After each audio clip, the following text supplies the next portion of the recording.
Wow. I am so glad I completed the game and can move on. Surely this is the one and only ending. Oh. Well, at least now I actually have it finished and can be glad it's over. Fuck. Hey guys, before we get into the video, I just want to thank you for dealing with my bullshit this entire time. I can't even imagine how frustrating it must have been to see me act like I finished the game 2 times in a row like that and then make you wait pretty much almost another month to actually get this out to you guys. So I'm sorry. That's my fault, and I'm actually going to start like writing you guys' stuff, like comments down in a like some kind of Google Doc or something, just so I'm not having this happen again, because I think that especially with the game, because I'll say this in my defense. I think the reason why I let this happen is because I'm not used to games like the visual novels that I play having multiple endings like this. I'm used to them being typically very linear, or at the very least, it's like, because I started off this channel playing a whole bunch of like harem romance type visual novels. So it's like, yeah, you would go down a character's path, but once you got set on that path, it was extremely linear. And if there was a bad ending, it was very like obvious and basic and simple. There wasn't like multiple endings and then bad endings and a true ending. So I guess what I'm trying to say is I'm not used to playing quality games like this. So again, I apologize, and I will do my best to make sure that it doesn't happen again. But yeah, this session was 7 hours long. And it was fun. I'll admit it. It was really fun to get all the dialogue and all the scenes and stuff that I never got before. So I really do hope you guys enjoy this video. And yeah, go ahead and watch it. Thank you. Bye. Welcome, everybody, to the actual final video of the Shell Part 1 Inferno. This is not this is not a mistake. This is not a misunderstanding. This is the last The Shell Part 1 Inferno video on this channel. And I think I've said that at least 2 times before now. But I promise you, this is actually going to be it. I am going to be 100%ing the game. I'm going to be getting the true ending, as I have been so apparently pointed out for not having gotten. All will be well, all will be done. So yes. I know I haven't posted in a while. I have been, well, I mean, I say this every single time. I've been busy. Okay, I have a life outside of this. So that aside, let's jump right back into it. How I am going to be doing this is I will be following a guide, as I've made apparent in the last like 2 videos. I was following a guide. I will be following a guide here. More than likely, I will be just kind of like going through everything again. But once we get past all of the boring stuff that we've already seen, I will, obviously we'll kind of jump back into it. Now, as for whether I'm going to be sitting here, like, again, I'm not sure exactly how long this is going to be. I'm going to sit down, and this is all going to be one take, right? This is all going to be one go.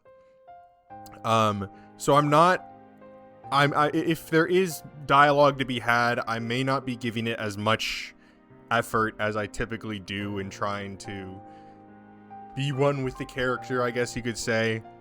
Which I enjoy doing just because it lets me enjoy the story more.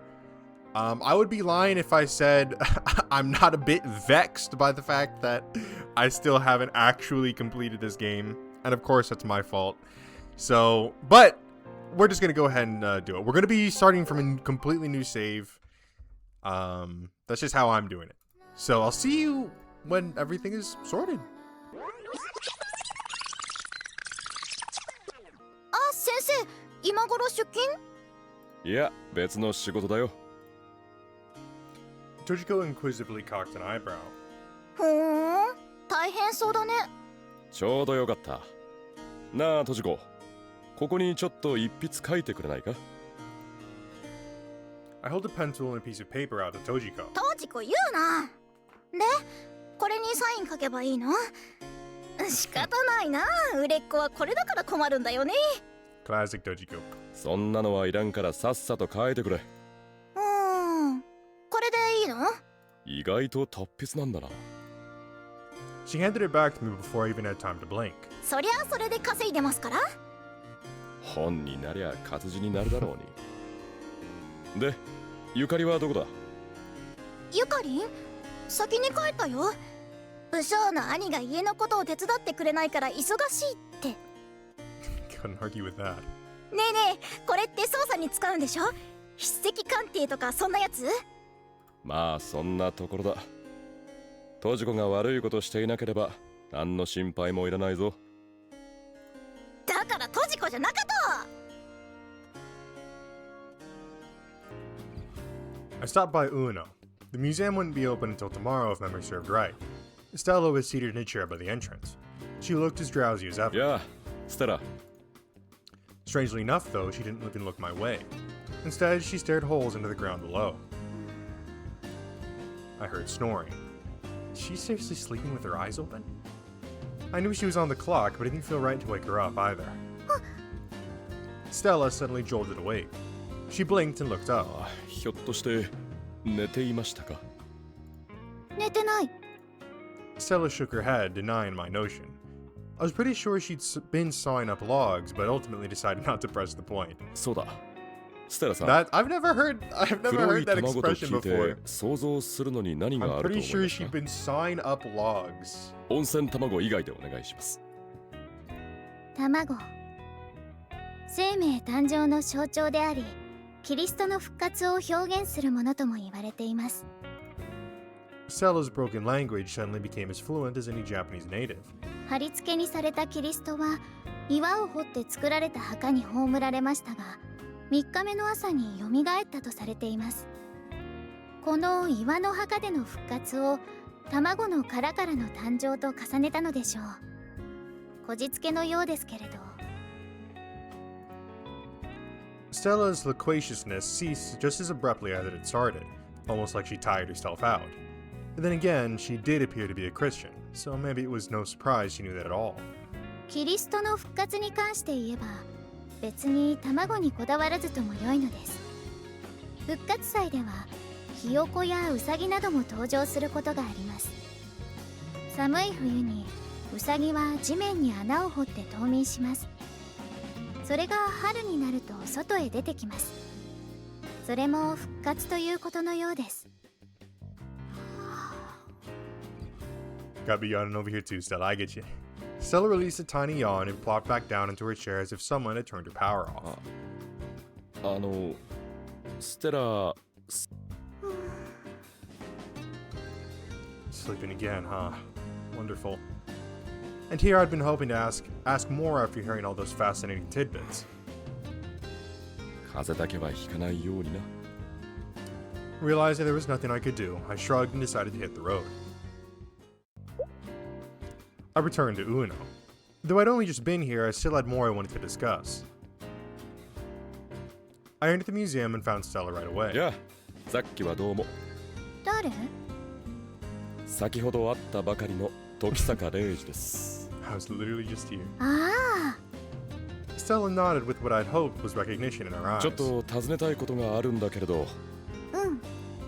Now that I had her seal of approval, there's no need to hold back. まずは間宮心臓のことを聞かせてくれないかな。間宮心臓、明治23年1月11日。Stella recited those words as clearly as a teacher giving a lecture. Maybe she'd memorize them. 大戦後は一貫して殻にこだわった作品を発表しています。偏屈で人嫌い。間宮心臓本人への評価はあまりよろしくはないようです。Fucking sucks. ああ、ありがとう。うん。She reverted to her typical style of speech like a wind-up doll that had run out of juice. また何かあったら来るよ。うん、わかった。I nodded and waved goodbye to Stella before leaving.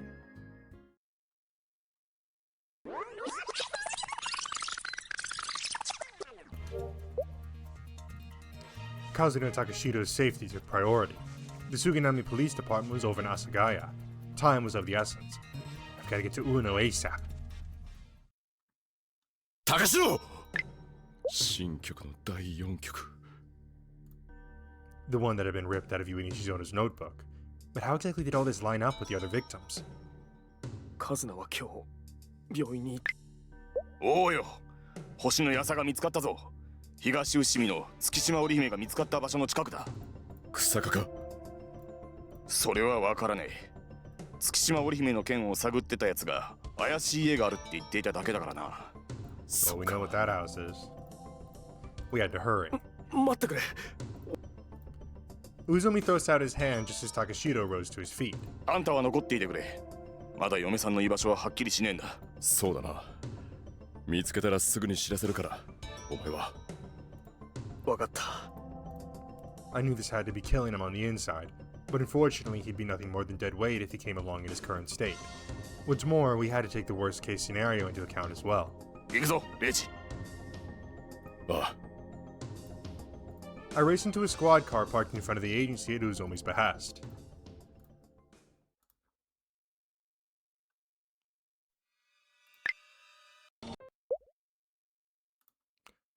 Oh, dawn was on the horizon. Tazuhiko Kusuka basked in the satisfaction of a job well done. Now no one could get in his way. Kusuka lovingly caressed the cheek of the girl lying next to him. She almost appeared as if she were smiling in her sleep. She must be having a good dream. He'd been worried about how this would all turn out thanks to the arrival of an unexpected player, Reiji Tokisaka. The man had played the part of a part-time lecturer, but it seemed he was either with the police or affiliated with them somehow. In hindsight, he had seemed far too curious about the serial killings for his own good. After all, he was the one who had asked about the black egg. And that was a phrase that no one without knowledge of the incidents or Schisma would know. Kusuka had learned of Schisma near the end of last year, and that was the origin of this tragedy. The group had pressured Yui Nishizono, Kusuka's sister, into whoring herself out.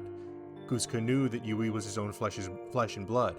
That was why he simply could not tolerate her engaging in such degenerate behavior. Ultimately, Yui had submitted to his persuasion, just as he'd wanted. However, she could no longer attend school afterward. That was the price she'd had to pay. Thus, Kusuka had embarked on his quest for revenge to help Yui reclaim her old life. Schisma had to be destroyed. The heretics had to be wiped out. It was with that goal in mind that he had approached the group. Kusuka's father had been a doctor, while Kusuka himself had graduated from medical school. As such, he had a fairly decent breadth of medical knowledge. Furthermore, his father had used this house as a medical warehouse before the war, stocking up even on medicines not sold to the general public. Thus, Kusuka had supplied Orihime Tsukishima, Schisma's ringleader, with narcotics. The plan had been to watch as the group's members spiraled into addiction and destroyed themselves. Unfortunately, that just hadn't been enough to satisfy Kusuka's thirst for vengeance. Executing them was the only way he'd ever quell those flames. Yui had adored a book called The Egg of Nianus. Apparently, Orihime had recommended it to her. Yui would often talk about his connections to the Divine Comedy. God punished sinners, and Schisma was a group of criminals. So clearly a god had to smite them. Schisma carried out its activities behind closed doors. As a result, meeting with its members out of the public eye had been but a trifle. Getting information out of those sluts was simple. He simply asked about their backgrounds behind the mask of a solicitous teacher before meting out appropriate punishments. However, he'd gotten sloppy near the end. Since Reiji Tokisaka was on his tail, he'd panicked and picked someone totally unrelated to Schisma for his final target. Kusuka frequented the Kuchiki Pathological Research Institute, so he kidnapped a woman he'd seen there. That woman was pregnant. She too had the blood of an odious whore flowing through her veins. And thus Kusuka's dream had finally come true. A girl was sleeping peacefully next to him. 誰にも邪魔はさせないよ、ユイ。Kusuka kissed Yui's withered cheek before licking it. However, even that didn't make her budge. Kusuka straddled her, undid his belt, and drove himself deep into her. What the fuck? Awesome. As if we didn't already know that Kuzuka was mentally fucked up enough, and now he's over here fucking the dead, decrepit corpse of his fucking sister. His high school age sister. That's great. That's fantastic. I explained everything to Uezomi on the drive to Higashi Fushimi. The reddish-orange glow of Sunday morning had crept over the horizon by the time we got there. The house, emblazoned with the nameplate Kuzuka at the gate, was well on its way to ruin. 当たりだな。 Uezomi stubbed out a cigarette. 行くぞ。 This was probably where we'd find everything. Rancid didn't even begin to describe the stench we encountered.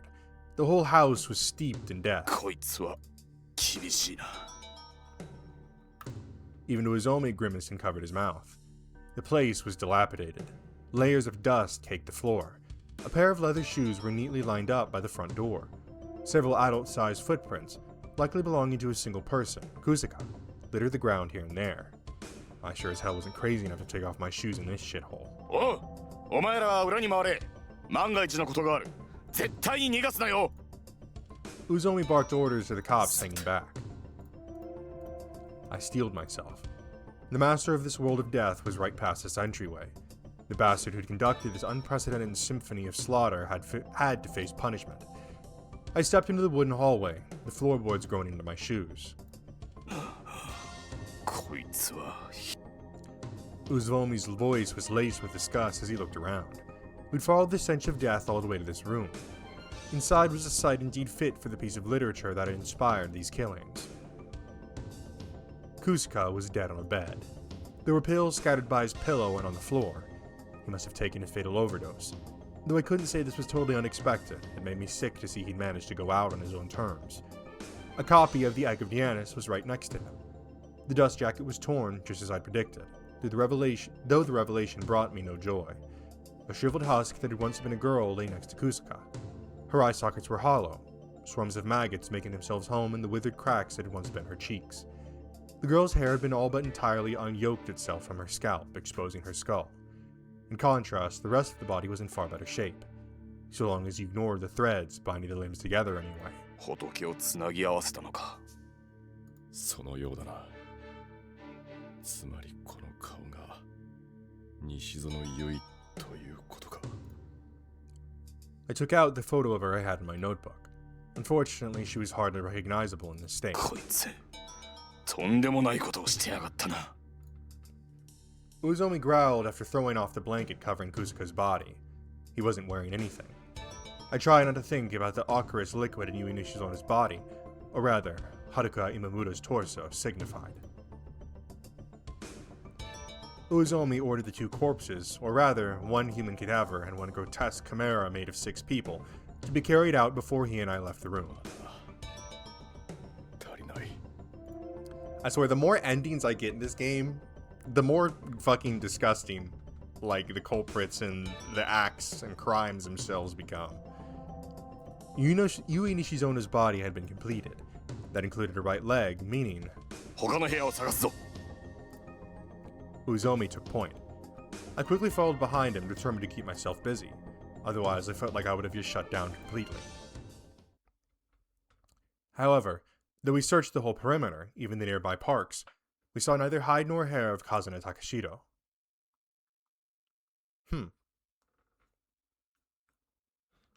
It's definitely going in a completely different direction. A day had passed since we'd found Tatsuhiko, Kuzuka, and Yui Nishizona's bodies. I was at the Takashiro Detective Agency.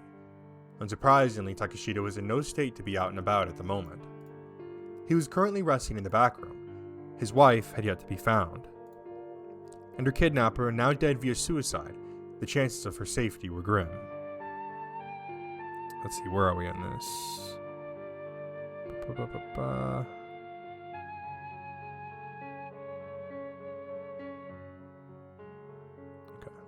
Alright, we still got a ways to go. I subbed out my umpteenth cigarette into the mountain on the ashtray. I'd wanted to help look for Kazuna too, but Uezomi had refused. He said this was a job for the police. And here I thought the whole reason he'd hired me was because he couldn't count on them. Though that said, it was indeed true that a search where numbers were required was best left to the cops, so I'd reluctantly agreed to watch Takashido instead. After all, there was a greater risk of him trying to join the search than me. Suddenly, I heard a knock at the door. Hi. I got off the couch and glanced over at the door Takashido was resting behind. No, I'll handle this. I can't give him a chance to slip away. All I had to do was hear this visitor out. どちら様ですか? 高城さんにお荷物です。荷物? I opened the door to find a uniformed delivery man. ちょっと大きいんで中に入れてしまってもいいですか? Oh god, this is gonna be something really fucked up. え Damn, that's one big ass box. No, wait, it was a crate. A long rectangular crate that exuded a faint whiff of え。 flowers. ちょっと待っていてくれ。今家主を呼んでくる。 Oh, this is probably gonna be his wife's fucking body, isn't it? This is gonna be so fucked. I sauntered over to Takashido's room after explaining the situation to the delivery man. 高城、いいか? Takashido opened the door. He walked on steady feet despite his haggard appearance. 荷物 Takashido trudged over to the crate. I addressed the delivery man 君 instead. ちょっといいか? 伝票に書いてありますよ。あ、ほら、ここに時坂レイジって。I snatched the invoice out of the delivery man's hand before I even knew what I was doing. He was right. It read Reiji Tokisaka, Suginami Ward, Zenpukuji. バカな。 Why is my name there? Who in the world sent this? 高城、そいつを開けるのは。 Unfortunately, I had reacted too late. Takashido had already unsealed the crate. Eh? Takashido let out a cry like a strangled bird. Packed in that crate stuffed with lilies was Kazuna Takashido. Her right leg had been severed at the base. What's more, there was a giant stitch in her abdomen. Her belly had been swollen with child last we met, yet now is completely flat. カズナ Jesus Christ. Takashido reached into the crate, hands shivering like mad. カズナカズナおいカズナやめろ高城 I held Takashido back to keep him from disturbing Kazuna's body. カズナ返事をしてくれカズナ Takashido dug his fingers into the edge of the crate and kept screaming his wife's name. And just then, her eyelids fluttered ever so slightly. Oh god, she's alive. Kazuna glanced at her husband. シュウ Jesus Christ, at least she's alive. A voice akin to rusted metal escaped her parched lips. Okay, well, that's something right there. Kazuna Takashino was sent to the Kushiki Pathological Research Institute immediately afterward. Shockingly, she was in stable condition despite the state she'd been found in. The stump of her right leg had been properly cared for. There wasn't even the slightest hint of infection. But as we feared, her uterus was gone, including, of course, the child within. Shugo Takashido went absolutely berserk. He cried, screamed, and flew off the handle. It took a whole night of careful intervention by Dr. Saito to finally calm him down to a remotely sane level. Yet despite the good doctor's best efforts, Shugo Takashido was falling to pieces. 時坂さん I turned to find Hatsune standing there, eyes quivering on the verge of tears. She'd come straight over as soon as she'd heard the news about Takashido. 高城はどうだい? あんなに辛そうな修吾様見たことありません Teardrops trailed down Hatsune's cheeks. カズナさんがあんなことになってその赤ちゃんもああ、本当にひどいな。 I comforted Hatsune as my train of thought embarked down a different route. Tatsuhiko Kusuka had committed his murders based on punishments depicted in the Divine Comedy and/or the Egg of Nianus, and Kanto 4 of the former had been left in Kazuna's mailbox after she'd been kidnapped. It spoke of the sin of pagans, simply living in idleness. Was that why Kazuna was left alive? 時坂さん私修吾様のところにいますああ、そうしてくれ。 I watched as Hatsune walked off, cursing myself for my failure all the while.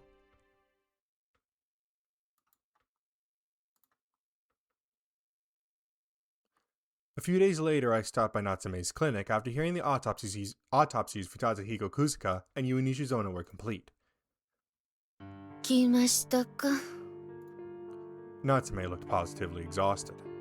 No surprise there, given the almost victim this time was her own sister-in-law. すみません、夏目さん。時坂藩が謝ることあらしまへんえ。うちはこれでご飯食うとりますしな。Natsume leafed through some documents. 頭は西園結衣、胴体が今村遥、左腕小泉慶、右腕滝川由美、左足月島織姫、右足高城一菜。亡くなっとるのとぴったり一致するわ。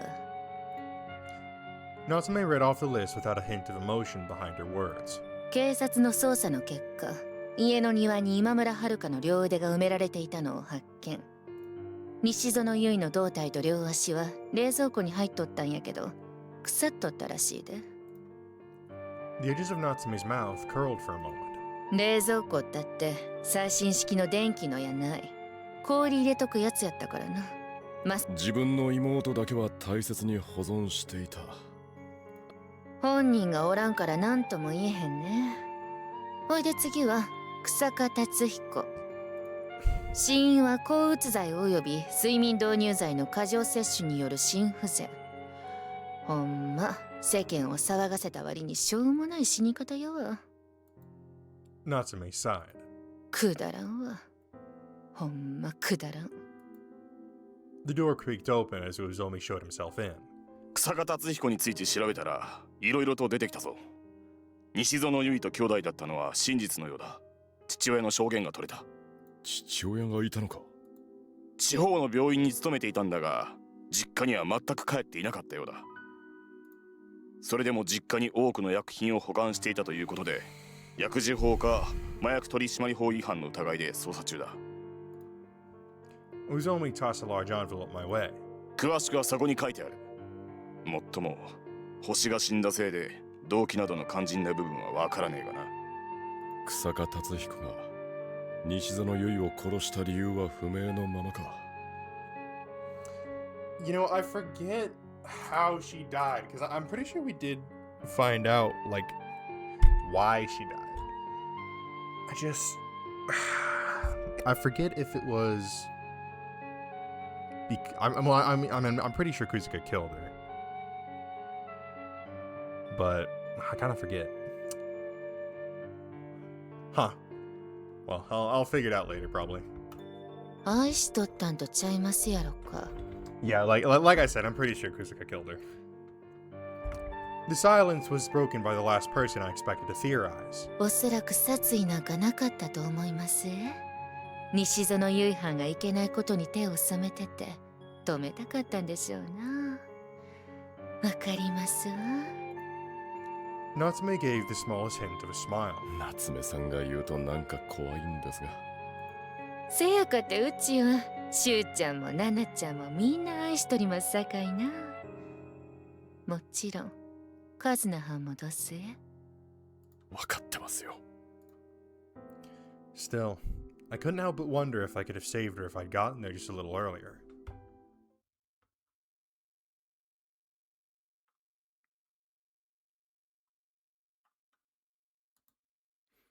The date was March 24th. I was quietly lingering in a corner of Obergirls Academy's chapel. The students were all silently amassed, lending their ears to Saki's speech at the podium. This was the school's closing ceremony, as well as a wake for Orihime Tsukishima, Yui Nishizono, and Haruka Imamura. Though silence was the golden rule at this school, it was unnerving to not even hear a single sniffle amongst the audience. Things and people were missing here and there. Students, teachers. Everything seemed incomplete. Once the closing ceremony concluded, I sat down in the history prep room and stared at the ceiling. Time to say goodbye to this place, huh? My job was now finished. Though I could hardly call it a success. All I had to show for my investigations were murdered or crippled victims, their grieving families, and a dead culprit. Worst of all, most of them had been affiliated with this very school. I couldn't help but wonder what I could have done better, though I knew such thoughts didn't mean a damn at this point. ああ、時坂先生。こちらにいましたか。Saki came in through the door. 佐伯教頭、どうかしましたか？ I stood up and offered Saki my chair. However, he simply shook his head. 今回の件についてお礼を申し上げようと思いまして。いえ、俺は結局何もできませんでしたから。そんなことはありません。きちんと事件を解決されたではありませんか。ですが、 But it still failed to save Orihime Tsukishima. 月島さんが亡くなられたのは決してあなたの責任ではありませんよ。 Saki tapped my shoulder. 時坂先生にはとても感謝しています。これは少ないのですが取っておいてください。 He held an envelope out to me. 受け取れません。 What gall would I have to take a reward for all the terrible shit I failed to stop? ではこうしましょう。これは時坂先生が授業を行ったことに対する報酬です。それならばどうですか？しかし、受け取ってください。あなたはそれだけのお仕事をされたのですから。申し訳ありませんが。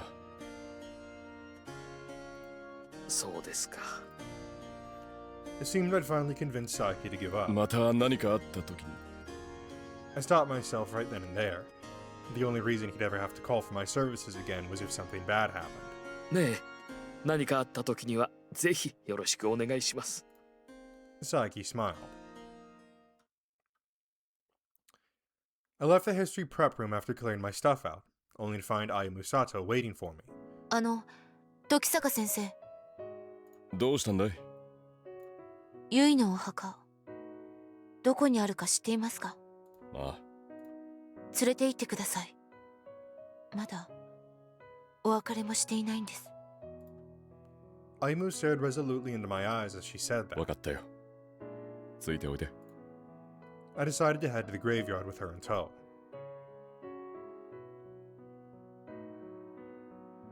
ゆいは私に何も話してはくれませんでした。親友だからこそ話せないこともあるさ。 We talked as we made our way toward Yui's grave. ですが、何か一言でも相談してくれればよかったのに。Ayumu didn't know what had happened to Yui or what she'd been up to. All the school had said was that she'd been murdered, nothing more. Hardly a shock they didn't tell the full こ story. っちだ。 I mean, yeah, fucking, student-made prostitution ring that resulted in multiple, student pregnancies. That was then spurred on into a drug ring being supplied by one of their own teachers. That would probably not be the best PR. I guided Ayumu over, but suddenly stopped dead in my tracks. 森、夜月 Mori, く what are you doing here, ん bro? だったか。どうも。 Yorutsuki said hi and walked right past me, carrying tributes he must have shared at Yui's grave. あの人は西園さんとよく会っていたそうだ。写真を撮ったり。 You catch my drift? ね。あの人が Ayumu stared at Yorutsuki for quite some time. ゆいが手紙に書いていました。面白い人だって。そうか。 Yui Nishizono probably didn't hate him at least. ここだ。 Yui's grave was pristine.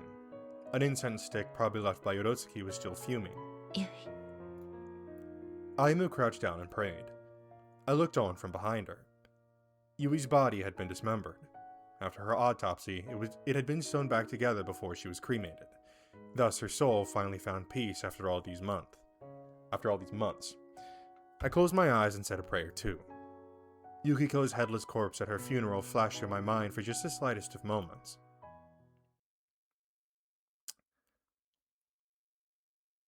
Ayumu went home once evening came. But before she left, she told me with a sad smile that she lived nearby and would be back in the future. Time for me to get going, I guess. However, when I turned around, she was there. なんでお前がここに？学院を出る時からずっと後ろにいたんだけれど、気づかなかったんだね。Toko looked miffed, her cheeks inflated slightly. 佐藤さんとのおしゃべりに忙しかったのかな？そういう状態じゃなかっただろうが。うん、そうだったね。Toko accepted my explanation rather easily, nodding before she kneeled in front of Yui's grave and said a prayer. 私にとっても美術部の後輩だったから。 Toko whispered that and stood up. さて、帰ろうか、時坂先生。もう先生じゃない。仕事は終わったんだ。そうなの？ Toko regarded my face curiously. だったら、どうしてそんな辛そうな顔をしているの？仕事は失敗した。助けられるはずだった人を巻き込んでしまった。そう。 Toko stroked my cheek. きっと、時坂さんは優しすぎるんだよ。俺が？そう。自分に責のないことまで背負い込んじゃってるような気がする。Excuse me. 俺はそんな殊勝な人間ではないさ。俺の判断違いで取り返しのつかないことになってしまったんだ。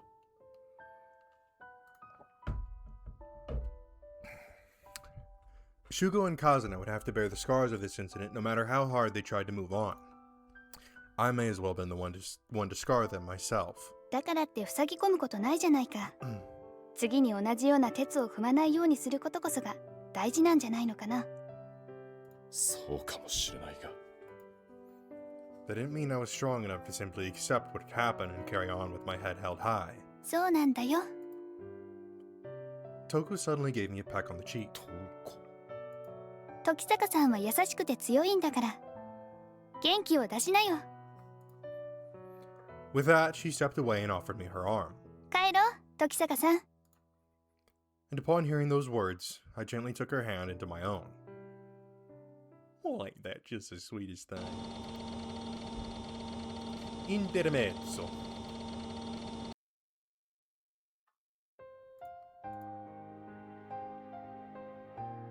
汽車に揺られる。左手側には海が見える。右手側にはのんきに眠るあなたがいる。頬をつつくと首をすくめていやいやをする。その仕草がたまらなく可愛らしい。どうぞこれからも安らかに。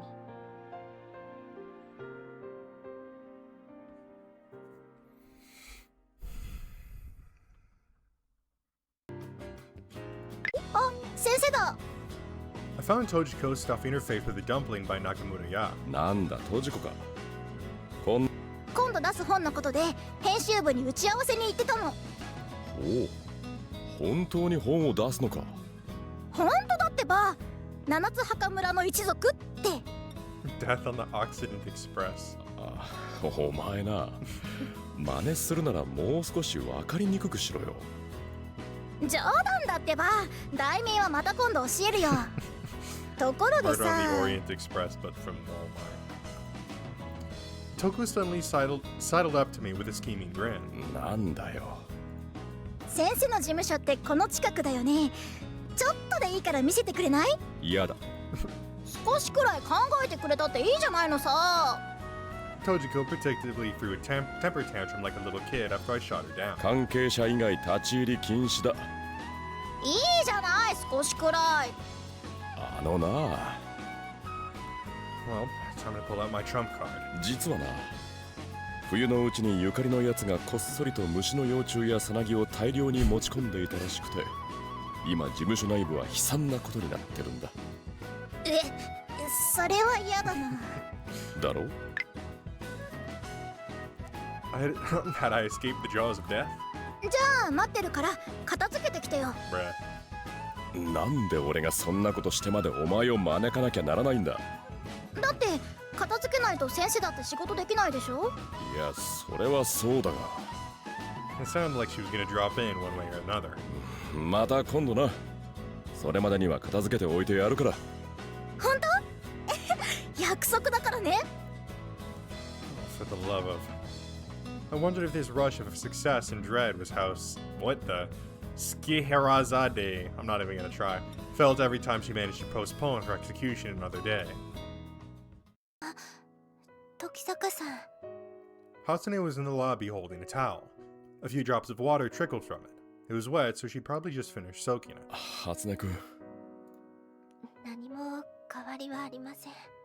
そうか。Kazuno was still in a coma. Apparently, she'd stabilized and was in no real danger any longer, yet she remained slumbering all the same. 高城はシュウゴ様もずっと一緒にいるようです。行こうか。Kazuno was sleeping. She seemed perfectly fine on the outside, and yet those covers concealed a mutilated body. Shugo was sitting right next to her. He didn't react even when I stepped in the room. Instead, he merely continued to stare at Kazuno's face. 高城。Hatsune grabbed my arm and shook her head. ずっとこうしてるんです。Shugo's cheeks were haggard and his hair was unkempt. He clearly hadn't bathed in days. シュウゴ様、失礼します。Hatsune passed by Shugo and wiped Kazuno's cheeks. 高城。お前がしっかりしないでどうする？ Shugo didn't even so much as blink when I said that. ここにお前がいたって何の役にも立たないことは分かっているだろう。時坂さん。Hatsune started to protest, but I paid her no heed. I knew if I didn't say this now, no one would. お前は自分にできることをやるべきだ。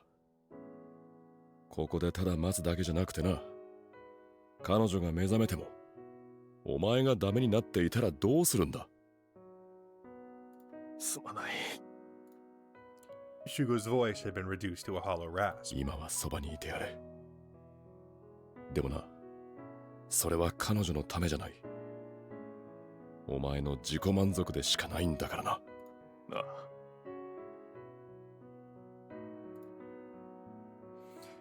I left the room once I'd said my piece. Hatsune was quick to follow. ああ、すまなかったね。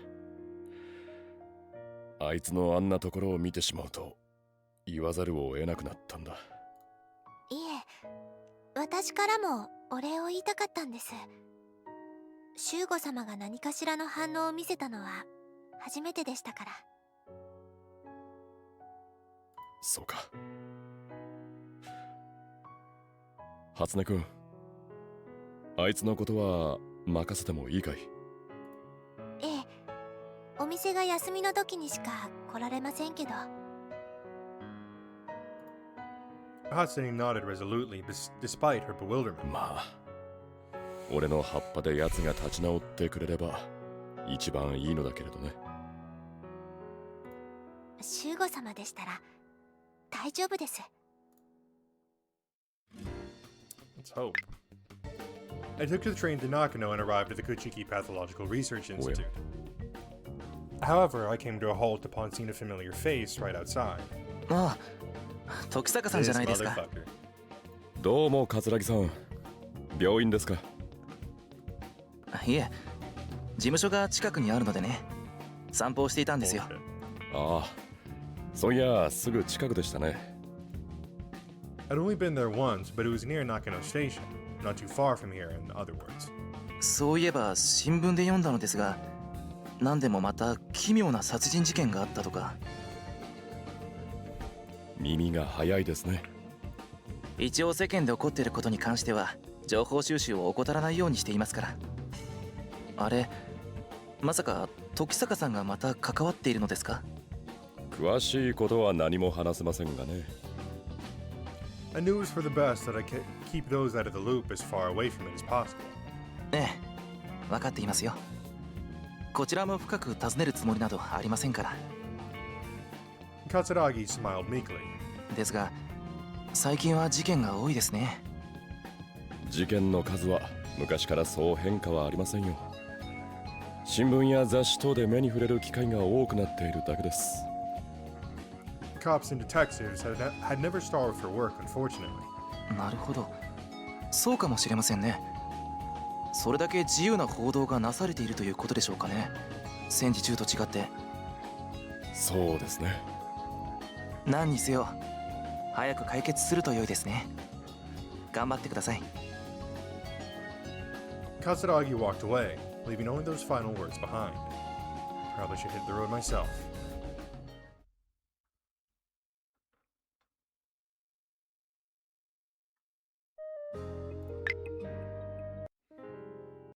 Now we get into the Toko era. そうですね。もう少し時間がかかりそうです。Excuse me. A grim tone changed Saito's voice. そうですか。変化はないのですか？肉体的に安定はしているのですが、精神が目覚めるのを拒否しているのかもしれませんね。そういうことがあるのですか？ええ、自覚せずとも子宮を、子供を失ったことを認識しているのでしょう。今は待つ時です。やりきれませんね。Saito silently nodded. そういえば斉藤先生は。だってさ、前頼んでも連れてってくれなかったじゃない。片付けたら入れてくれるって言ってたよ。Why were those the only things she ever remembered? 別に構わないのではないですか、兄さん。Yukari kicked me while I was down. 先日事務所は片付け。すまないが、飯を食ってきたばかりでね。もういいです。みんなそう言って初音の料理は食べてくれないんです。Oh shit, she's pissed.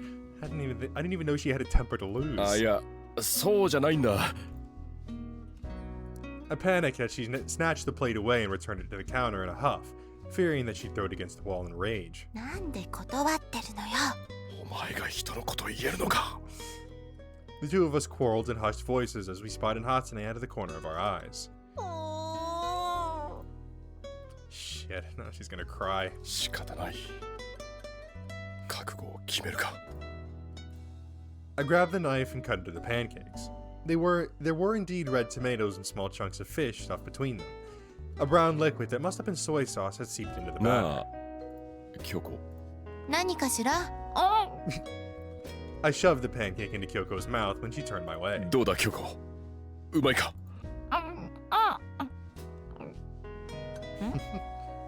美味しいかも。なんだって。だから言ってるじゃないですか。いや、すまない、初音くん。少々驚きすぎだ。I'd look like a total dick if I didn't have some at this point. All I could do was pray Kyoko hadn't been putting on a show for Hatsune's benefit. I cut off a small piece of pancake and brought it to my mouth. The smell of soy sauce struck my nostrils. I shut my eyes tight and shoved it into my mouth as fast as possible. ん？確かに。そうですよね。よかった。Hatsune special. これでやっと初音スペシャルの完成です。Hatsune heaved a sigh of relief. まだまだ頑張ってメニューを考えますから、時坂さんもご協力よろしくお願いしますね。ああ。So long she kept up his level of quality anyway.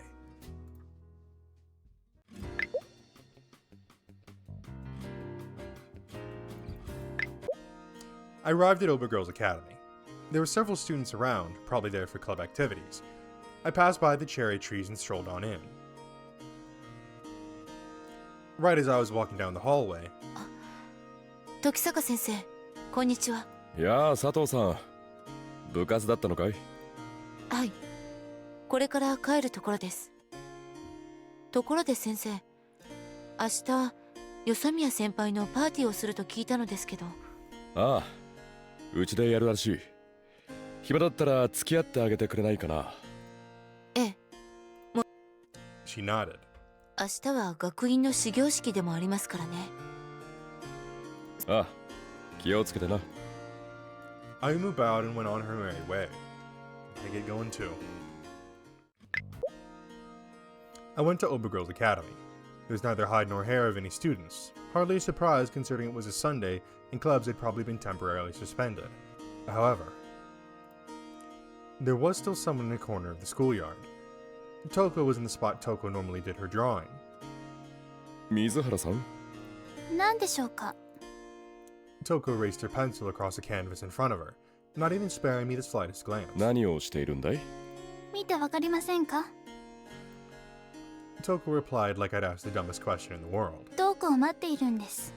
一緒に絵を描こうって約束したから。彼女はまだ来ていないのかい？どうしてそれを先生に言わなくてはならないのですか？ Damn. Toko glared at me. いや、タイはないんだ。よそみやさんのこともあるし。そんなの私たちには関係ありません。 Her dismissal was so ice cold that it sent shivers down my spine. 関係ないことはない。最近の事件はどれも君たちくらいの年代を狙ってきている。心配いりませんよ。私にはトークがいますから。そういう問題じゃないだろう。I tried to keep my voice as gentle as possible, but Toko still twitched with a start when she heard that. とにかく先生には関係ありませんから。 Toko looked away. 気をつけてくれよ。I took my leave with that final warning. Damn, what a bitch. Listen, I won't say she deserved to die, but she was a bitch, okay? So we're in like all new territory now. Why? Why did this have to happen to Toko? I'd been at school the whole time that day. I'd watched Toko pass through the gates from behind, and yet I hadn't been able to bring myself to say anything to her. Not after what I'd done. I had no idea. I had no idea Toko suffered from such a serious illness. Thus, I'd assumed her medicine was illicit drugs. That was why I'd thrown it away. For I truly believe she shouldn't be relying on something so vile. Perhaps I'd done something contemptible. No, I refused to accept it. My Toko was immortal. My Toko could never die. I couldn't have killed her. Never.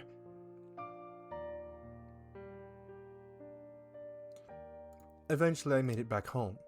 My shabby, seedy excuse for a home. It dampened my spirits each time I returned to its confines. My Toko's home was magnificent. Her mother was beautiful and her uncle was dashing. The difference between Toko and I was most likely due to our households. ただいま。 I called out, despite knowing no one was there to greet me. I never would have actually said that if Mother really was here. I kicked aside the eggs and stones littering the floor and went to my room. There, I quickly buried myself under the covers of my futon. I didn't want to do anything. Thus, I curled into a ball and hugged my knees. What do I do? I couldn't stop thinking about how I was to go on after what happened to Toko. I knew at this rate my dream of becoming Toko would be reduced to ashes. Psychotic bitch. 水原さん。時坂先生。あ、よかった。起きていたんだね。Oh shit.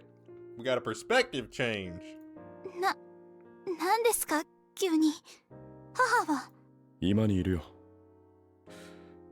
少々君に So 尋ね this たい is こと kind があ of ってき different たんだ。 because in the other route we played, after she finds out that Toko was hit by the car or the truck, she like wanders off mindlessly and then walks right into Shinji's house and gets killed by him. 何ですか？そう構えなくても大丈夫だよ。朽木さんのことさ。どこの？最近彼女の様子に変わったところなどはなかったかな。いえ、特には。あ、でも時々とても苦しそうな様子でした。苦しそう。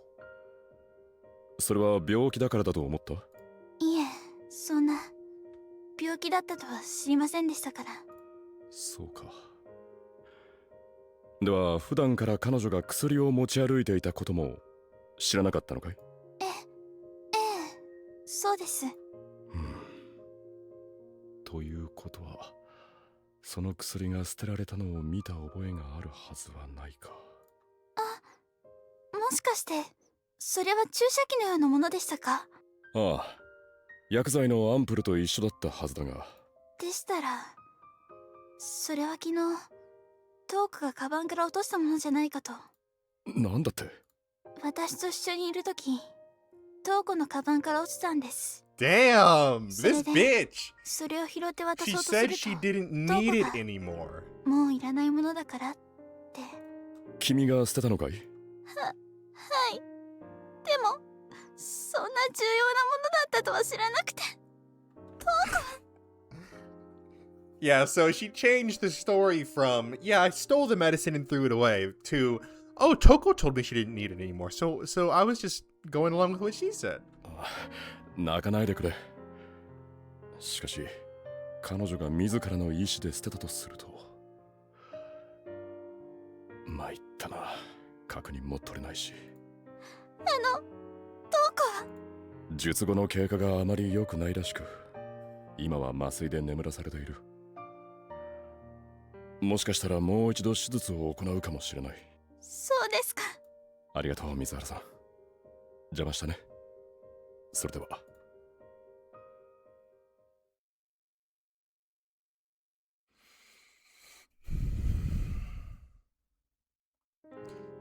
I turned off the lights after Professor Tokisaka left. I'd lied to him. I could have just told him I didn't know about the medicine. But I remembered something I heard about how people leave fingerprints behind on anything they touch, and how they could be used to identify individuals. I touched Toko's syringe. That man was a detective. If he found the medicine, he would definitely discover my fingerprints on it. That was why I told that bald-faced lie. Yes, I thrown it away because of what Toko had told me. I'd gotten rid of the medicine because Toko had asked me to. I wanted Toko to be forever beautiful. That was what I wished of my Toko. Toko hadn't lost to an illness. She'd attempted to let her life conclude on her own terms. That was trying to go to Toko was trying to go to purgatory to cleanse my sin. I knew my Toko. That was exactly what she'd do. Jesus, how delusional do you have to be? Good lord.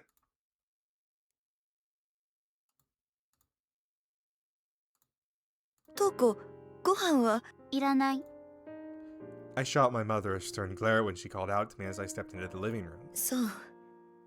あ、先生から電話があったわよ。朽木さんが手術を行うからお見舞いに来るのなら明日以降にって。そう。I turned around and retreated into my room. After shutting the door, I sat on the floor. There's no way I could go visit Toko. I had no idea how to even face her, so that was completely out of the question. Was Toko not doing well? Would she die? I didn't want that. If she died, then I'd no longer have any concrete life goal to strive toward. That was a terrifying prospect. What was I supposed to do now? 教えてよ。どこ。I huddled under my covers and wrenched that out. If Toko died, my Toko would... Oh, that's right. My Toko will still be around even if Toko dies, meaning there's nothing to worry about. After all, I'm also Toko. I can just be Toko in her place. I nodded to myself over and over and over and over, never once noticing the contradiction in my own thoughts. What, you're a psychotic bitch? That's that one? Oh, it's fine if Toko dies. I'm Toko. Good lord. What the fuck is this? I found myself in a pitch black realm. Where am I? Though my eyes couldn't see, I attempted to take stock of my surroundings nonetheless. It seemed others were here beside me. I nearly screamed when I saw one lumbering my way, for their eyes were sewn shut. I took another surprised look around to find that it was the same with everyone else. Eventually it dawned on me. These people were sinners. This was purgatory for those who'd seethed with envy in life, those who were blinded by jealousy. But what exactly am I doing in a place like this then? I cautiously touched my eyelids. Crosses had been stitched right into them. Oh, of course. I was a sinner as well. Suddenly feeling a pair of eyes on me, I looked up. Toko stood atop a distant cliff. She gazed down upon me, clad in the purest of clothes and carrying a giant black egg. Yeah, Toko. 君はそんなところで何をしているのだい? She sounded the same as ever. ひょっとして、私に嫉妬しているのかな? 君が私になり変われるだなんて。そんな夢物語を信じているの? Is there a single character here that is not just so violently delusional, man? I mean, seriously. Toko is as fucking out of her mind as Kusaka and Shinji are. I mean, you know what? She's as out of her mind as Kusaka, Shinji, and fucking Shinzo are. But while her voice was the same, her words were laden with malice. 無駄だよ、トウコ。だってトウコはトウコでしかないのだから。私とは根本的に違うんだよ。Waves of rage swept over me when I heard those words. I stood behind Toko and pushed her off the cliff. She fell right into purgatory. 心配しなくともいいよ、トウコ。I uttered those words to Toko as I watched her crash into the ground. だって君は偽物だから。本物のトウコは。That was an imposter. The real Toko would never say anything like that. Never. Because the real Toko... 本物のトウコはここにいるよ。I pointed at myself and proclaimed it to the world. A black egg rested at my feet. It must have been the one that imposter had been carrying. I scooped it into my hands. A voice echoed from within. Curious, I pressed an ear against the shell. ねえ、体が欲しいの。 It was my voice. ねえ、お願い。私の体。 No, that wasn't right. That wasn't my voice. That was Toko's voice. Not my voice. Not Toko's. ねえ、ねえ。 Shut up. It was annoying. Nagging, a migraine. I wanted it gone. お願いだから、トウコ。少し静かにしていてくれないかな、トウコ。 I didn't even bother hiding the acrimony in my voice. ごめんなさい。 What a bootlegger. It was embarrassing to think Toko had something so servile shadowing her. 君の体を見つけてあげれば、おとなしくなるのかい。ごめんなさい。ごめんなさい。 I prodded the egg. やめて。割れちゃったら、私は。 Oh, this felt good. 仕方ないな。君の体を探してあげるよ。 An empowering sense of superiority welled up within me. どこに君の体はあるのだい？この先、ずっと進んで、罪人から体を回収するの。なんだ、継ぎはぎじゃないか。 I snorted. それでは行こうか。君の体を探す旅へ。 And so I began my quest, black egg snug in my arms. After passing through a majestic gate, I found masses of people writhing on the ground. 何をしているんだい？助けてください。血が What the fuck is happening right now? 襲ってくるのです。それはかわいそう。 Oh shit, what did I do? I have no idea what he said. Okay. そんな。 The insects devouring the despairing sinner's limbs. They gnawed away at every last piece of flesh until nothing but a torso remained. I picked it up and shoved it into the black egg. これでいいのだろう。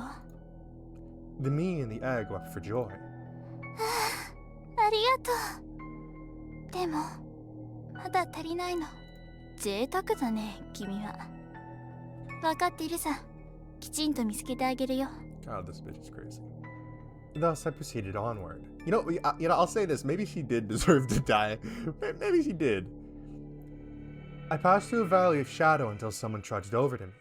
It was a sinner whose head had been twisted around. 助けてください。 The sinner pleaded, shedding tears of blood all the while. その首を戻してあげればよいのかい？ I seized the sinner's head and wrenched it with all my might. It came clean off with a tiny little crack. おや、困ったね。 I studied the head. Maggots festered in the cavity that had once connected to a torso. Worthless. I tossed it aside and tore the limbs off the corpse.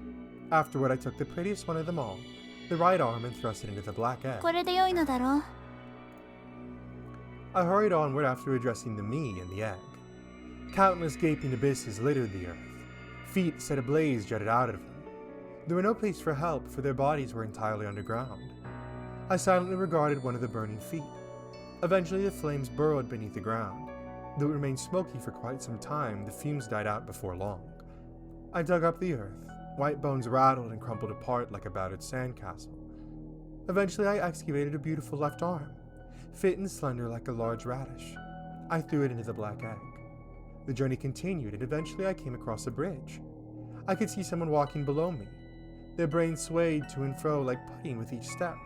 It seemed their skull was broken. A towering demon approached. They held aloft their longsword and cleaved through the sinner. 痛い。そこの人、どうか私を助けてください。それは難しいね。彼はとても大きいから私にはかなわないよ。The sinner's body was carved up right before my eyes. The left leg sailed toward me when the demon cleaved it off with his sword. It was rather beautiful. And so I stuffed it into the black egg. ありがとう。もうすぐ私の体が完成するわ。それは楽しみだ。さあ行こうか、トウコ。あともう少しなのだから。I wandered into a forest. Thunder roared every now and then. A dense fog veiled everything as far as the eye could see. Eventually I found someone sitting at the base of a tree. そんなところで何をしているのだい？ However, they refused to answer me. Instead, they simply stared at the ground, sighing. そんなのでは何もわからないよ。I kicked the dirt in frustration. まあいいさ。ねえ君、私に左足をくれないかな。私の体を作るのにどうしても必要なんだ。But not even that proposition evoked a reaction from them. いいのだね。それではもらっていくよ。I grabbed their left leg and tugged on it with all my might. After some time, it snapped like a twig and came right off. ありがとう。これで体が揃ったよ。Yet even after all that, the person sitting at the tree twitched not even in the slightest. With that, I was almost done. All that was left was a head. Toko's own head would probably work best for Toko's body. I traveled back to the way I'd come as a million thoughts danced through my head. I'm going to be reborn, and for that I need Toko's head. I returned to the cliff where I'd pushed the fake Toko. Her tattered body laid at the bottom, looking just like it did when she was mashed by that truck. Though that being said, her head was still intact and as beautiful as ever. I grabbed her cheeks, tugged at them, and ripped off her head like it was nothing. You know, I never thought about it, but maybe the reason that Toko Mizuhara is named Toko is because her mother had given birth to Toko Kuchiki, right? Like, that would make some sense to me, honestly. So, because, right, isn't that how it happened? If I'm remembering that correctly. It was so many levels of, like, fucked up. Like, because Toko Mizuhara's mother had been artificially impregnated with the egg of Shinzo's then wife, and then Shinzo's sperm, I think, if I'm remembering correctly. And that was because, like, the wife couldn't give birth. And then I'm pretty sure then that created Toko. Or no, because we never know who Toko's father is, though. Right? I don't know. I don't fucking know. Anyways. Just a thought. Isn't that how it went down? Or was it something else? Because I think we still don't know who Toko's father is. Maybe we don't know who the father of Toko's mother is or something. There's so many questions in this, man. I don't know. どうこ愛しているよ。 I gently kissed Toko's lips, which had curved into a smile. It was time for my rebirth. I grabbed my own head and pulled upward. The pain was maddening, but I bore it. After all, I was almost there. Just a little more and I could become Toko. I tore off my own head, and just as quickly I put Toko's head in its place. A few blinks later and I could see a shabby head on the ground. ほら、私の首だ。 I set my hideous excuse for a severed head into the black egg, and with that, the eggshell shed its color. It became a beautiful white egg. That was my reincarnation. The air snapped as the egg cracked. Gooey juices gushed out of it. That was me.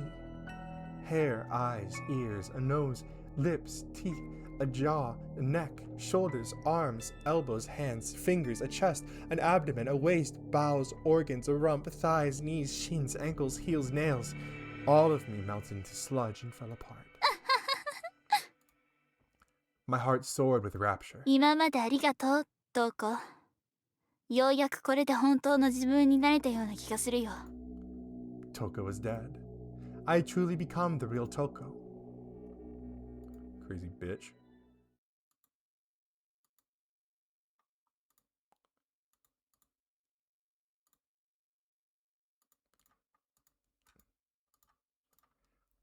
I woke from the dream at long last. Never in my life had I felt so refreshed. It was almost as if I'd been reborn. No, I really had been reborn. Toko the weakling was dead.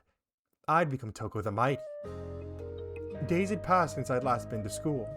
Miss Mizuhara didn't say a word about it. She probably wasn't all that interested in what her daughter did. In fact, she hadn't been home in days. The house was quiet as a mouse.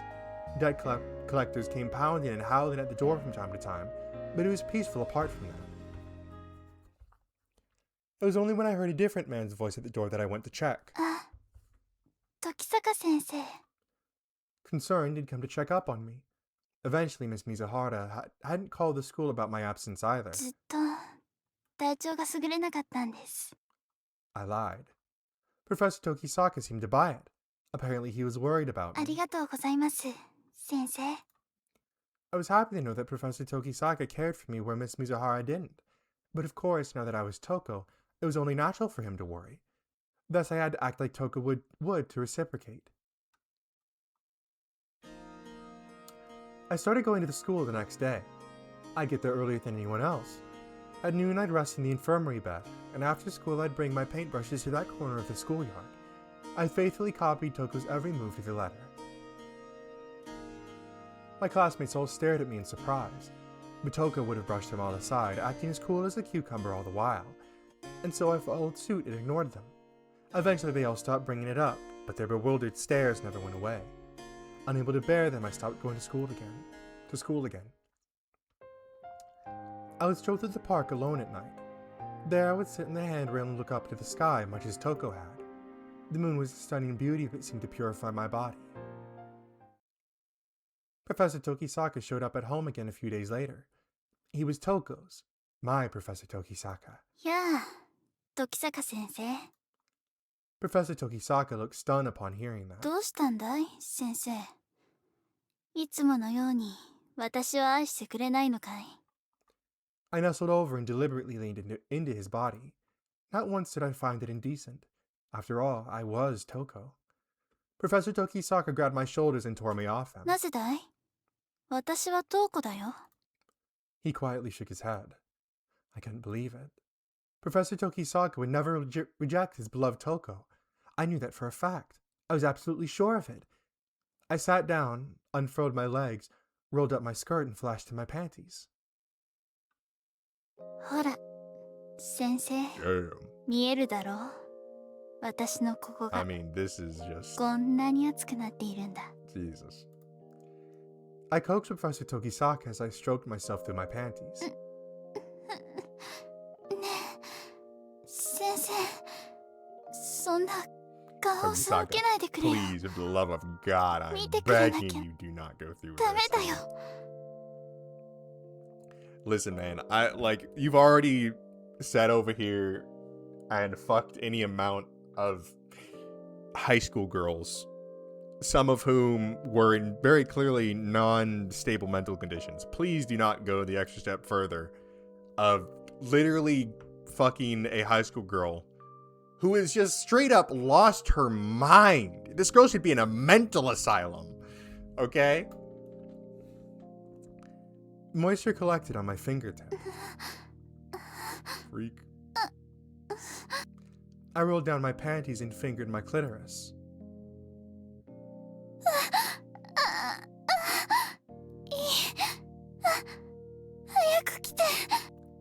He refused to look at me, much to my growing annoyance. However, it felt good to touch myself, and seeing half of Professor Tokisaka's troubled face was unimaginably arousing. ひょっとして先生、照れているのかい？気にしなくていい This よ。 bitch is crazy. 自分に正直になるんだ。 I wanted to see his face twist like that some more. Before long, I stopped pleasuring myself. そんなに先生は私を抱きたくないのかい？ I opened my desk drawer and retrieved the knife I often use for pencil sharpening. それならば仕方ないね。私は死ぬことにするよ。I pressed the knife against my throat. The chilling sensation brought me back to my senses for a moment. Professor Tokisaka was staring at me. Yes, that's it. That's the face. That face frozen in pure bewilderment and horror was exactly what I'd hoped to see. I pushed forward ever so slightly. Something warm spilled out just a second later. Professor Tokisaka yelled something. I lowered the knife and touched my neck, staining my whole hand red. Oh, no wonder it hurts. Of course it would, since I'm bleeding so much. Professor Tokisaka shouted again. Then before I knew it, he was hanging over me. やっとその気になってくれたのかい？ Professor Tokisaka desperately pressed down against my neck. Oh, so he's stemming the bleeding. But that wouldn't help. Pressing down like that would only cut off the blood flow to my brain. The professor swiftly snatched my knife away. 先生、早く私を愛してくれよ。I reached out toward his crotch. Though it was warm, it wasn't hard. どうして私を愛してくれないの？ Jesus Christ! Ah! Man, Japan, what you on over there, man? What you on to make you sit down and write this shit, bro? I whispered into Professor Tokisaka's ear. That seemed to finally do the trick, as not too long after he took me into his big, strong arms. However, he was crying for some reason. What the fuck, nigga? I straddled Professor Tokisaka and rolled down his pants. His manhood revealed itself, all small and wrinkled. 困るな、先生。このままでは私を愛せないだろう。 After a moment's hesitation, I placed it in my mouth. This was the sort of thing that Toko, the Toko who loved Professor Tokisaka, would definitely do. I just knew it. It was a bit salty and tasted funny. Bruh. I licked his soft dick. Though it took forever to get hard, I eventually felt it growing due to my diligent ministrations. Tokisaka, are you just letting this happen, brother? What's going on, man? His rod was damp with saliva. Now that I'd gotten it hard, I reached for it as I began to suck. I bent my tongue, wrapped it around the part where the creases were taut, and licked with reckless abandon. It filled my mouth, making it hard to breathe. After I began breathing out of my nose, his manhood scent tickled the depths of my nostrils. Tokisaka, please, make her stop. I released his cock and asked, こんなに大きくしているんだから気持ちよくないはずはないよね。 However, Professor Tokisaka didn't respond. He must have felt embarrassed. After all, it was Toko doing this to him. Some sort of sticky juice came out of him when my mouth filled with saliva, so I moved my head back and forth, grazing his tip. My hard work must have been turning him on. Thinking of it that way made his strange, meaty rod seem somewhat adorable. Professor Tokisaka pinned down my head. He must not have been able to take it anymore. Brother, this girl just fucking slit her neck in front of you to basically blackmail you into fucking letting her suck your cock, dude. Okay. I don't even know what to fucking think about this. I gradually picked up the pace. His legs were tensing. I could feel it. 先生、いつでも出していいんだよ。 And with that, his hips heaved upward like the crashing of a giant wave.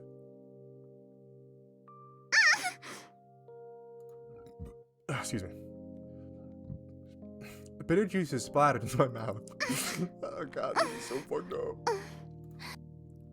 An odd smell passed through my throat and rose up to my nose. Though I wanted to spit it out right away, I fought the urge with all my might. I forced myself to swallow it alongside the spit that had pooled inside my mouth. おいしいよ、先生。I forced my best smile for him, even though I felt the complete opposite. そろそろ私にも I mean, like, who's the rapist here? 先生のを舐めていて Like, this is some kind of violent split personality 感じてきたみ thing. たいなんだ So, like, she's raping him and herself. I mean, this is so much. I rolled up my skirt, strutting my stuff to him. It must have been wet, though I couldn't see it for myself. Professor Tokisaka pinned me down and pressed his cock against my pussy. It seemed he was finally in the mood. Why are you doing this, bro? 焦ってはいけないよもっとゆっくり I concealed the fear I felt deep down and tried to let his cock enter me. His warm manhood plunged into my pussy. The feeling of something foreign in my body was unbearable. I couldn't help but scream from the pain that threatened to tear me into two. I had no idea it had hurt so much. やめてはダメだよ先生早く And yet I put up with it and urged him to keep going.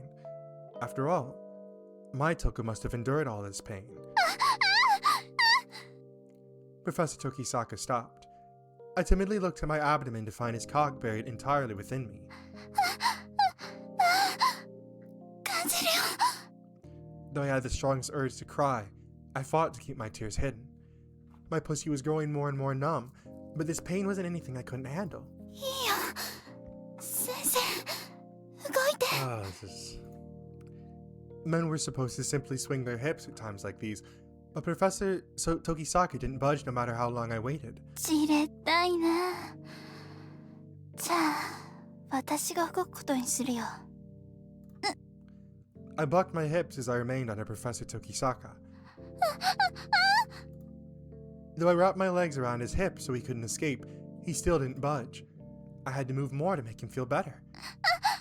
先生が下になってくれないかな After forcing my upper half up, I pushed Professor Tokisaka and held him down the best I could.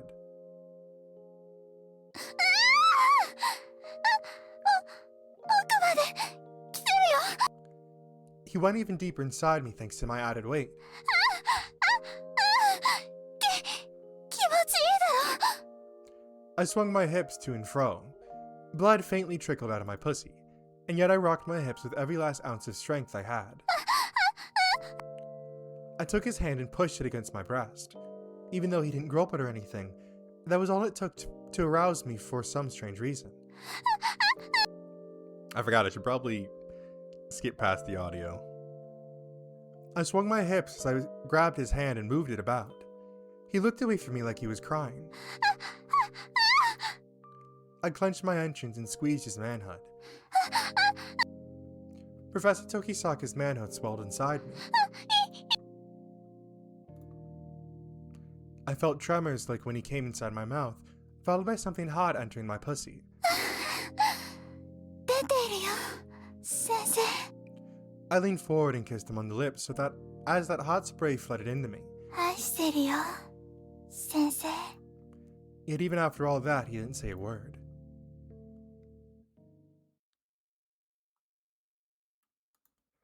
Okay, man. What the fuck? What's happening here? Can we move on? Can we move on, please?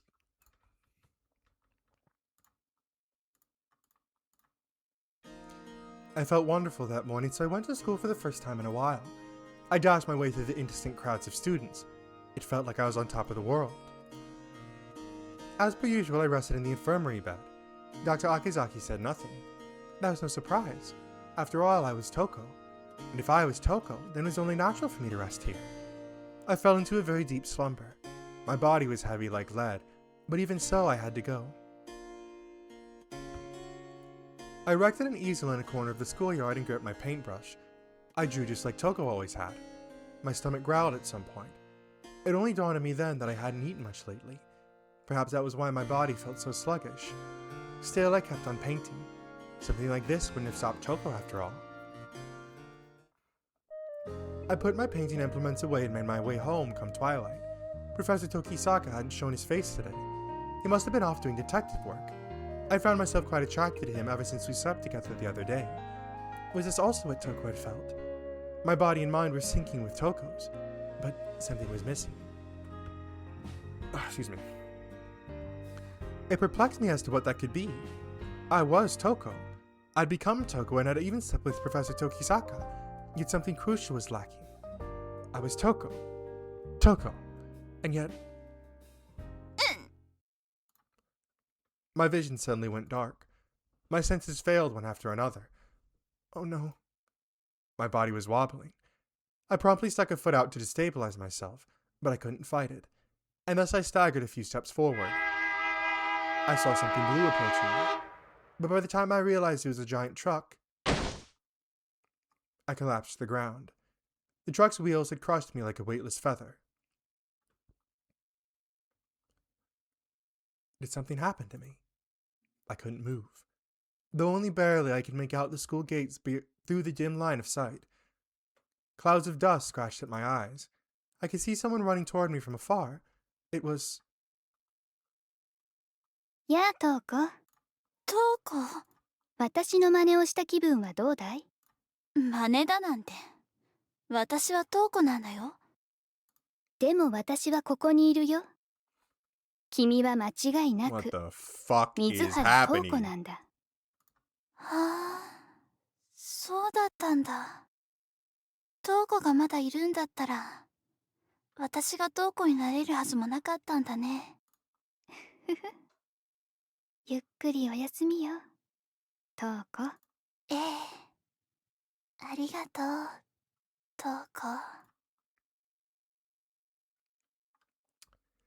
When I woke up, I was in a pure white abyss. Where am I? I squinted and looked around carefully, but I couldn't figure anything out. It appeared I'd enter a world where all sense of direction had ceased to exist, almost as if I were inside an egg. I reached out to try and grab something, but I had no hands, nor legs to step on the ground. I simply floated about within the empty shell. What egg was this? My egg? Toko's egg? No, this had to be an angel's egg. Though I'd failed to become Toko, I would be reborn as an angel. When I closed my eyes, I could see small wings beating on my back. What the fuck was that, man? Like, fucking excuse me. What was that? Okay. Cool, I guess. I'm gonna go pee. I'll be back.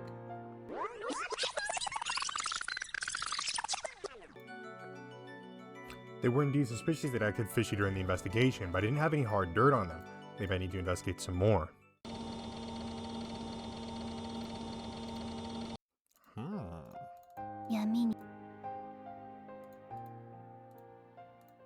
I can smell you. それじゃあゆかり、ちょっと出かけてくる。ええ、お気をつけて。I went out after saying my goodbyes to Yukari. A small Suzuki light was parked in front of my house. The driver revealed themselves before I even had time to ponder who might be inside. おはようございます、時坂先生。赤崎先生。なぜここに？時坂先生にお伝えしたいことがあって。彼女がどうしたんですか？ええ、ちょっと調べていると興味深い事実が明らかになったのよ。Nene smiled. 彼女の何を調べていたんですか？それは後で話しましょう。乗ってちょうだい。Nene pointed to the car's passenger seat. Though I had no idea what she wanted, I figured it'd be best if I tagged along. I squeezed into the passenger seat. 狭くてごめんなさいね。軽自動車だから。The vehicle was indeed small enough for our shoulders to be brushing against each other. それじゃ行きましょうか。The car slowly took off east, heading down Waseda Street. Nene drove into a narrow lane near Nakano Station and parked in front of a derelict apartment building. ここは？言っておくけど、私の住まいではないわよ。Not what I asked. 答えになっていませんよ。いいから、中でお話ししましょう。Nene urged me in with a literal push on the back. We ended up in a relatively inconspicuous apartment that was loaded with books. そこに座っていて、今お茶を入れるわ。I did as I was told. But if this isn't her place, then whose is it? She definitely knows her way around here, that's for sure. maybe your boyfriend's apartment then? But why was she taking me here? 時坂先生 Nene suddenly whispered into my ear. 何ですか She leaned into me from behind, her breast squished against my head. ねえいいでしょ Nene drew circles around my stomach. 何のつもりだ I tried to act as calm as possible. No matter what angle I looked at this situation from, nothing made sense. 取引よ私を抱いてくれれば朽木さんについての情報をあげるわ Her warm breath blew right over my ear. What the shikama? Sure. I'd take that deal. わかりました Though I didn't know what she'd reveal, there were no downsides to it as far as I could tell. Nene reached into my clothes. 楽しませてちょうだい She then stripped me as she licked my earlobe. こういうのはどうか Of しら course, we gotta have some foot fetish in here. Nene sat in front of me and stroked my cock with her toes. ご立派 She ensnared the head between her toes and moved up and down. 慣れているようですねてっきりあなたは女性しか相手にしないのかと思っていました私はどちらでもいける口よもっとも襟好みは激しいけれどね Nene quickly struck my weak points. あらあまり余裕がないよね溜まってるのかしら She whispered as she continued playing with my manhood. そんなことはないと思いますけれどねそういう割にはここはこんなになっているわよ Nene squished my dick between her soles and jerked it up and down. 早くしたいのだけれどどうしようかしら She suddenly started groping her own breasts. 時坂先生はどうしたいですか俺はただ情報を得られれば本当にでしたら無理やりにでも聞き出せばいいのではないかしらそれができる性格なら苦労はしないさそんな性格をしているのね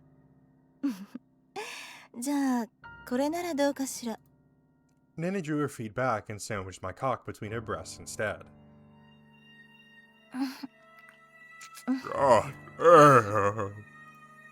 She then wrapped her soft and gooey mouth around my glands. She licked my tip while keeping my manhood firm between her luscious breasts. A numbness like I'd been shocked ran through my hips.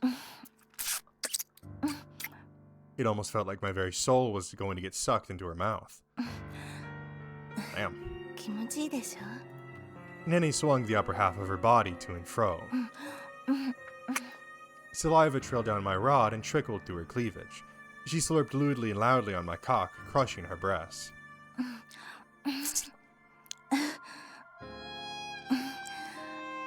そろそろ出したいんじゃ I ない still か don't しら understand her association with like kidnapping Toko in that other ending. That's still super confusing to me. Nene shot me bedroom eyes as she sucked my dick. いつでもいいわよ胸でも顔でも口の中でも好きなところに出してちょうだい She accelerated her movements with that proclamation. I was about to fall over the edge.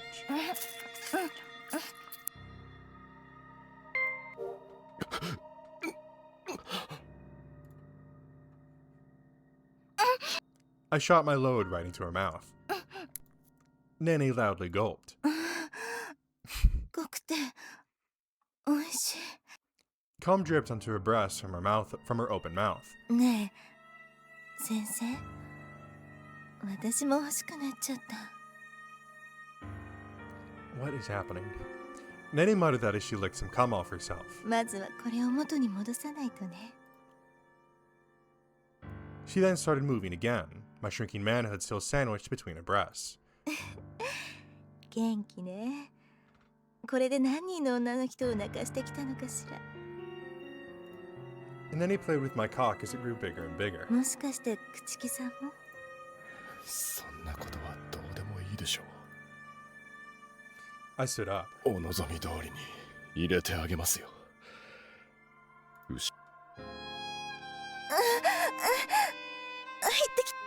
Her pussy was plenty wet even without any foreplay. Nanny's back bent like a bow when I shoved my cock all the way into her with one thrust. Nene begged me to move as she shook her ass. I started getting a bit rough with her. There. My nectar soaked cock popped out every single time I pulled back. My hips crashed into her backside, making a lewd clapping noise. I reached out and groped her breasts as I stirred up her pussy. I twisted her erect nipples next. Nene was trembling. Nectar trickled down her thighs, soaking them. She screamed her head off as she shook her ass. She flipped me around and straddled me. We kissed once when we were face to face. Her breasts were crushed flat against my chest every time she moved her hips. Nanny lustfully sucked face with me. I love that term. Our tongues intertwined, saliva swapping continuously. Nanny stuck to me like glue and moved her hips back and forth.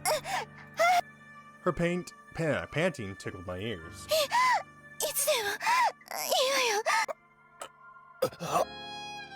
I drew her hips in close and thrust upward. Nene bent backward and moaned. I thrust as hard and deep into her as I possibly could. I stayed put and finished inside her. Her body convulsed. And Nene moaned as she licked my lips. そうですか。では、教えてくれるんでしょうね。展望ね。もう少し余韻に浸らせてくれても。What the fuck is her game, brother? 悪いが、そんなに暇じゃないんでね。I tried to get off her, but something stung my neck just then.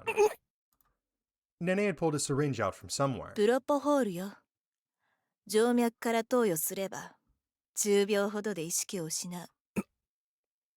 何のつもりだ。私たちの計画に、あなたは邪魔なのよ。Nene's voice was fading.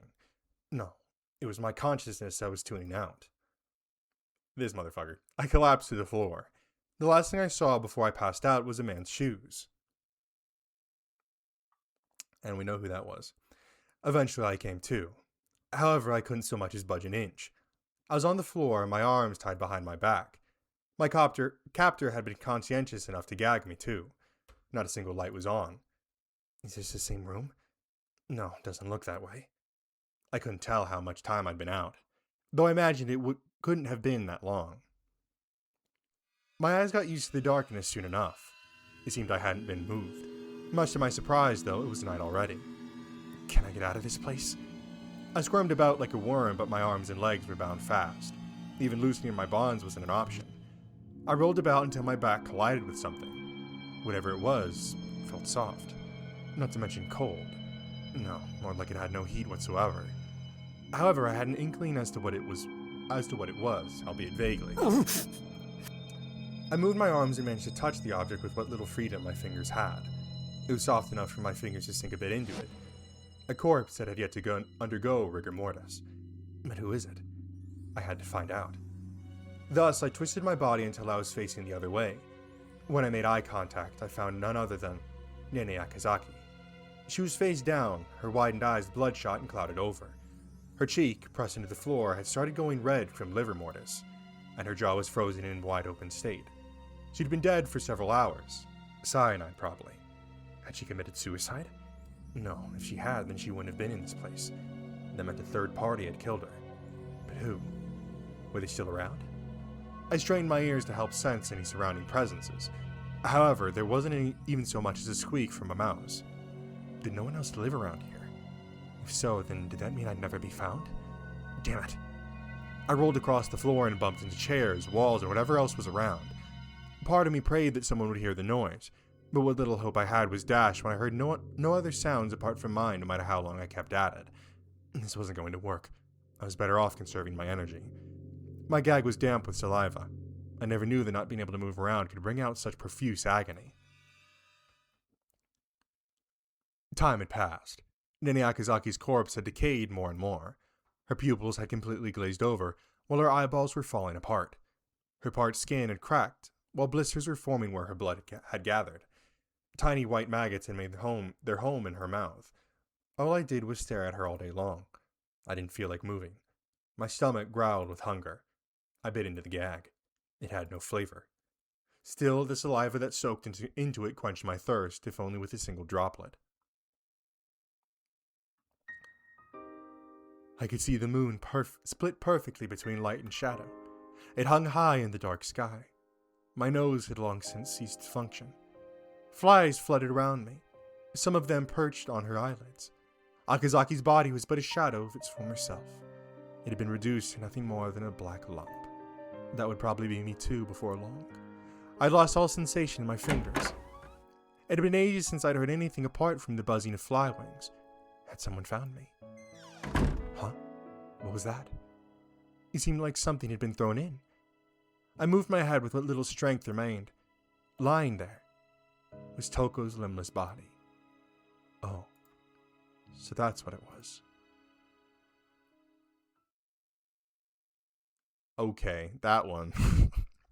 So Nene lures us over, fucks us, drugs us, and then I'm guessing it all kind of would have played out the same from there.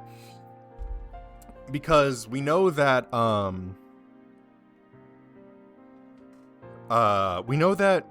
Nene snuck into the hospital and kidnapped Toko and then brought her back to this apartment. Now we know that Murasaki was working with her, but he stayed back at the hospital. But we also know that Shinji was watching the whole time and followed her back. So I guess he would have followed her there,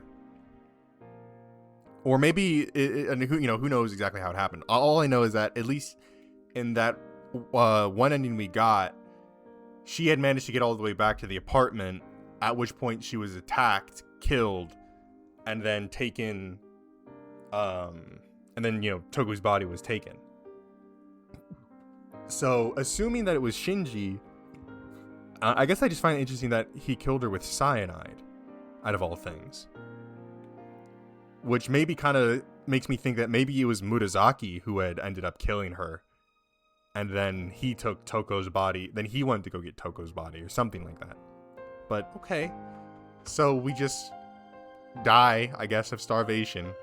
Eventually somebody's going to walk into the building and find 3 decayed corpses. Okay, cool. Epic sauce. Totally tubular. I bumped into Toko in Shinjuku Station. やっと来たか先生。奇遇だね。珍しいな。こんなところで会うなんて。画材を買ってきたんだ。この先に大きな画材屋があるだろ。Right. I think she mentioned that earlier today. ああ、世界堂か。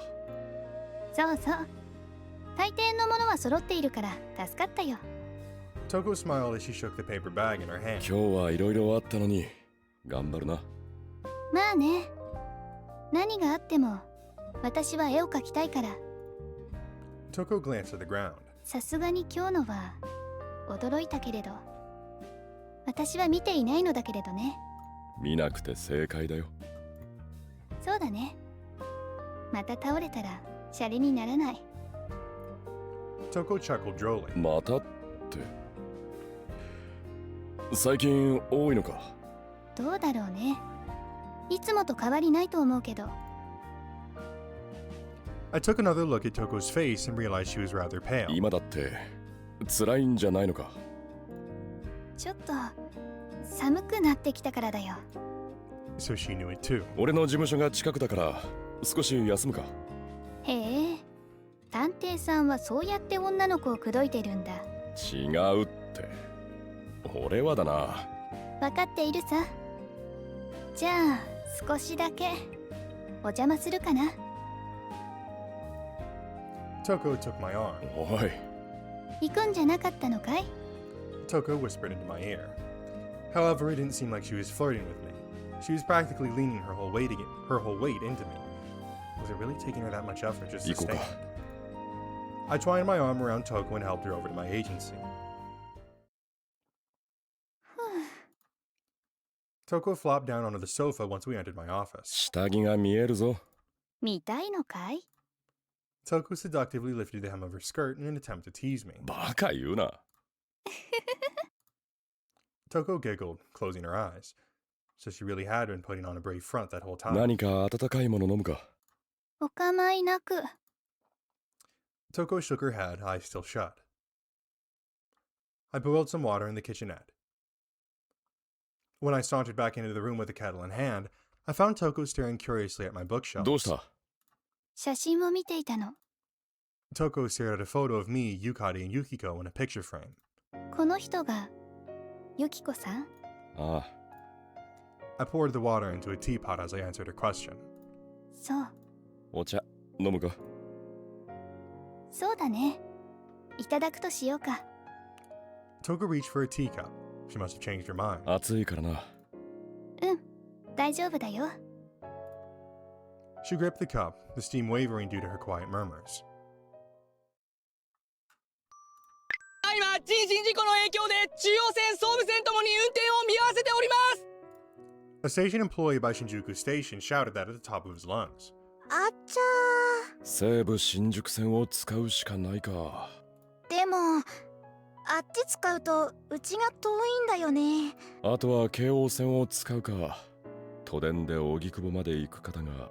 あのさ、先生。もう遅いから泊まってってもいいかな。Tojiko sounded very timid for a change. 泊まるって事務所にか？ダメかな。普通に考えてダメだろう。だって今からだと夜道は危ないよ。それとも先生がうちまで送ってくれるの？そのくらい送るのは当然だろう。最近は物騒だからな。物騒だったら先生だって危ないじゃない？帰る途中で襲われたらどうするの？俺が襲われるわけないだろう。だって物騒なんでしょ？何が起こるかわからないんだよ。I had no idea what I was supposed to say to convince her otherwise. だからさ、ね。きちんと家に連絡入れておくんだぞ。うん、ゆかりんのとこに泊まるって言っておくよ。時坂さん家って言えば同じだしね。Was she for real? でもこの時間だとお隣さんに迷惑かかるかも。家に電話ないのか？うん、隣の酒屋さんに取り継いでもらってるんだ。編集さんから逃げやすいし。おいおい、しっかりしろよ。I'd better call Yukari myself. というわけで、トジコは事務所に泊めるからな。I hung up once I'd finished informing Yukari about our situation. ゆかりんなんか言ってた？いや、特に何も言ってなかったぞ。そういえば寒いね。布団出すか？まだいいよ。ねえ、それよりもさ、先生って本もたくさん読んでるんでしょ？まあ、人並みには読んでいるつもりだが、それがどうかしたか？こないだね、出版社の編集さんに言われたんだ。君の小説には真実味が足りないって。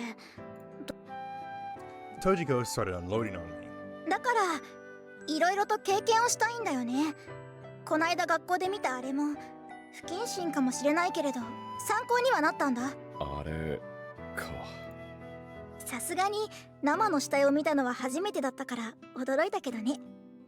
Tojiko's subsequent chuckle lacked any mirth. That wasn't a compliment. That wasn't a complete corpse.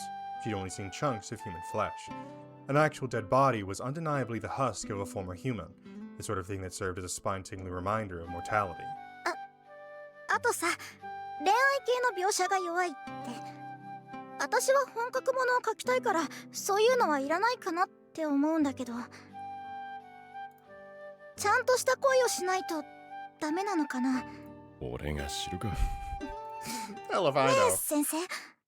Whoa! 私のこと抱いてみない？ All of a sudden, Tojiko went and hit me with a bombshell. は？ほら、なんかつかめるかもしれないしさ。ね、どう？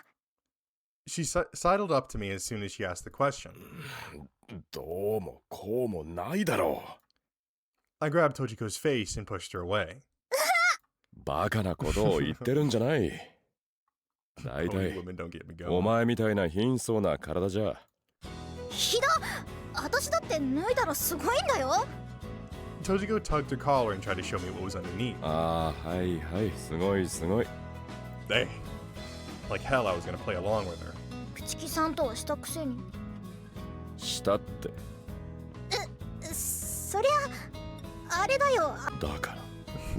あれってなんだ？あれって言ったら、あれしかなかとよ。さっぱりわからんな。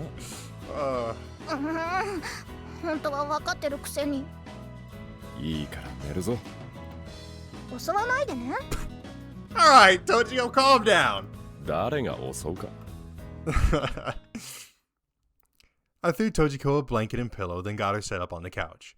As for me, I lit a futon out on the floor and crawled into it. I sighed after looking up at the ceiling. Hanging out with Tojiko had taken a ton out of me. Still, it was a nice change of pace, I had to admit. Yukari was about the same age as her, yet was way more mature, while Toko and the other girls never caused a ruckus.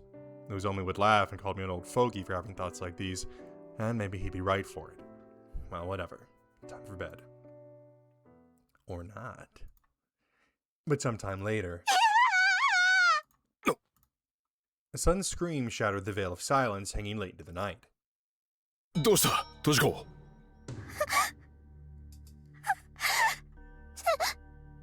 先生。 Tojiko, weeping her eyes out, left from the couch and clung to me. どうした？何があった？ She gripped my shirt, eyes shut tight. I looked around the office but spotted nothing out of the ordinary. Maybe she'd had a nightmare. Whatever had happened, calming her down came first. 大丈夫だ。トジコ。 I rustled her hair as I hugged her. Her slender body quivered in my arms. She sniffled and heaved sobs over and over. However, they eventually died down. 怖い夢でも見たのか。 Tojiko sounded as frail as if she just escaped a burning building mere seconds before it collapsed. こないだからよく見るの。あまり覚えていないけど、すごく怖い。学院で起きた事件の後からか。 Tojiko silently nodded. I was right. She must have really been traumatized by what she'd seen. どうして言わなかったんだ？だって言ったら捜査の手伝いできなくなっちゃうから。当たり前だ。ただでさえ危険な目には合わせたくないのに。だって先生の役に立ちたかったんだもん。 Tojiko could barely even muster that response. I was to blame here. In hindsight, Tojiko had been acting odd these past few days. Not only did she have the blues, but she'd also been pushing herself to act peppy. It didn't take a genius to realize that a girl like her would be quite shaken after seeing a body's small chunks of flesh or not. 綴り子、すまなかった。 I would say これは明らかに俺の責任。 chunks of flesh over just a straight up dead body is probably a little bit more traumatizing. Suzuriko suddenly drew close and kissed me on the lips. She broke it off after a short while. 先生のせいじゃないよ。綴り子。でも、もしも先生にほんの少しでも罪悪感があるなら、私を抱いて。おい。そうしてくれれば、今日は安心して寝られるような気がするから。 Sure. All right. If it'll really bring her some sense of peace, then... I wrapped my arms around Suzuriko and embraced her. That was my answer. The two of us kissed. Suzuriko's body was tense, maybe because she was so nervous. She sucked on my lips but didn't go any further than that. I gently licked her teeth. Suzuriko stuck her tongue out of her parted mouth. I groped Suzuriko's breasts as our tongues dueled. Suzuriko squirmed as her hot breath caressed my body. 先生、りゃやらしいことをしてるんだからな。 I answered as I slowly fondled her breasts through her clothes. Next, I untied a ribbon and bared her chest. Suzuriko trembled. 先生、私の体触ってもつまらないでしょ。そんなことはないぞ。きちんと反応もしてくれるしな。I stuck my hand under her bra and touched her erect nipple. 硬くなってるぞ。言わないでいいから。She was convulsing slightly. Suzuriko rubbed her legs together. I slipped my hand right between them. 濡れてるな。 I could tell even through her panties. However, it was still too early to stick it in her. I embraced Suzuriko and laid her on the blanket spread across the floor. Next, I took off her panties and touched her pussy. Suzuriko frantically tried to shut her legs. I traced lines around her entrance, slowly caressing her the entire time. Suzuriko's hips twitched. She covered her mouth, but her voice seeped out all the same. I ran my hand down her jiggling breasts and licked her nipple. どうした？ I looked up at Suzuriko. 嫌か？そうじゃないんだけど、怖くて。心配するなよ、トジコ。 I tenderly ruffled her hair as I spoke. トジコ言うの。 Even her complaints lacked their typical fire. Her pussy loudly squelched every time I played with it. そろそろか。 Suzuriko protested right after I took off my belt. まだ怖いから。じゃあ、こうしてみるか。 I set Suzuriko on all fours and got behind her. 熱い。 Afterward, I stuck my hardened cock between Suzuriko's thighs. まだ入れないから心配するな。 I lurched over, my chest pressing against her back. こすれてる。 My manhood chafed against Suzuriko's thighs each time she timidly moved. Suzuriko arched her back when my tip rubbed against her clitoris. Nectar dripped from her pussy and drenched my cock. Suzuriko squeezed her thighs and began moving her hips. 気持ち。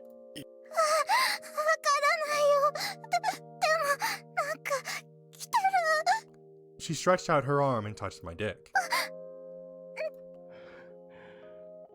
トジコはスケベだな。そんなことなか。 Yet despite her claim, she pushed my cock against her pussy lips and moved all on her own. そろそろいいか。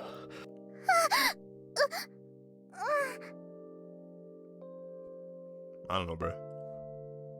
You know what I should have been doing? I should have been saving at these points so that I know, or that I can come back and like get the different scenes.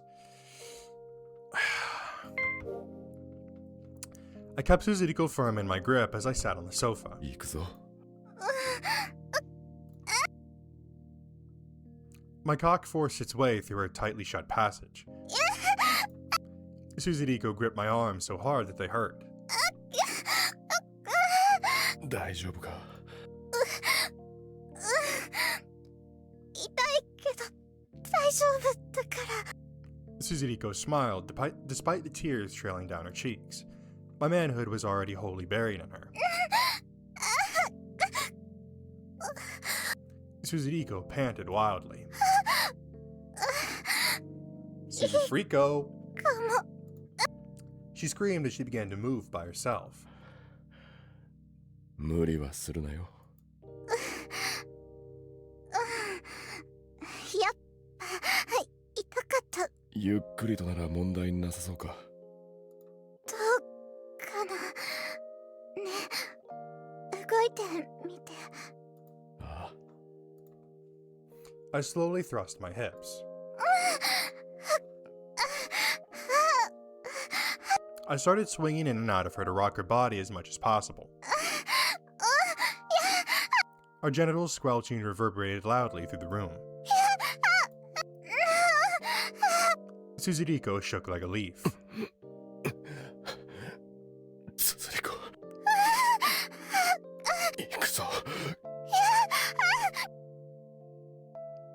I shot my load deep into her. Damn! Suzuriko trembled like crazy. Her tight walls wriggled and squeezed around my cock. I ruffled her hair. ありがとう、先生。Suzuriko muttered that as my cock remained caught inside her. ねえ、先生。Suzuriko called out to me as she sat on the couch, putting her underwear back on. 先生は好きな人おると？ Couldn't say I'd been expecting that question. 惚れた腫れたなんて話はこの年になるともうあまりなくなるんだよ。まだまだこれからだと思うけどね。それはそれとしてどうだ、眠れそうか？あ、うん。一緒にいてくれれば大丈夫だとは思うけど、こっちがまだ痛くて。Suzuriko flashed me a pained smile, pressing against her abdomen all the while. なんかまだ何か入ってるような感じがするんだよね。そのうち慣れるだろう。さあ、いい加減寝るぞ、トジコ。だからトジコって。まあ、今日はいいや。Suzuriko nuzzled against my chest. あったかいね。おやすみ。Awesome. Cool. Good job, team. I woke up that morning, sun beating down on my face, only to find that my bedmate had up and vanished. Her side of the futon was cold, and obviously that meant she'd left quite a while ago. I got up and surveyed the room. A note sat on the table. 顔を合わせるのが恥ずかしいから。 I was too embarrassed to look you in the eye. Huh. Never knew she had a side like that. I put away the futon. とりあえず俺も帰るか。 Okay, and then we go all the way back to that. I do wish that there was a way to like go back to because like for example, I really love how Root Double does it, where like you can scroll back on the logs and then like actually go back to that point in the story. So then I don't have to like go, you know, if I ever wanted to come through and like unlock all of the scenes, then I wouldn't have to actually sit here and like go through all of this shit, you know? It's not the biggest thing in the world, but it is a little bit annoying. I arrived at Ueno. Still in the area? Shortly after I looked around the museum, I found her seated on a chair in a corner of the museum. Yeah, Stella. Excuse me. Jesus Christ. Stella glanced up at me, face inscribed with confusion. 前にもあった時坂玲二です。 I told her my name for the umpteenth time. そう、レイジだ。覚えていたの？うん、もちろん。 Top 10 lies ever told. Then why does that sound like a load of BS? そうだ。以前黒い卵についての話を聞いたときにいろいろと聞かせてくれたね。今度復活祭のお祝いをすることになったんだが、具体的に何をすればいいのかな？ Oh gosh, we are nowhere near being done. Great lord, great googly moogly. Oh, where was I? I lost my spot. Oh, here we go. Nice, conveniently found it. I think I'm going to roll this, so could you tell me exactly what you're supposed to do for the occasion? 復活祭はもともとキリスト教とは何ら関係のない宗教の春の祭りでした。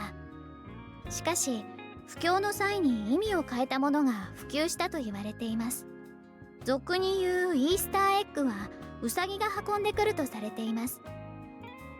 子供のいる家庭では卵を庭などに隠し、それを探させるエッグハントや丘の上から卵を転がして遊ぶエッグロールなどをしたりします。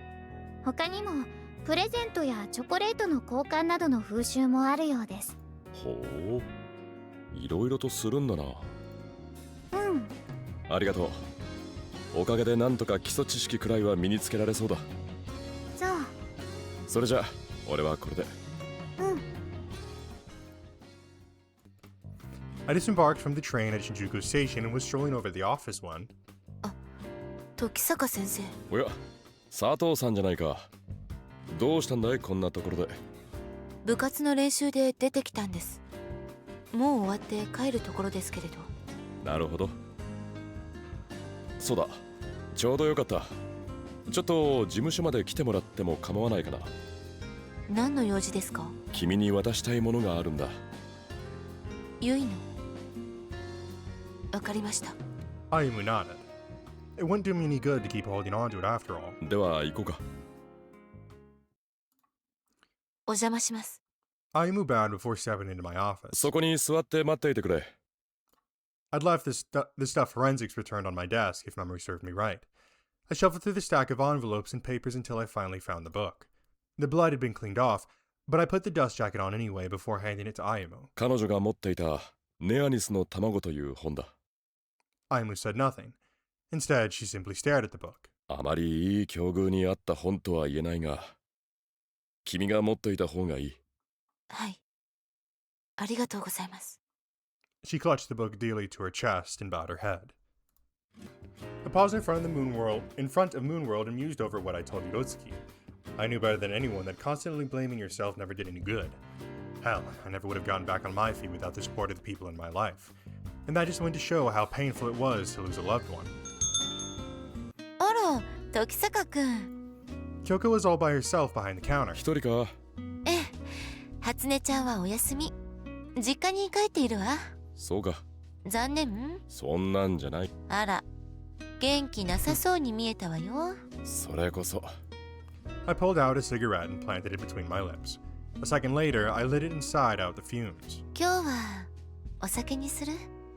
It seemed Kyoko had realized I wasn't my normal self. そうだな。飲みたい気分だ。ウイスキーでいいかしら？ I watched her turn around and pour some ice into a glass as I dragged on my cigarette. Kyoko had been instrumental in my road to recovery. She was always there to lend a hand, just like right now. Only different was that I wasn't positively wallowing in grief like I had back then. はい、どうぞ。Kyoko set two amber glasses atop the counter. 二つ？私も付き合うわよ。She picked up one of the glasses, ice clinking within. まだ仕事中だろ。いいのよ。今の時坂くんに一人酒は合わないでしょ。Kyoko walked out from behind the counter and took the seat right next to me. ユキコのことでしょ。よくわかったな。時坂くんがお店に来て何も頼まないときは大抵何かに悩んでいるもの。すでに終わったことだから本来なら悩む必要もないんだがな。それだけユキコのことを思い続けているということでしょ。Maybe she had a point. It seemed like I was still stuck in the same place as ever. But I ever managed to put it behind me. I had to at least try, didn't I? なんだか焼けちゃうわ。Kyoko took a little sip out of her glass. 私だって忘れちゃいないけど、もう随分と昔のことだから。あの人のぬくもりもだいぶおぼろげになっているもの。それでも俺たちは生きていかないといけない。そうよ。先に行ってしまった人たちの分も精一杯生きていかないと。それくらいしか私たちにはできないから。Kyoko suddenly careened over. おい。I frantically grabbed her so she wouldn't fall. あら、酔っちゃったのかしら。それほど飲んでないだろうお前。She hadn't even finished her whiskey. 疲れているんじゃないのか？かもしれないわね。このところ働き詰めだったから。Kyoko sighed after splaying herself out across the counter. 少しは休んだらどうだ？ I checked her forehead just to be safe, but it didn't seem like she had much of a fever. そうね。時坂くん、悪いけれど、お店閉めてくれる？ There weren't any other customers around, meaning this was as good a time as any to close up. I went outside and flipped the sign. Though there weren't many people in the vicinity, that had changed once rush hour hit. I flipped the sign out front and went back in. 閉めておいたぞ。京子？ I called out to Kyoko, but received no answer. She was still splayed out across the counter. 大丈夫か？ It seemed she'd already fallen asleep. Oh boy. I couldn't very well just leave her now. 京子。 I gave her a little tap on the cheek to wake her up. Her eyes opened ever so slightly. 寝るんだったらきちんと布団で眠った方がいいぞ。そうね。 Kyoko staggered to her feet. I was on tenterhooks just watching. 仕方ないな。 I crouched down and wrapped my arm around her shoulders. 歩けるか？ Kyoko and I slowly made our way over to her bedroom. Once there, I put her to bed. じゃあ、もういいな。待って。Yeah. Man, this is like winning the Super Bowl or something. Kyoko grabbed me right as I turned to leave. 京子？ もう少しここにいて。どうした？お前らしくないな。時坂くんが思う私らしさってどうなの？ Kyoko interrupted me before I could finish. 私はそんなに強くないわよ。 Her voice was choked with sobs. ずっと寂しいのよ。あの人がいなくなってから。京子。 Tears welled up in her eyes. 少しくらい私のことを見てくれたっていいじゃない。俺だって弱い人間だ。 And that was why I knew I wouldn't be able to refuse her. 京子。俺は弱くてちっぽけな人間だ。育児もない。だからここで答えてしまったらもう何もかも投げ出してしまうかもしれない。大丈夫よ。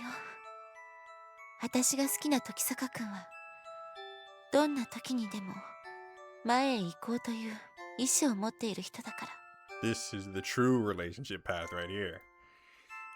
Kyoko's fingers snaked around my arm. 京子。だから私を受け入れて。Damn! Them things is big. God damn. I caressed Kyoko's breasts from behind. They practically molded to fit in my palm, soft as clay. Kyoko blushed, her breaths hot as fire. I licked the back of her neck. やだ。それくすぐったい。感じやすいのか？だってすごく久しぶりだから。 Kyoko shrank away, face flushed all the way to her ears. 時坂くんはそんなことないんでしょうけど。そうすねるなよ。すねてない。I needed her nipples cutting her off. Kyoko tightly gripped my legs. なあ、京子。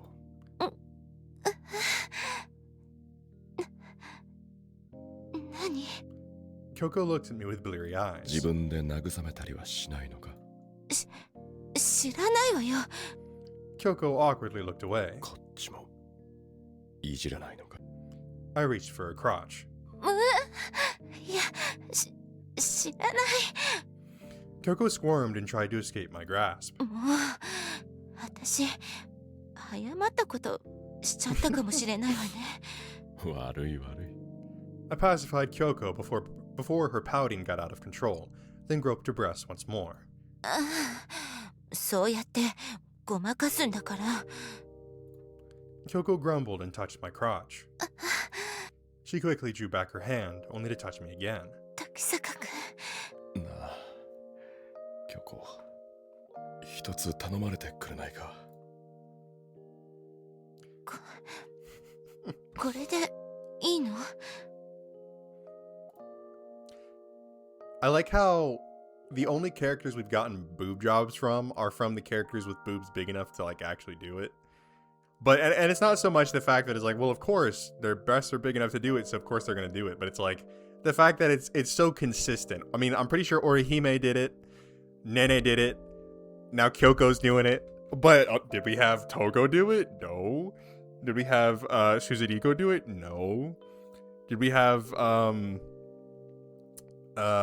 fucking Mizuhara do it? No. Oh, I missed something.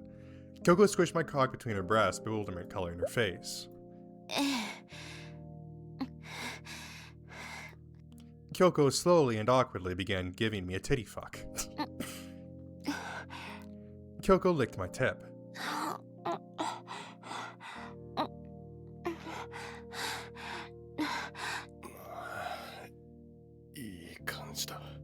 My manhood was lathered with spit.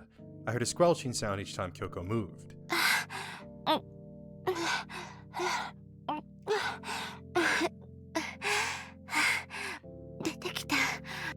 Kyoko licked up my pre-cum, getting all my glands shiny.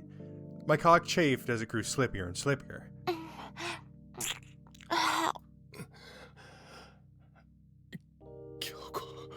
A numbing sensation swept over me, my tip tickled by her actions.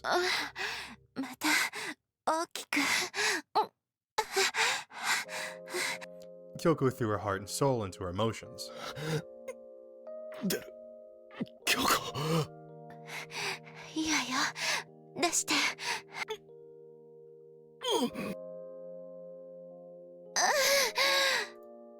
My cum burst out as the dam in my mind collapsed, staining Kyoko's face.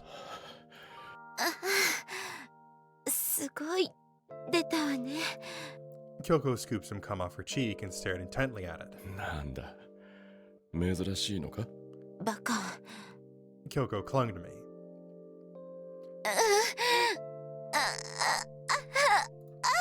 Kyoko's pussy swallowed my dick. Her pussy walls were squeezing around my cock as tight as a virgin's.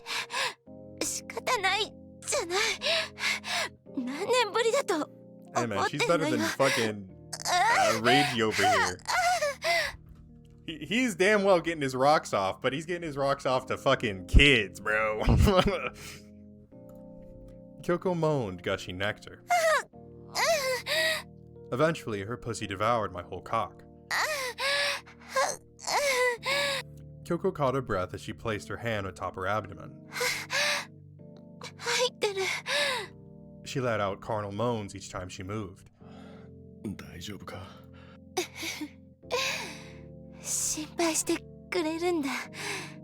Kyoko smiled, eyes damp with tears.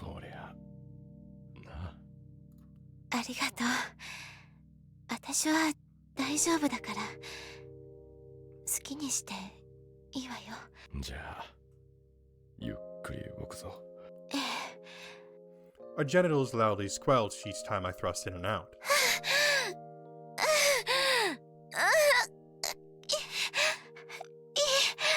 The bed shook and creaked. I reached out and rubbed her rock-hard clitoris. Her walls clenched around my manhood. Kyoko grabbed my arms from behind. Her hips swung more and more. It seemed like it would be tricky to move in that position, so... I switched positions while still deep in Kyoko. In response, she threw herself back and moaned. Nectar dangled out of Kyoko's pussy and dripped onto my pubic hair. Kyoko,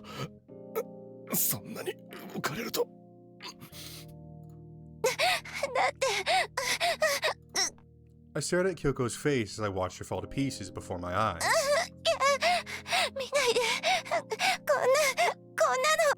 Kyoko shook her head, red as a lobster, down to her neck. Kyoko. I cupped her cheeks as I continued thrusting. I stopped at that exact moment.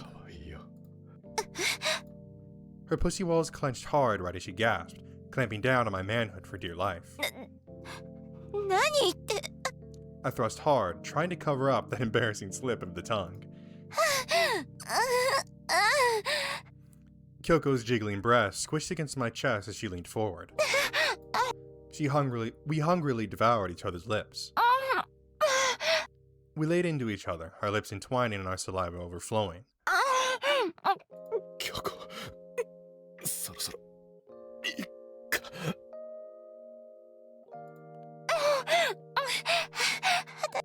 We thrust with all our might.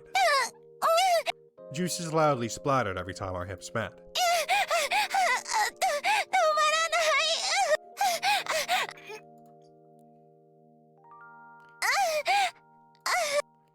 Kyoko stiffened from top to bottom, face warped in ecstasy. In contrast, I gave myself over to the comforting sensation of my muscles relaxing. Kyoko buried her face in my chest. Kyoko? なんでもない Kyoko didn't lift her head even a little, and so I simply stroked her hair for a while. Alright, I can stop playing this game now. That's my dreams come true. Eventually, I realized it was dark out, the sun having set who knew how long ago. ねえ時坂くん Kyoko called out to me after putting her clothes back on. 私のこと可愛いって言ったでしょ何のことだ I put a cigarette between my lips to dodge the question. ここでタバコはダメよ私の部屋なんだからいいだろう別に。ダメどうしても吸いたいんだったらもう一度 I feel so bad because Uezomi is so into Kyoko, and we're over here. She literally went out of her way to basically beg us to fuck her, while Uezomi's in the cuck chair over here. 何をもういいわよ Kyoko pouted, her cheeks inflating. This is exactly what I found so adorable about her. Not that I'd ever admit that, of course. Hey man, we can stop playing right there. I'm so fucking happy that we got to do that.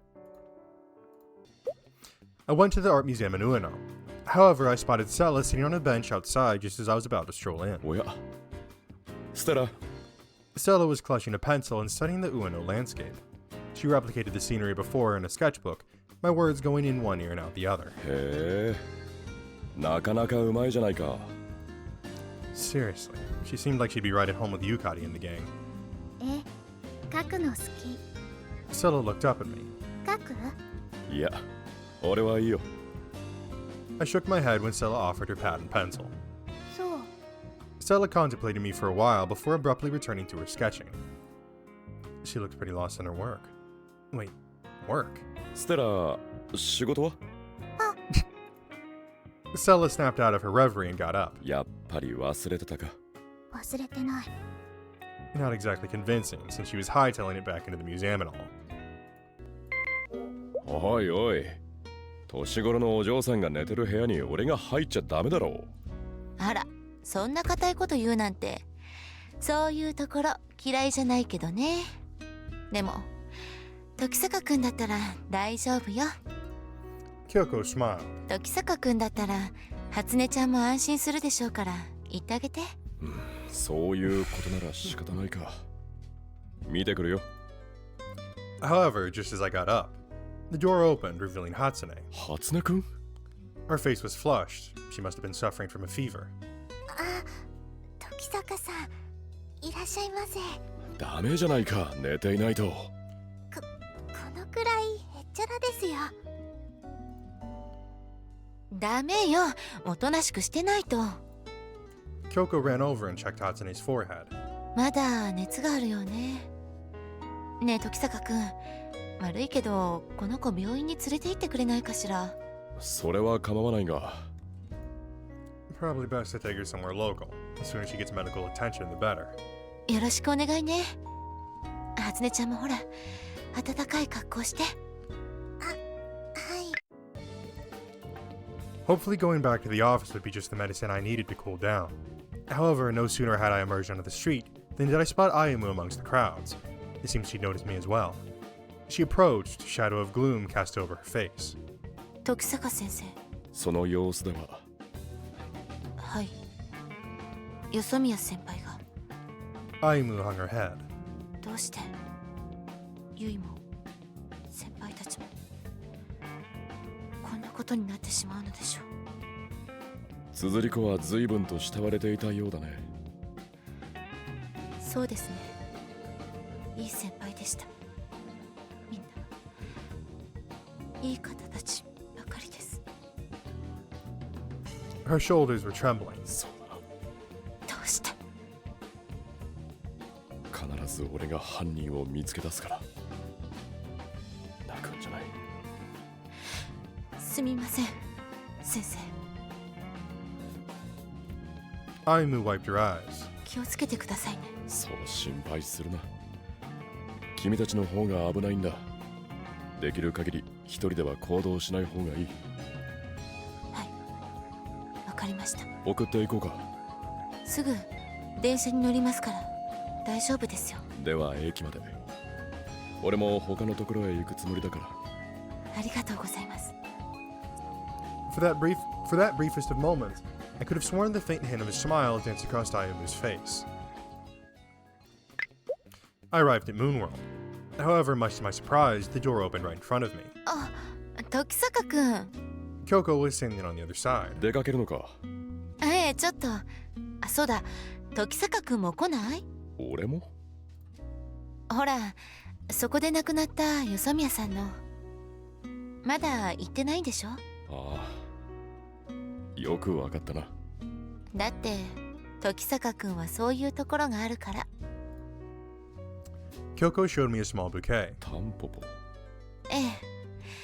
この方が似合ってるかなと思って。そうだな。Small yet invigorating. That summed up Suzuriko perfectly. じゃあ、行きましょうか。We arrived at a spot that had been recently cleaned not too far behind the station. It was an alleyway between some barracks that stood amidst the remnants of the old black market. ここだったらしいわよ。そうか。こんなところで。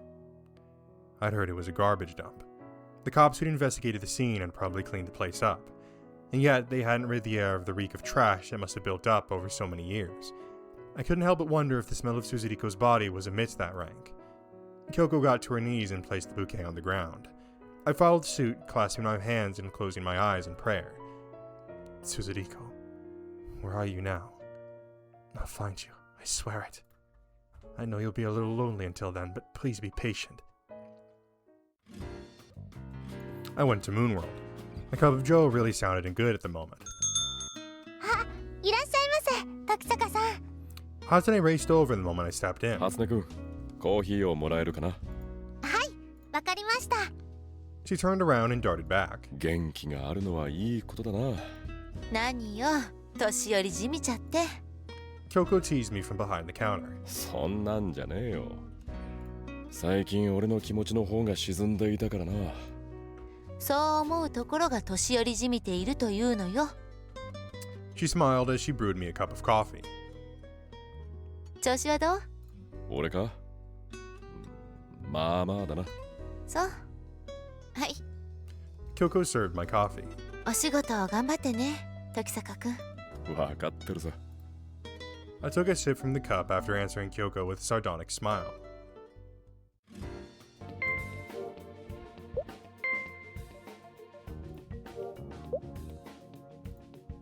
I had to worry more about finding Toko, not fulfilling her request. She undoubtedly had been kidnapped by Shinji Mamiya, and there were only so many places he could hide, such as, for example, his father's house in Hoya. Last time I'd visited the place, it seemed deserted, but that was exactly what made it the perfect hiding spot. I had to get there before Yaginoma and his men, but I knew it'd take too long to reach Hoya by train, considering all the transport I have to make. 駅前でタクシーを拾うか。I made a beeline for the station. I hailed a taxi at Nakano Station and raced over to Shinzo Mamiya's home in Hoya. The police were nowhere to be found. It seemed Yaginoma and his men hadn't arrived just yet. The Mamiya Manor, located deep in the middle of a forest near a residential district, seemed exactly the same way as when I'd last visited. But there was something here, I just knew it. I tiptoed over to the door. But when I gently grabbed the doorknob, the door suddenly creaked loudly open. It's not locked. Whatever the case, I didn't have time to carefully consider my next course of action. This was illegal, no doubt about it. But Toko might be in there.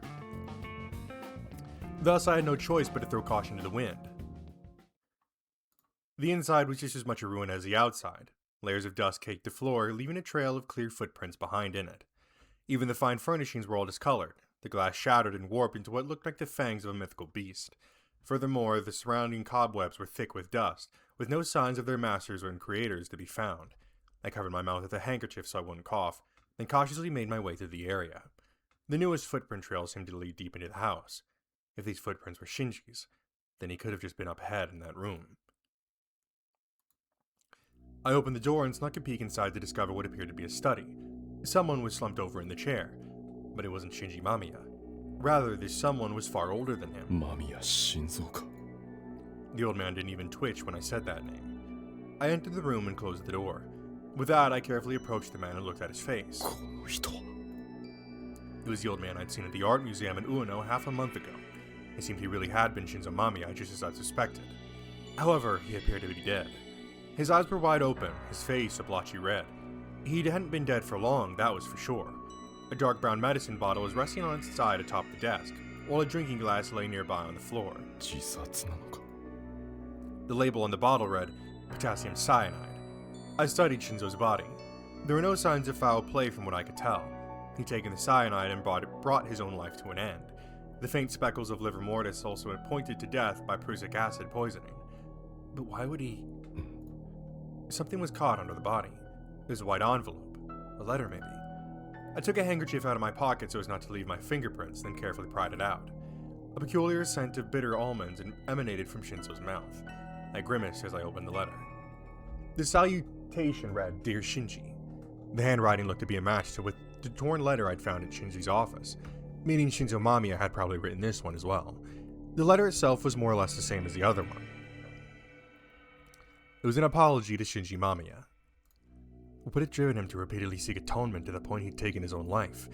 Unfortunately, Shinzo could no longer answer that particular question. However, Shinji probably knew why his father had decided to commit suicide, especially if he'd come here himself. No, maybe it was because he'd come here that his father had decided to commit suicide, hence why he'd left his letter as a last will of sorts. It was a plausible theory for sure. However, I turned away from Shinzo and scanned the room. There was a door that led further in, and it was partially ajar too. Light seeped out from within it. Wait, is that where he's hiding? I didn't have a weapon with me, so if Shinzo Mamiya turned out to be right behind that door, guess all I can do is buck up, huh? I took a deep breath, practically body slammed the door, and flew into the next room.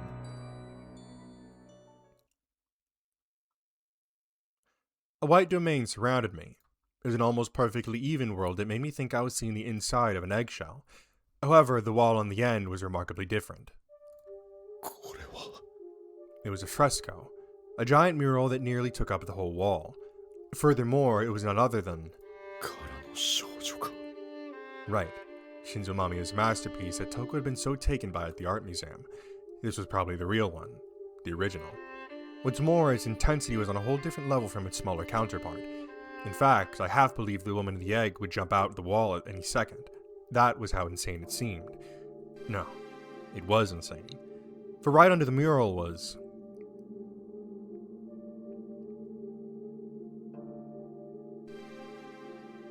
Damn, they got her.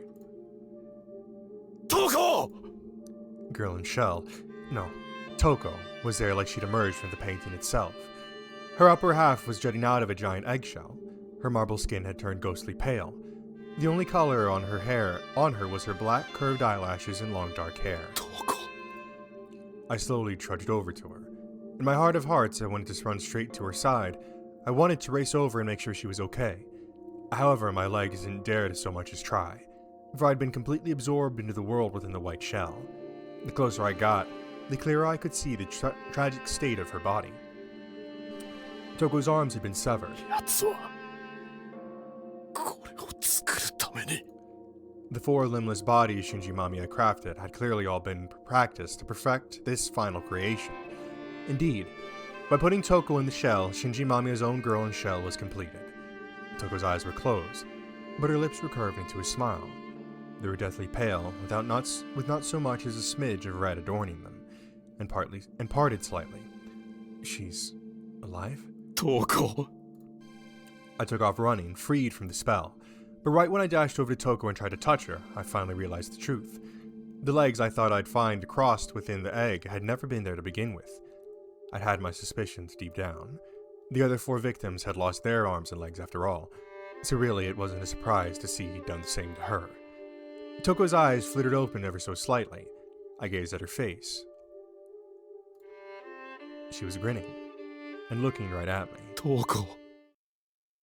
俺だ。わかるか? I could have sworn I saw her eyes move. However, no words exited her mouth, merely a gust of air that seemed to leak out of her very lungs. Toko. I gently touched her cheek. She smiled happily. And then... But before those words were fully registered within my brain, Toko's eyes shut for good. That smile still etched onto her face.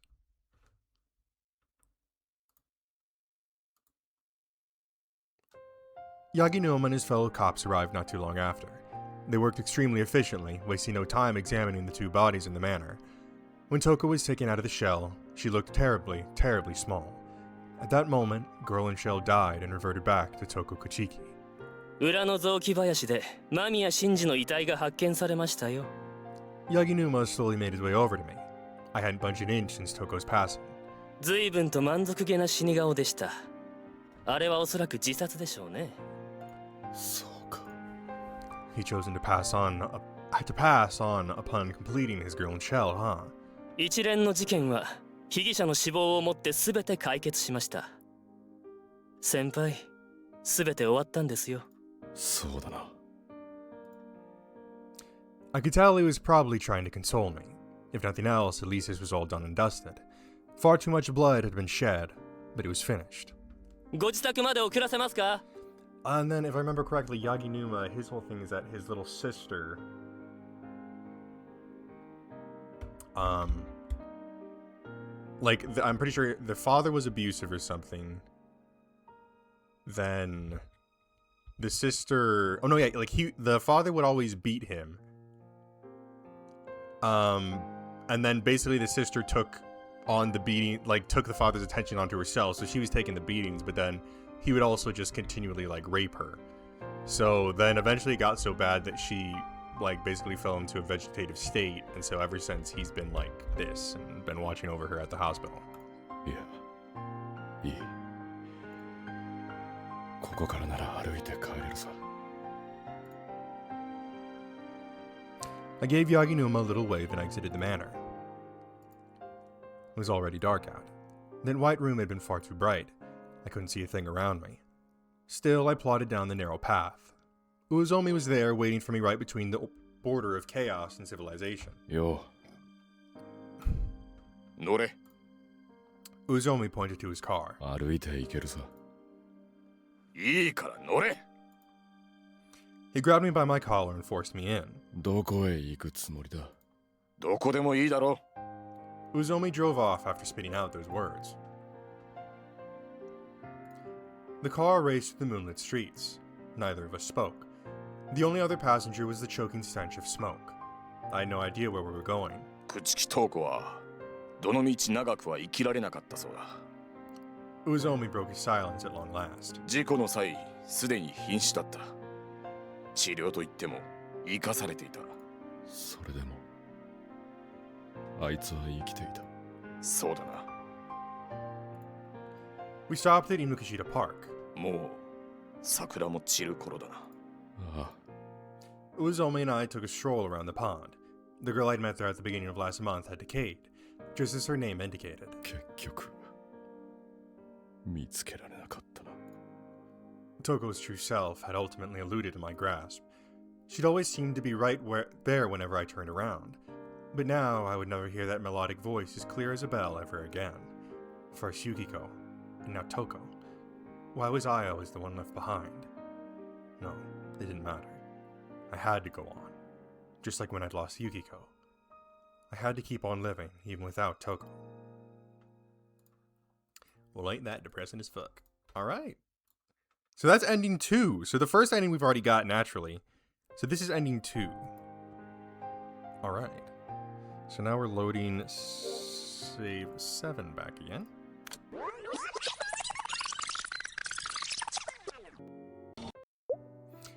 For whatever reason, I felt empty when I woke up. Numerous thoughts danced through my mind as I stared at a blotch on the ceiling. Toko and Shinji Mamiya had yet to be found. It seemed the police had put out an APB for Shinji's arrest and expanded their search all the way to Kanto's neighboring prefectures. In other words, they weren't considering Toko's safety. They were operating under the assumption she was dead. Maybe that was the only way to catch the bastard. The thought made me sick to my stomach. I sat up in my futon. Shinzo Mamiya and Mio Mizuhara had been arrested, so everything apart from Toko and Shinji's whereabouts should have been resolved. Yet the case didn't feel entirely closed to me, like we were still missing something. I turned to my desk and saw a pendant on a chain resting there. It was the one Sella had dropped in Ueno. I stretched out and tried to grab the pendant, but succeeded only in knocking it to the floor as the chain slipped through my fingers. It opened right up. For a moment I worried I'd broken it, but apparently it had actually been a locket all along. I picked it up and looked inside.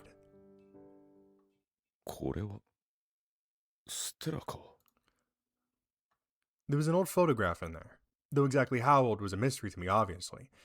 Wait, why would she put a photo of herself in this thing? The pendant was definitely Stella's, no doubt about it. However, there was something off about the photo. What?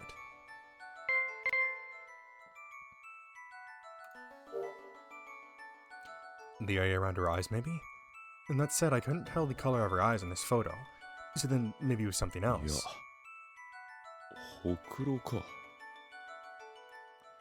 Stella had two distinct moles near her eye. However, the girl in this photograph only had one. It didn't look like the photo itself was airbrushed at all either. So, what could it have meant?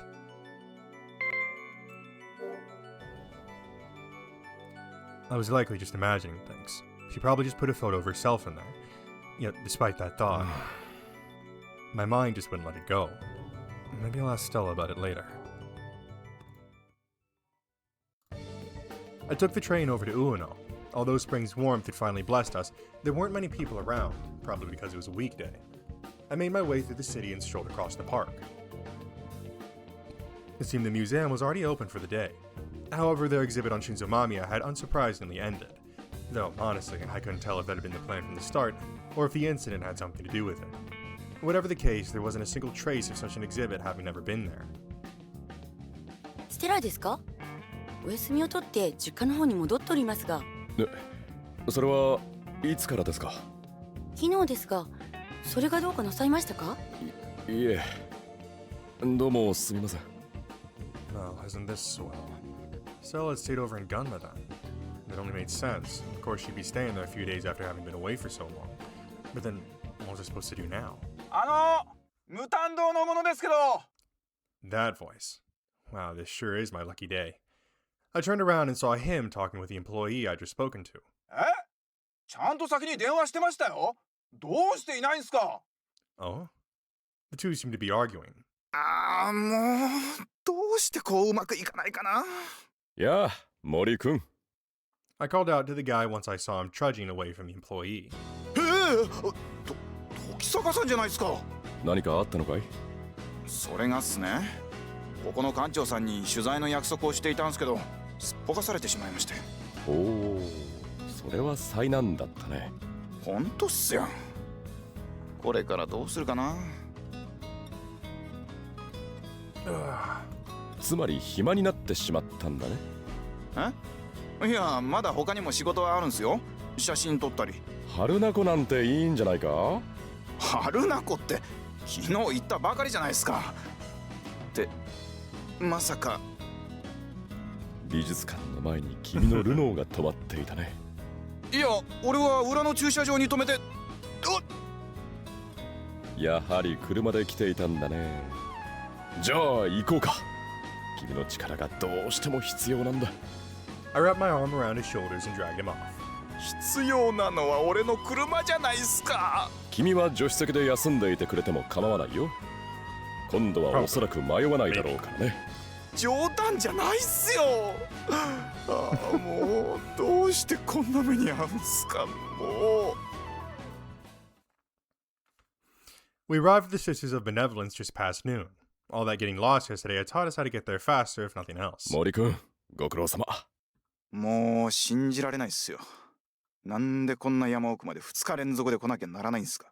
まあそう言わず、君はこの辺りで写真でも撮っているといいよ。I left Hirosuke with those words and went into the church. すみません。 The nun standing in front of the altar turned back toward me. あら、昨日の。いかがなさいましたか？桂木さん、たびたび申し訳ありません。ステラさんがこちらに滞在されているそうですが。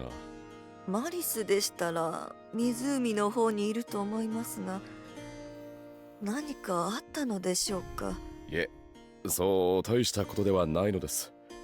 彼女に忘れ物を届けに来ただけですよ。まあ、そのためにわざわざ東京から戻ってきたのですか？そう遠くもありませんからね。If anything, Hirosuke was the one who'd suffered for it. I thanked Motoko and went outside. Hirosuke was gone. He'd probably decided to take photos of the area like I'd suggested. Still is over by the lake, huh? I went down to the lake shore. Damn. She a beaut, ain't she? Stella was playing with some swans by the river. She dipped her bare feet into the lake and splashed up some water. The swans made no attempt to flee. It seemed like they were playing right along with her. Stella. Stella noticed me and got out of the water, a smile gracing her lips.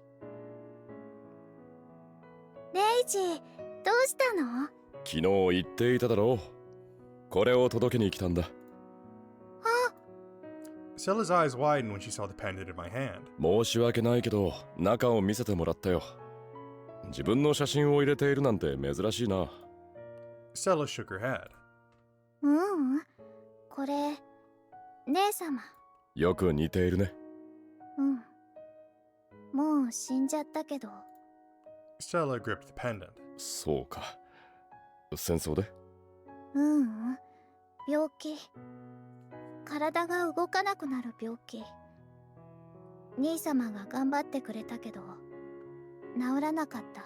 兄様？姉様の恋人だった人。お医者さん。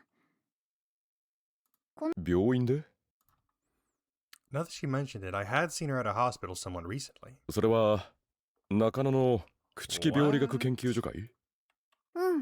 中野。あそこにステラのお姉さんの恋人だった人がいるのか。Who could he be? それはもしかして。きっと違う。Definitely no. Stella shook her head. I didn't know how old Stella's sister was, but Fumiya seemed right around the age to fit the part. I guess I'd missed the mark. それはまさか朽木所長会？違うはず。Probably no. Stella shook her head. That only figured. There'd be a shit ton of problems if Director Kuchiki had a mistress, so it must have been someone else. まさか村瀬直樹なのかい？村瀬？ Thank God. Stella shook her head. It wasn't out of the question, but in any case, the guy was behind bars now. もしや斉藤先生かな？違うと思う。 Stella shook her head. He seemed like a plausible candidate, but I'd swung and missed. Maybe it was a doctor I was unacquainted with then. じゃあ名前は？誠。誠？ Now that one didn't ring any bells. 六式誠。Oh my God. Oh. 六式誠。Oh my fucking God. Stella's older sister's ex-boyfriend is the Rokushiki killer. The very one who murdered Reiji's pregnant fiance and beheaded her and then fucking crucified her. Why? Why the hell did his name have to come up? どうしたの？レイジ。六式誠があの病院にいるのか？ But who was he? その男の特徴を教えてくれないか？特徴わかんない。年齢や外見的なもの何でもいいんだ。教えてくれ。頼む。レイジ。 Stella's face fell. 母様なら何か知ってるかも。手紙？姉様の手紙。誠のことたくさん書いてた。Stella took my hand. よくわからないけど、レイジにとって大切なんだよね。行こう。まあ I let Stella guide me back to the church. 母様。 Stella headed over to Motoko as soon as we got there. どうしたんだいマリス、そんなに慌てて。姉様の手紙、レイジが見たがってる。セレスのどういうことでしょうか。ぶしつけで申し訳ありません。ステラのお姉さん、セレスさんですか。彼女が昔お付き合いしていた男性のことで。誠さんのことでしょうか。ええ、六式誠です。彼は6年前に。存じております。Motoko interrupted me and clasped her hands in prayer. 彼は罪深いことをしてしまいました。神もあのような所業を決して許しはしないでしょう。知っていることを聞かせてもらえませんか。ええ。まずマリスの姉セレスティアル・ステラのことを話さなくてはなりません。Yay, backstory. Celeste, full name Celestial Stella, was the daughter of Motoko Katsuragi and missionary Cristoforo Belge Stella. She was born and raised in Japan. However, since she was of mixed race, she received much discrimination for her appearance even though her father was from an allied nation. But she never let any of that get to her and grew up to be a respectable woman. She was devout Catholic with a heart full of compassion. When she turned 18, she started attending a university in Yokohama. It was there that she met Makoto Rokushiki. Rokushiki, a young man aiming to study medicine, was sincere to Celeste. Celeste slowly fell in love with his kindness and intelligence. During a school break, she brought Rokushiki over to Gunma. He had been a gentleman to both Motoko and young Maris. A little while later, something strange began to happen to Celeste. At first, it was only a mild fever, so she simply thought she'd caught a cold. However, once she lost sensation in her toes, and gradually lost the ability to move her body entirely, Rokushiki realized she had a different illness altogether. And so he began studying many different fields of medical science to cure Celeste's illness. He had both the training and the talent to learn all of that. Meanwhile, the bedridden Celeste wrote her mother letters. She kept doing so until the paralysis spread to her arms.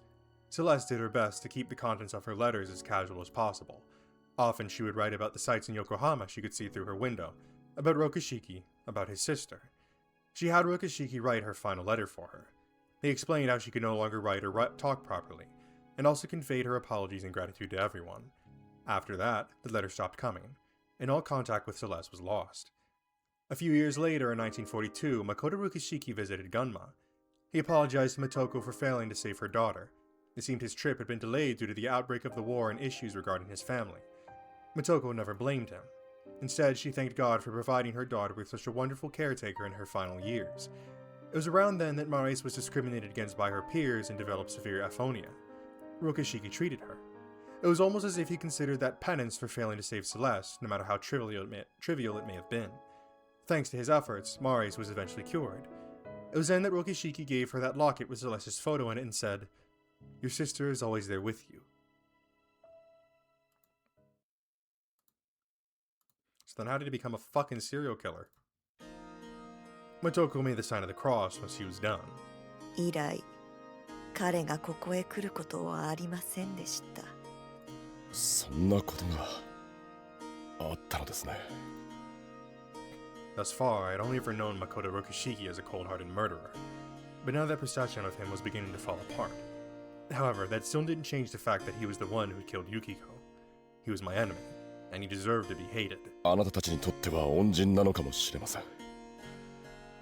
ただ自分にとっては大切な人を殺された仇なのです。Makoto silently nodded. 桂木さん、 Motoko, my bad. 一つだけよろしいでしょうか。私たちにできることでしたら何なりと。そのセレスティアルさんから送られてきた手紙はまだあるでしょうか。わかりました。今お持ちします。Motoko left the chapel. レイジ、誠は。Stella gripped her arm. わかってるさ。君には迷惑をかけない。In all honesty, I could really have used her help, but I didn't want to get her wrapped up in all this, not when it would mean causing her pain. 君はまだこっちにいるのだろう。うん。that was for the best. Motoko came back. こちらがセレスが送ってきた手紙です。感謝します、桂木さん。I accepted the bundle of letters. Guess I'll read all these on the way home.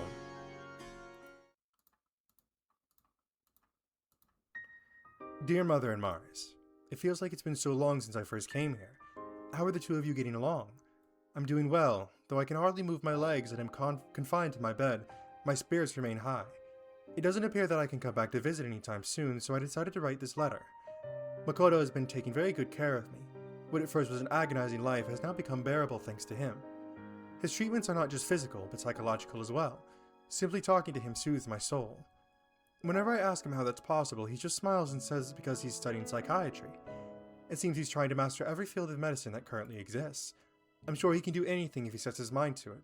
After all, he's trying to cure me even though we have no idea whether the problem's external or internal in nature. Though personally I don't think that means he needs to go so far as to study obstetrics too. I'm sorry, I know I'm rambling here. My arm's starting to get a bit tired and numb. Still, allow me to write about one last thing. His little sister. I think she might hate me. She has such a pretty face, and she keeps glaring at me whenever she comes to visit. Perhaps she's jealous of all the time I'm spending with her brother. The two of them used to be joined at the hip from what I hear. Still, I hope Misa and I will get along someday. That's all for now. I'll write again later. Mother and Maris, do watch your health. Love, Celeste.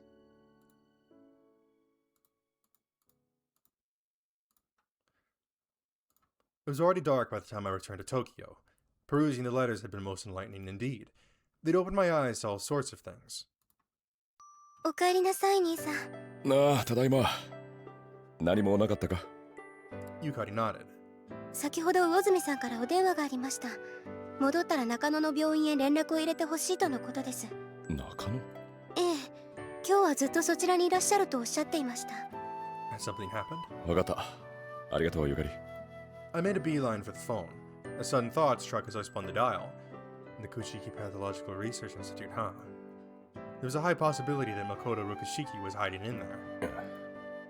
I hung up and started dialing a different number. はい、山之内ですが。夜分恐れ入ります。時坂ですが。え、時坂さんですか？申し訳ありません。今そちらに警視庁の魚住巡査部長がいると思うのですが。いらっしゃってますが、なぜこちらに？少々思うところがありまして。すみません。魚住を呼び出してもらえませんか？構いませんが。あ、その前に一つ。先生方は皆いらっしゃるのですか？所長も斉藤先生も今夜は泊まりだそうですが、それが何か？いえ、すみません。魚住をお願いします。わかりました。So Director Kochiki and Tamagi Saito are there, huh? I couldn't have them leaving or catching on to me, especially now. As such, I had to act carefully. Still, what exactly went down at the hospital? Suddenly, I heard some shuffling on the other end of the line. おう、レイズか？ああ。何があったんだ？それがな、俺にもよくわからねえんだ。解剖前の仏がいなくなっちまったらしい。解剖前？それはまさか。中原美沙だ。夏目さんが担当する予定だったんだが、いざ運び出そうとした時に霊安室からいなくなっちまっていたそうだ。Oh, I'm trying to wrap my head around all this. Okay. So...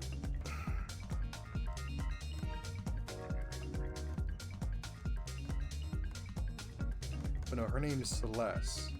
So, Celeste was in a relationship with Rokashiki. Rokashiki had a little sister named Misa.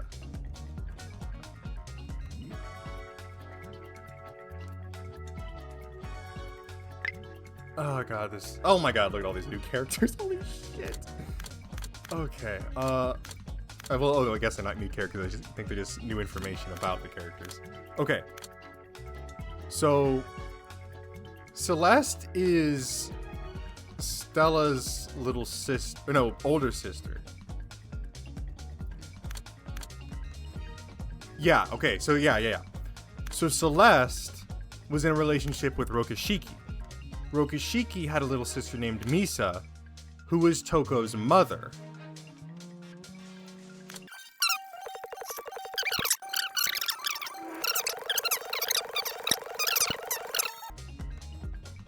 Okay. I'll have to sort that out later. そっちはそのまま残されていいかな。 This had to be his work, no doubt about it.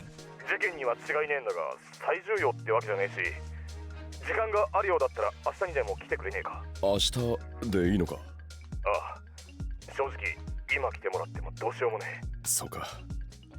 ただ魚住、内部犯の可能性もあるから警戒は怠らないようにな。んなことは分かってる。それじゃあ明日な。 I hung up. He's finally made his move. This was all but certainly the work of Makoto Rokashiki. 兄さん。 It was then that I noticed Yukari studying my face. なんだ。いえ、何も。夕飯はお食べになりますよね。そうだな。腹も減ってるし。Okay, so one of you guys might have to like write out some kind of comprehensive like family tree here. Because we don't even have a Miyuki. Oh, here's the correlation chart. Okay. Oh, I'm fucking stupid. Okay, thank you. Okay, so where are we looking at? Alright, so... Oh, wow. This is complicated. Okay, here we go. So Shinzo Mamiya. Here we are.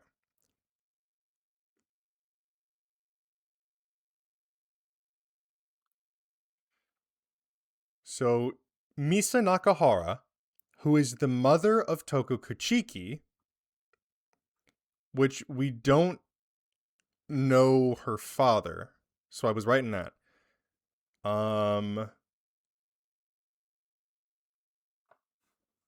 So Misa Nakahara, who is the mother of Toko Kuchiki, was the assistant to Shinzo Mamiya. Shinzo Mamiya ended up becoming super obsessed with her and ended up murdering her. Now, Shinzo Mamiya was married to a separate woman who we haven't seen yet, named Miyuki Mamiya. And so, together, they had Mio Mizuhara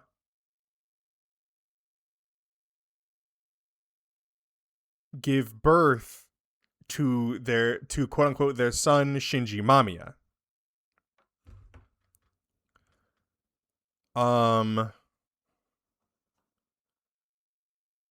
Okay.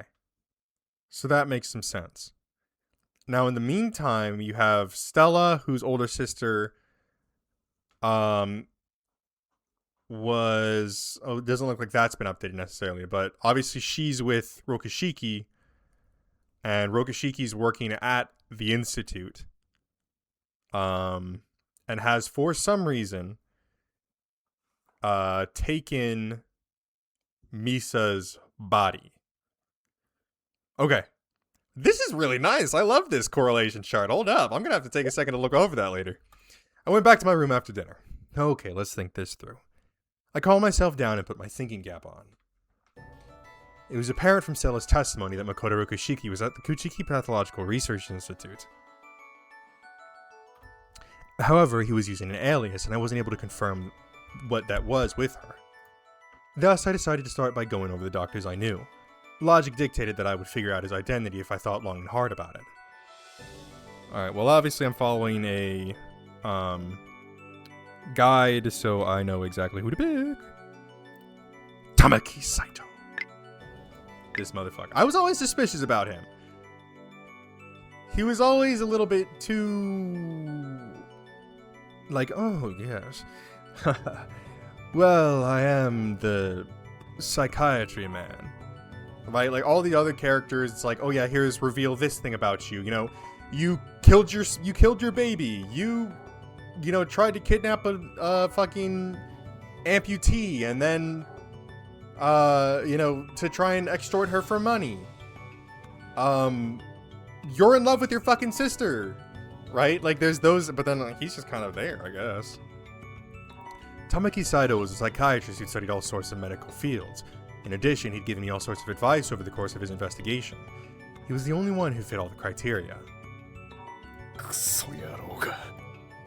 couldn't believe he'd been right under my nose the whole time. The guy that had been responsible for both Tatsuhiko Kusaka and Shinji Mamiya's therapy. Both of them were vicious criminals who'd amputated limbs from their victims, a trait that applied to the Rokishiki case as well. Wait, what if he manipulated the two of them into acting out their worst impulses? God damn it, now everything about this guy seems fishy. If the disappearance of Misa Nakahara's body was also his work, then that made it highly likely that she'd also been Misa Rokishiki originally. And that meant...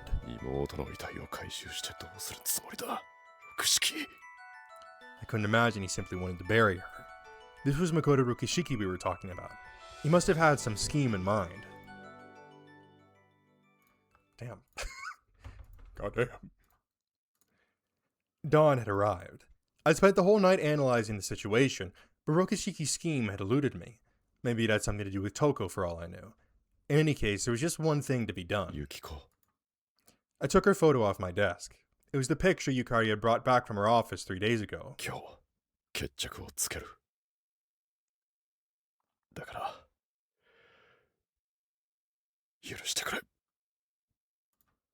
I went out, circled around to the back of the house, and reached under the veranda outside my room.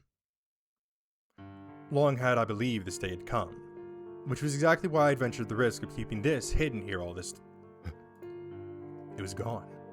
I left it in a box right here, I was sure of it, but all I found was the dirt under my nails. 兄さん、探し物はこれですか? I rose up, my attention drawn to the voice behind me. Yukari. Yukari was holding an object wrapped in waxed paper. It was a souvenir I'd smuggled out when I quit the force. A Colt revolver. Yukari, なぜそれを? 少し前に、アリ地獄の観察をしていた時に、偶然。渡してくれ。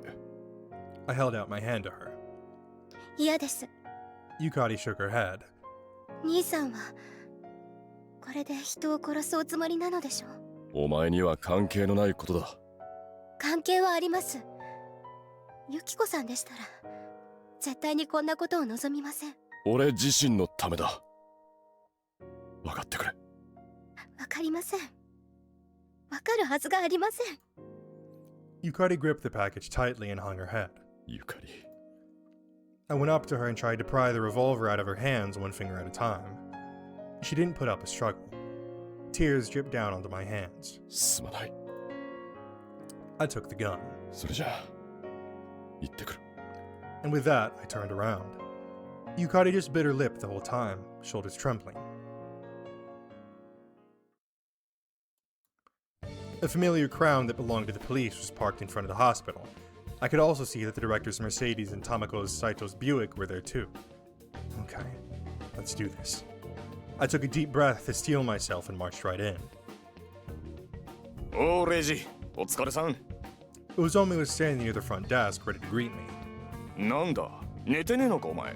ひでえ面してるぞ。ここのところ忙しくてな。で、あれから何か分かったことはあるのか？いや、何の進展もねえよ。霊安室なんざ好き好んで近づくやつもいねえから目撃者もいねえしな。そうか。つまり誰にでも盗める可能性はあるということだな。仏を盗み出すなんてことを誰もがやるとは思えねえよ。まあ、あんだけ綺麗に城を貸してりゃ美術品として通用するのかもしれねえが。売れはしないさ。せいぜい標本にしかならない。それ以上の価値をあれに見出したものしか盗まないだろうな。Indeed, such as a family member. 価値ねえ。俺には分からねえよ。Uzomi scratched his head. 物に対する価値なんて人それぞれさ。それじゃ、俺も聞き込みに行くとするか。ここの医者は皆残ってもらっているぞ。じゃあ俺は斉藤医師のところへ行く。お前は他の人を渡ってくれ。別々に動くのか？そっちの方が効率はいいだろう。どうせ同じ建物内なんだ。何かあってもすぐに駆けつけられるさ。That was exactly why I wanted to keep this guy as far away as possible. 分かった。じゃあ俺は朽木所長にもう一度話を聞いてみることにするわ。ああ。Uzomi disappeared down the hallway. This is for the best. Shivering as I felt the cold steel hidden in my pocket, I left to go find Tamako Saito. No, Makoto Rokishiki. I gave his office door a little knock. 失礼します。He was right there, acting no different than usual. おや、どうされましたか、時坂さん。少しあなたとお話をしようと思いまして。おお、今ここで起きている遺体消失のことでしょうか。いえ、まあそれもありますが、話したいのは6年前。いや、もっと以前からずっと続いていることの話です。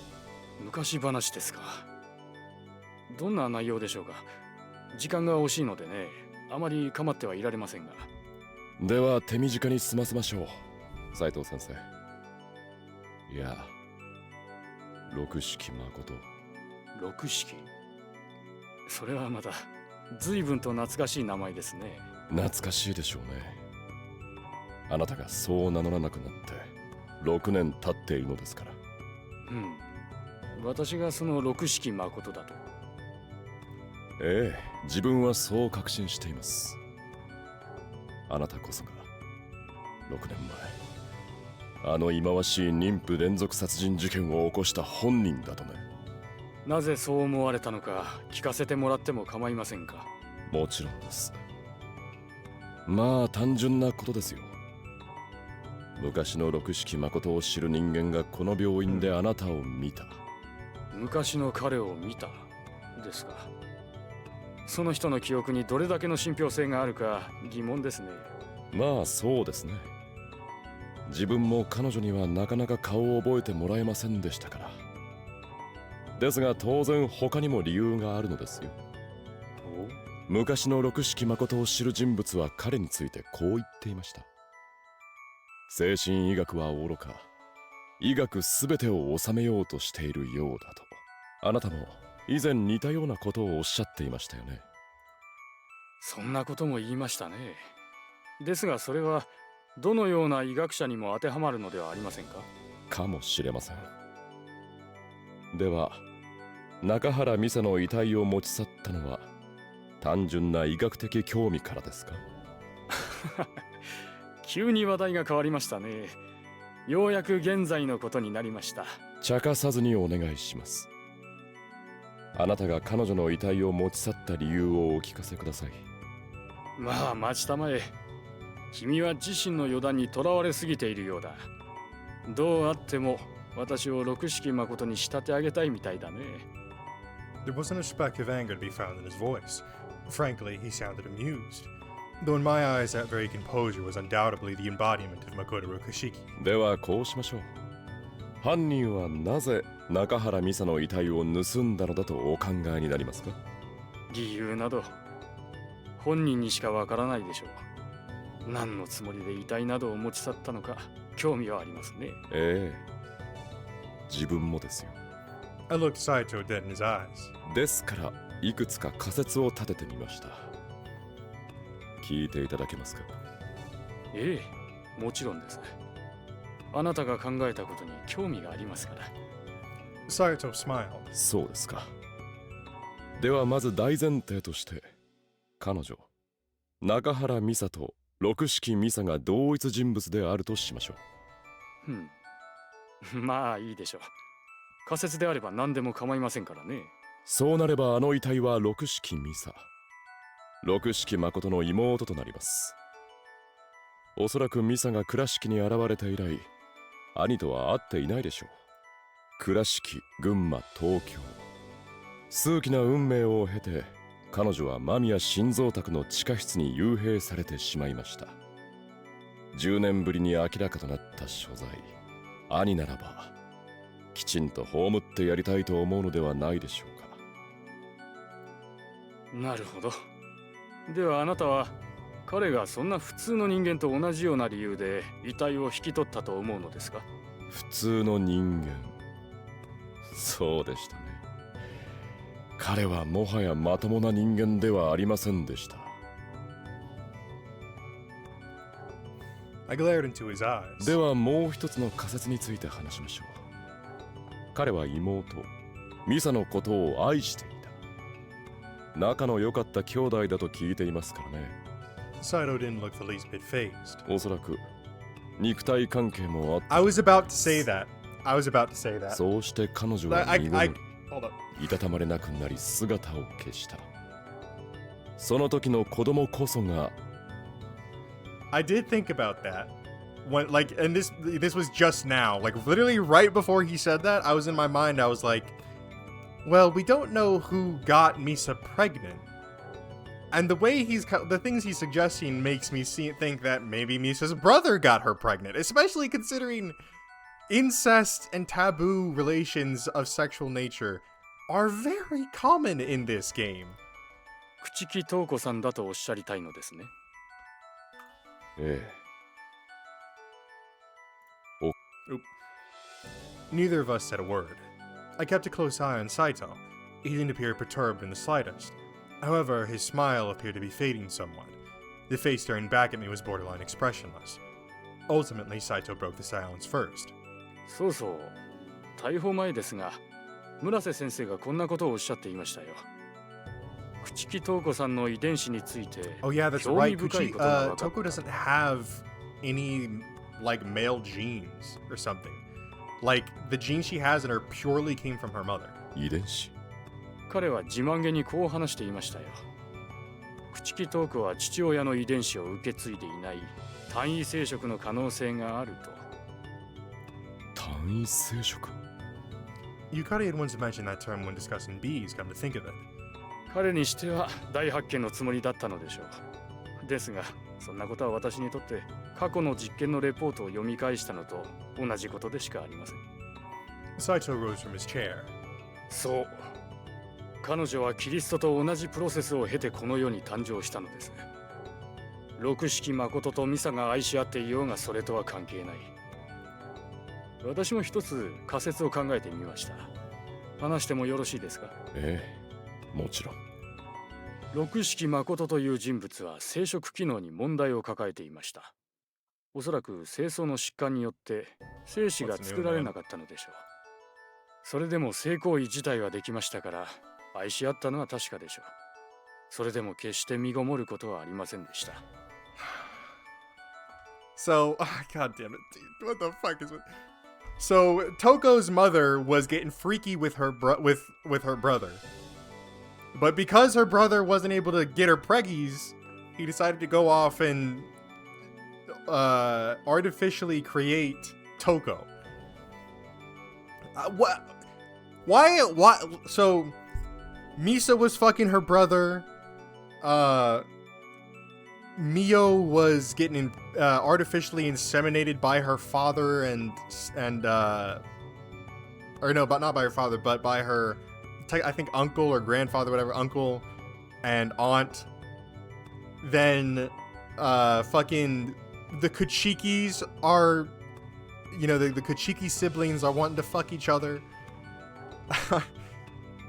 I mean, good goddamn, man. There's like, can we lay off the like incestual shit, man? Come on, Japan. ですが、彼女は妊娠したのです。不可能であることを知っていれば、誰もが想像妊娠であると疑うでしょう。しかし検査の結果、ありえないことが現実に起こっていたのです。Saito's voice grew more and more impassioned. It didn't seem like he was even trying to hide the fact that he was Makoto Rokishiki any longer. 私は以前、学生の時に人為的に妊娠させることを学びましたが、それともまた違う。そのことを彼女は知らなかったのではないでしょうか。性交渉自体はあったのですから、通常の妊娠であったと考えるでしょう。まあ、あくまで想像ですが。Saito added that last part even though the charade was clearly all but up by now. トウコについてはどうお考えですか？それは私がですか？それとも彼が？ Saito raised his eyebrow. 彼はどう思うのでしょうね。愛した妹と同じ顔の少女がいることを、そしてさらわれ、行方知れずになっていることを。彼にとって彼女は結果でしかありませんから。遺伝子学上では同一の個体であろうと、それはミサとは違う生き物です。意外と冷静なのですね。彼は研究者ですから、妹であれ研究の対象にしたのだと思いますよ。では、恋人はどうだったのでしょう？Saito's brow furrowed ever so slightly. こちらで調べたところ、彼の恋人も戦前病気で亡くなっています。もしかすると彼女の治療すらも実験だったのかもしれませんね。その妹さんも失声症を患い、彼はセレスに対しては誠実だったと思いますよ。And there it was. I didn't overlook that. Not once had I brought up Celestial Stella's name. The only one who could have known that was the man himself. I looked at him and gasped. He simply stared back at me, looking as if he hadn't considered that last statement a slip of the tongue at all. 何分若かったのですから、死なせてしまったことを随分悔やんだと思われます。Had he done it on purpose? Not even he would be able to talk his way out of it if I called attention to his contradiction. But if I did that right away, I wouldn't have been able to ask the biggest question on my mind. And that meant leaving my greatest desire unfulfilled. どうかしましたか？いえ、話を続けましょう。God, I mean... 戦後、彼が起こした陰惨な連続殺人事件について。Like, I mean,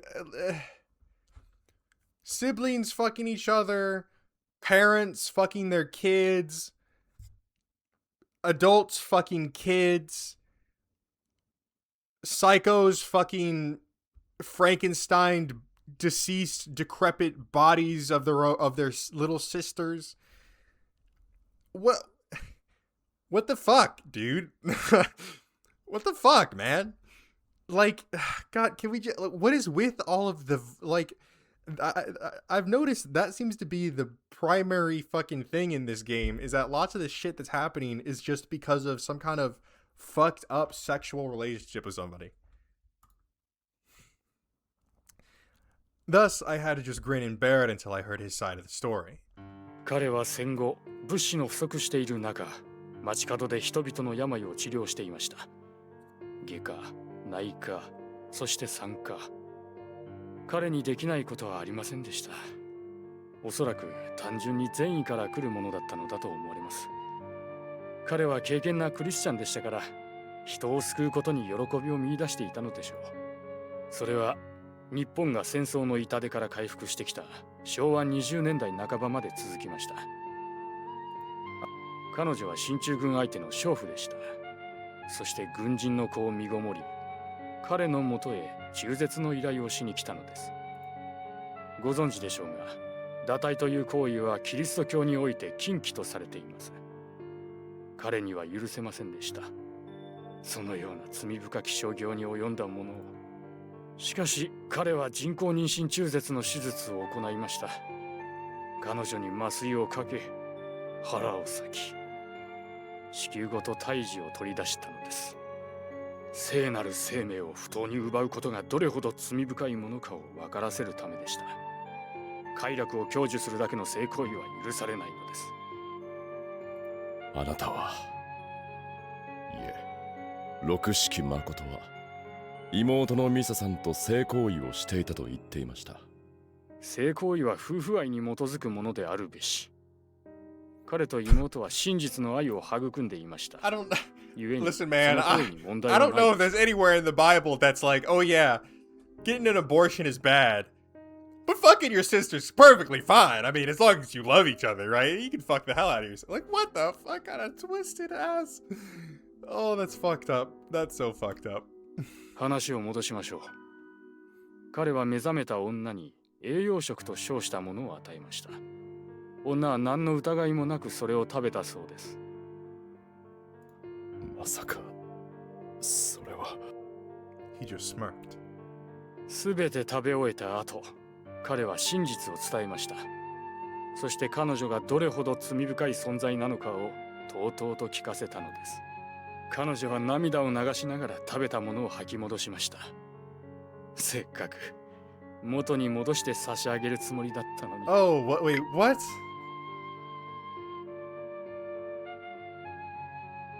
Oh, so he probably crushed up the fetus into a quote-unquote nutritional pill. そうして殺したというわけか。咎人は裁かれなければなりません。しかし彼は司祭でも聖人でもなかった。罰を与える権利などなかったのです。何が言いたい？この時点で彼も狂っていたということですよ。彼は自らの成した行動に酔いしれた。聖なる生命を犯す者には罰を与えるべきだと。彼は女のむくろを十字架に貼り付けにして遺棄しました。そうすることで彼女が不名誉な死であったことを知らしめようとしたのです。狂ってやがる。ですから狂っていたのですよ。彼は最初の女と同様に出産をためらう不純な妊婦に対して鉄槌を下していきました。彼はそうやって5人殺しました。いや、体内の子も含めると10人でしょうか。6人目、あるいは11人目が三山由紀子さん。I gnashed down on my lip. 彼女はそうですね、出産に対して恐怖を抱いていたようです。自分が生まれた際に母親を亡くしているからでしょうね。彼はカウンセリングの知識もありましたから、少しずつ彼女の恐怖を取り除く努力も行いました。しかし彼女のトラウマは深かったようです。彼女は泣きながら彼にこう告げました。あの人に合わせる顔がないと。この場合のあの人とは時坂さん。子供を産む恐怖から逃れたい、そう彼女は言いました。だから彼は彼女の言う通りにしてあげたのです。Saito. No. Makoto Rokishiki spread his arms. どうですか、あなたはまだ彼女と顔を合わせていないでしょう。黙れ。あなたは六色誠を殺したいほど憎んでいる。そのためのものなのでしょう。その懐に忍ばせているのは。黙れと言ってるだろう。 I couldn't take it anymore. As much as I tried, hearing him talk about Yukiko had been the last straw. ようやく抜いてくれましたが。Rokishiki smiled. しかし勝手な人だ。話を聞きたいとおっしゃったのはそちらなのに、いざ確信に迫ると黙れと言う。黙れ。六色誠。I raised the firing hammer. ユキコは中絶など望んではいなかった。果たして本当にそうだったのでしょうか。彼はただ彼女の奥底にわだかまっていた考えを汲み取っただけ、そうとも言えます。詭弁はやめろ。詭弁ですか。そうかもしれませんね。彼はただ自らの欲望を優先していましたから。どういうことだ。三山由紀子さんの頭部、それはどこへ行ったのでしょうかね。できることならばあなたに返して差し上げたいと彼は思っています。しかしそれはもう無理なのです。Rokishiki lightly rubbed his stomach. 今はどこにあるのやら私にもわかりません。ただ彼女は正しい素材でした。そう、非常に良かった。六色 That son of a bitch. Bro! So he took advantage of my wife's deep-rooted trauma of dying in childbirth, which is very valid, mind you, to basically sum up in his own mind, well, she's not asking for an abortion, but she might as well be, so I'll just go ahead and kill her. So he kills her, kills the fetus, or the baby, in her stomach, and then cuts her head off and eats it. Let's save real quick. Let's go ahead and save. Now, the guide that I'm following specifies that I should not pull the trigger, but I'll pull the trigger. Bye-bye. My bullet drilled right into Rokishiki's left breast. He collapsed to the ground, a smile still plastered on his face. Blood pooled across the floor. なんだ、どうした？ Uzomi practically busted down the door. おい、レジ！奴が斎藤玉木こそが六色誠だった。何？俺が撃った。I handed my revolver to Uzomi. 話は後で聞く。今はこいつを医者に。ったく、心臓を狙いやがったか、バカ野郎が。Uzomi stowed the revolver and began inspecting Rokushiki. ここに電話はないか。レイジ、お前は医者を呼んでこい。お前の怒りはわかるが、今はこいつを生きながらえさせることを考えろ。そうでないとお前を殺人罪で逮捕しなくてはならない。 Take me! 分かってる。その覚悟はしている。俺は所轄に連絡を入れてくる。 We split up in the hallway.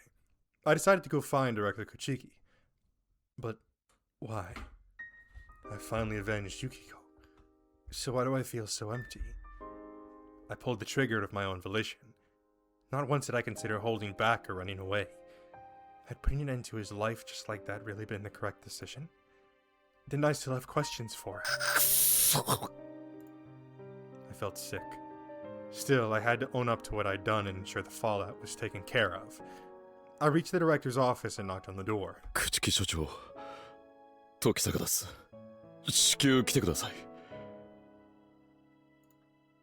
The door opened, revealing Yasutada. 妙な音が聞こえたが、何かあったのかね。ええ。斉藤医師、いや、六式誠が撃たれました。斉藤君が？いや、六式誠。一体どういうことかね。今は詳しくお話ししている暇はありません。急いでください。わかった。I took Yasutada back with me. Uzomi and Koharu were gathered in front of Rokishiki's office right when we got there. 何があったのですか？話は後だ。Uzomi opened the door. I noticed something was off as soon as I stepped inside. The floor was drenched with blood.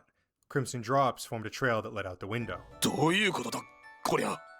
Rokishiki was gone. まさか、あの状態で How could he have escaped in that condition? 銃弾は心臓部に命中していた。45口径を食らって動けるはずがない。しかし、心臓に命中したにしては出血が少ないようですな。そもそも心臓というのは体のほぼ中央に位置している。どこに命中したかはわからんが。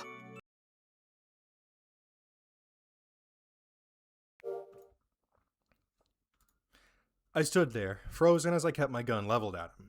撃たないのですか。六式誠を敵と狙っていたのではありませんでしたか。あんたが六式誠であることは間違いない。今さらそれを認めないということもないだろう。He simply gave me a little smirk. あなたにはまだ聞かなければならないことがある。挑発に乗せられて殺すわけにはいかない。I lowered the revolver. Good. I'd kept my cool even after all that. あなたは死ぬつもりだったのでしょう。まさか。私は死ぬつもりなど元ありませんよ。私は彼女の分まで生きなければなりませんからね。セレスのことですね。He still had nothing to say to that. Just then, Uzomi barged in. おい、レイジ。 His words died in his throat when he saw my revolver. お前？魚住、奴が六式誠だ。中原美沙の遺体も盗み出したのはこいつだろう。何？ Uzomi turned to him. てめえが六式誠。 However, the doctor still refused to speak. 後で昔の六式を知っている人をよこすから面通ししてくれ。おそらくそいつはもう喋ろうとしないだろうから。わかった。あと、こいつを戻しておいてくれ。I handed Uzomi my revolver. Uzomi snorted and shoved it in his pocket. 話は書で聞かせてもらう。来い。Uzomi pushed Saito, no, Rokishiki on the back. He followed, offering no resistance. But for a split second, he glanced at me when he passed by. Nothing more, nothing less.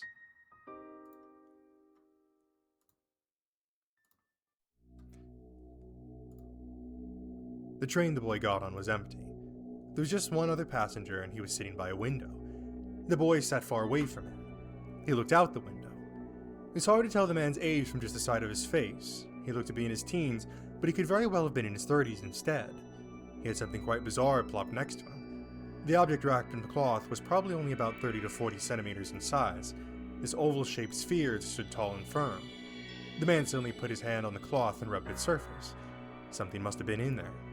The boy's curiosity was piqued. He looked up and locked eyes with the man. "Why, hello there, kid." "Wow, what a clear voice," thought the boy. "You're curious about this, I take it." The man beckoned the boy over. Though the boy had no real reason to listen, he found himself tottering over to the seat across from the man. The boy stared at the cloth from up close. It was covered in something quite round, like one of those ostrich eggs he'd heard about. "Then I'll show you." The man lifted it onto his lap and started removing the cloth. Before long, he had unveiled an egg that was black as the night. Its surface was smooth and shone with a glaring luster. "This here is someone I hold quite dear to me." The man lovingly stroked the eggshell. He picked it up and held it out the window as if to show it the scenery beyond the glass. "Well, can't you see? It's beautiful, isn't it?" The man spoke to the egg in gentle tones. "Oh, you want me to introduce you to him?" The man looked at the boy. "Truth be told, I don't want to show you to others, but I suppose I can make an exception." The man beckoned to the boy once again. The boy grew so tense that his heart nearly leaped out of his chest. He didn't know why, but it felt like his insides were dancing due to the man's mysterious actions in the black egg. The man traced his palm down the eggshell and lifted part of it. Unable to rein in his excitement any longer, the boy peeked at what was under the man's hand. It was a delicate doll with striking long black hair. She was so lifelike that the boy felt like she might start moving at any second. "Can you tell she's rather bashful? It must be because she's naked." It was after hearing those words that the boy first looked at the girl's body. He saw her pallid, bare skin and her rosy nipples. However, he also noticed that her shoulders were nothing but stumps. Only her head and torso were in the egg. The boy found her quite beautiful. "Oh, I know. I have to get off the train now, so I'll let you have it." The man set the removed piece of the egg back in place and covered it with the cloth. "It seems you need it more than me." He handed the cloth-wrapped egg to the boy. It was faintly warm, almost like he was touching another skin. Indeed, it felt just like the warmth of a mother. "I'll be taking my leave then." The man got up and walked down the corridors of the slowing train. Meanwhile, the boy watched him go and unwrap the cloth with shivering hands. The black egg was set free in no time. Intoxicated by its warmth, the boy removed part of the shell like he'd seen earlier. The girl in the shell blushed as she looked at the boy. "Oh, this is where you were." The boy had finally found his mother. What the fuck? It had been several days since Makoto Rokishiki's arrest. He hadn't said a single word during his entertainment. The only time his face changed was a split second when he saw Mara Stella at his lineup. At that moment, his lips had warped into a smile, and with that grin he said, "Why couldn't you have found me sooner?" What would have happened if she'd found him? It almost sounded like he'd been implying none of these incidents would have occurred in that case. In the end, the truth remained in darkness apart from what he'd shared with me. No, maybe even those things had been lies. I wrote a report based on what he'd told me, making sure to document his words as accurately as possible, though it was difficult to tell how much help a hearsay statement would be, if any. However, that testimony had solely concerned the serial killings from 6 years ago. It was still unclear if he'd had any connections to the murders committed by Tazahiko Kusuka and Shinji Mamiya. There was still the possibility that his therapy sessions had influenced the two of them after all. Turning up something would be difficult, however, considering Kusuka was dead. 難しいだろうな。 Psychiatry was outside my domain. Leaving that up to an expert was probably the only option we had. さて、これでいいか。 I finished organizing my report, took out a cigarette, and lit it. Guess the sooner I get this to Uzomi, the better. Not only that, but I'd been cooped up in my office for days, so I really needed the exercise. Thus, dropping it off seemed like the perfect way to stretch my legs. おうレジ、ようやく報告書が上がったか。 Uzomi greeted me the moment I walked into CID's offices. ああ、なんとかな。そっちは何か進展したか。 I handed over the report as I asked him that question. いや、何も喋らねえよ。巣鴨の拘置所に入れておきたかったんだが、まだ進駐軍に接収されたままだからな。ここの留置場にいるのか。所轄に置いておくわけにもいかねえんだよ。会っていくか。いや、今さら俺が言ったところで、奴は何も話さないだろうからな。帰ってもらいたいのは山々なんだがな。六式の取り調べ中だ。お、戻ってきたようだな。I turned around and saw a grumpy Yaginuma walking our way. 何なんだあいつは。脅してもすかしても何の反応も見せやしない。お疲れ様です、八木沼管理官。なんだ先輩じゃないですか。ちょうどよかった。ちょっとやつを吐かせてきてくださいよ。お前にできないことを俺ができるわけないだろうが。お前の方がずっと優秀だろ。普通の犯罪者だったらもうとっくに吐かせてますよ。あんな薄気味悪いやつに一体どうしろと言うんですか。俺が知るかよ。あと朽木東子と間宮真司の行方についてなんだが、まだ分かっていない。うちでこれ以上捜索を続けられるかどうかは正直。そうか。いや、お前たちにそう迷惑はかけていられないからな。すまんな。俺に謝らないでくれ。俺なんかよりもずっと朽木さんたちの方が辛いだろうからな。説明には行く。理解してもらえるとは思わないが。よろしく頼む。ところでこの後はどうするんだ。そうだな、上野にでも行ってみるか。 There were people that I wanted to check up on after all. そうか。じゃあまた何かあったら頼む。今度は楽な仕事をよこしてくれよ。 I left the MPD right after telling him that. The museum was mostly deserted, probably because they didn't have any real masterpieces on display for the time being. As I looked around, I saw Stella sitting on the bench. Yeah, Stella. She got up when she noticed me. 誰？そう来るとは思っていた。After all this, I wasn't even phased anymore. レイジ？ Stella cocked her head. ああ、久しぶりだな。Suddenly, she embraced me. Stella? ありがとう。That whisper seeped into my ear. ありがとう。うん。俺、誠を助けてくれたから。俺は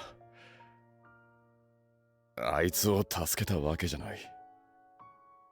あそこで奴を黙らせてしまうと何もかもがわからなくなってしまうから。それでもありがとう。姉様も喜んでる。そうか。うん。 Stella nodded and took a step back. もう行かないと。仕事か？うん。お仕事。そうか。頑張れよ。うん。バイバイ。She turned around and strolled into the museum. I took the Yamate line to Takadano Baba. Natsume deserved a visit, considering how much help she'd been over the last month and a half. A sign reading napping hung from the door. Seriously? Did she really have to make a sign just for that? I figured if she was sleeping, it'd be best not to disturb her. Yeah, okay, no, that was total BS. I was just scared of waking her. おや、時坂はんやありまへんか。忙しかったんですか？ It seems she'd been awake, but I asked anyway as I looked around the messy room. せやね。少しはお仕事減ったんやけどね。減ったんですか？ほれ、城になっとった仏さんがまだ戻ってきてまへんから。ああ、結局六式はその隠し場所も自白してませんからね。 We still have absolutely no idea where Mrs. Corpse had vanished to. Tamaki Saito's residence and every other place related to him had been searched, but the police hadn't turned up a single lead. そうお目にかかれへんもんですから期待してたんですけどな。ええわ。Natsume flapped back onto the sofa. なあ、時坂はん。何ですか？溜まっとったつけ、払ってくれまへん？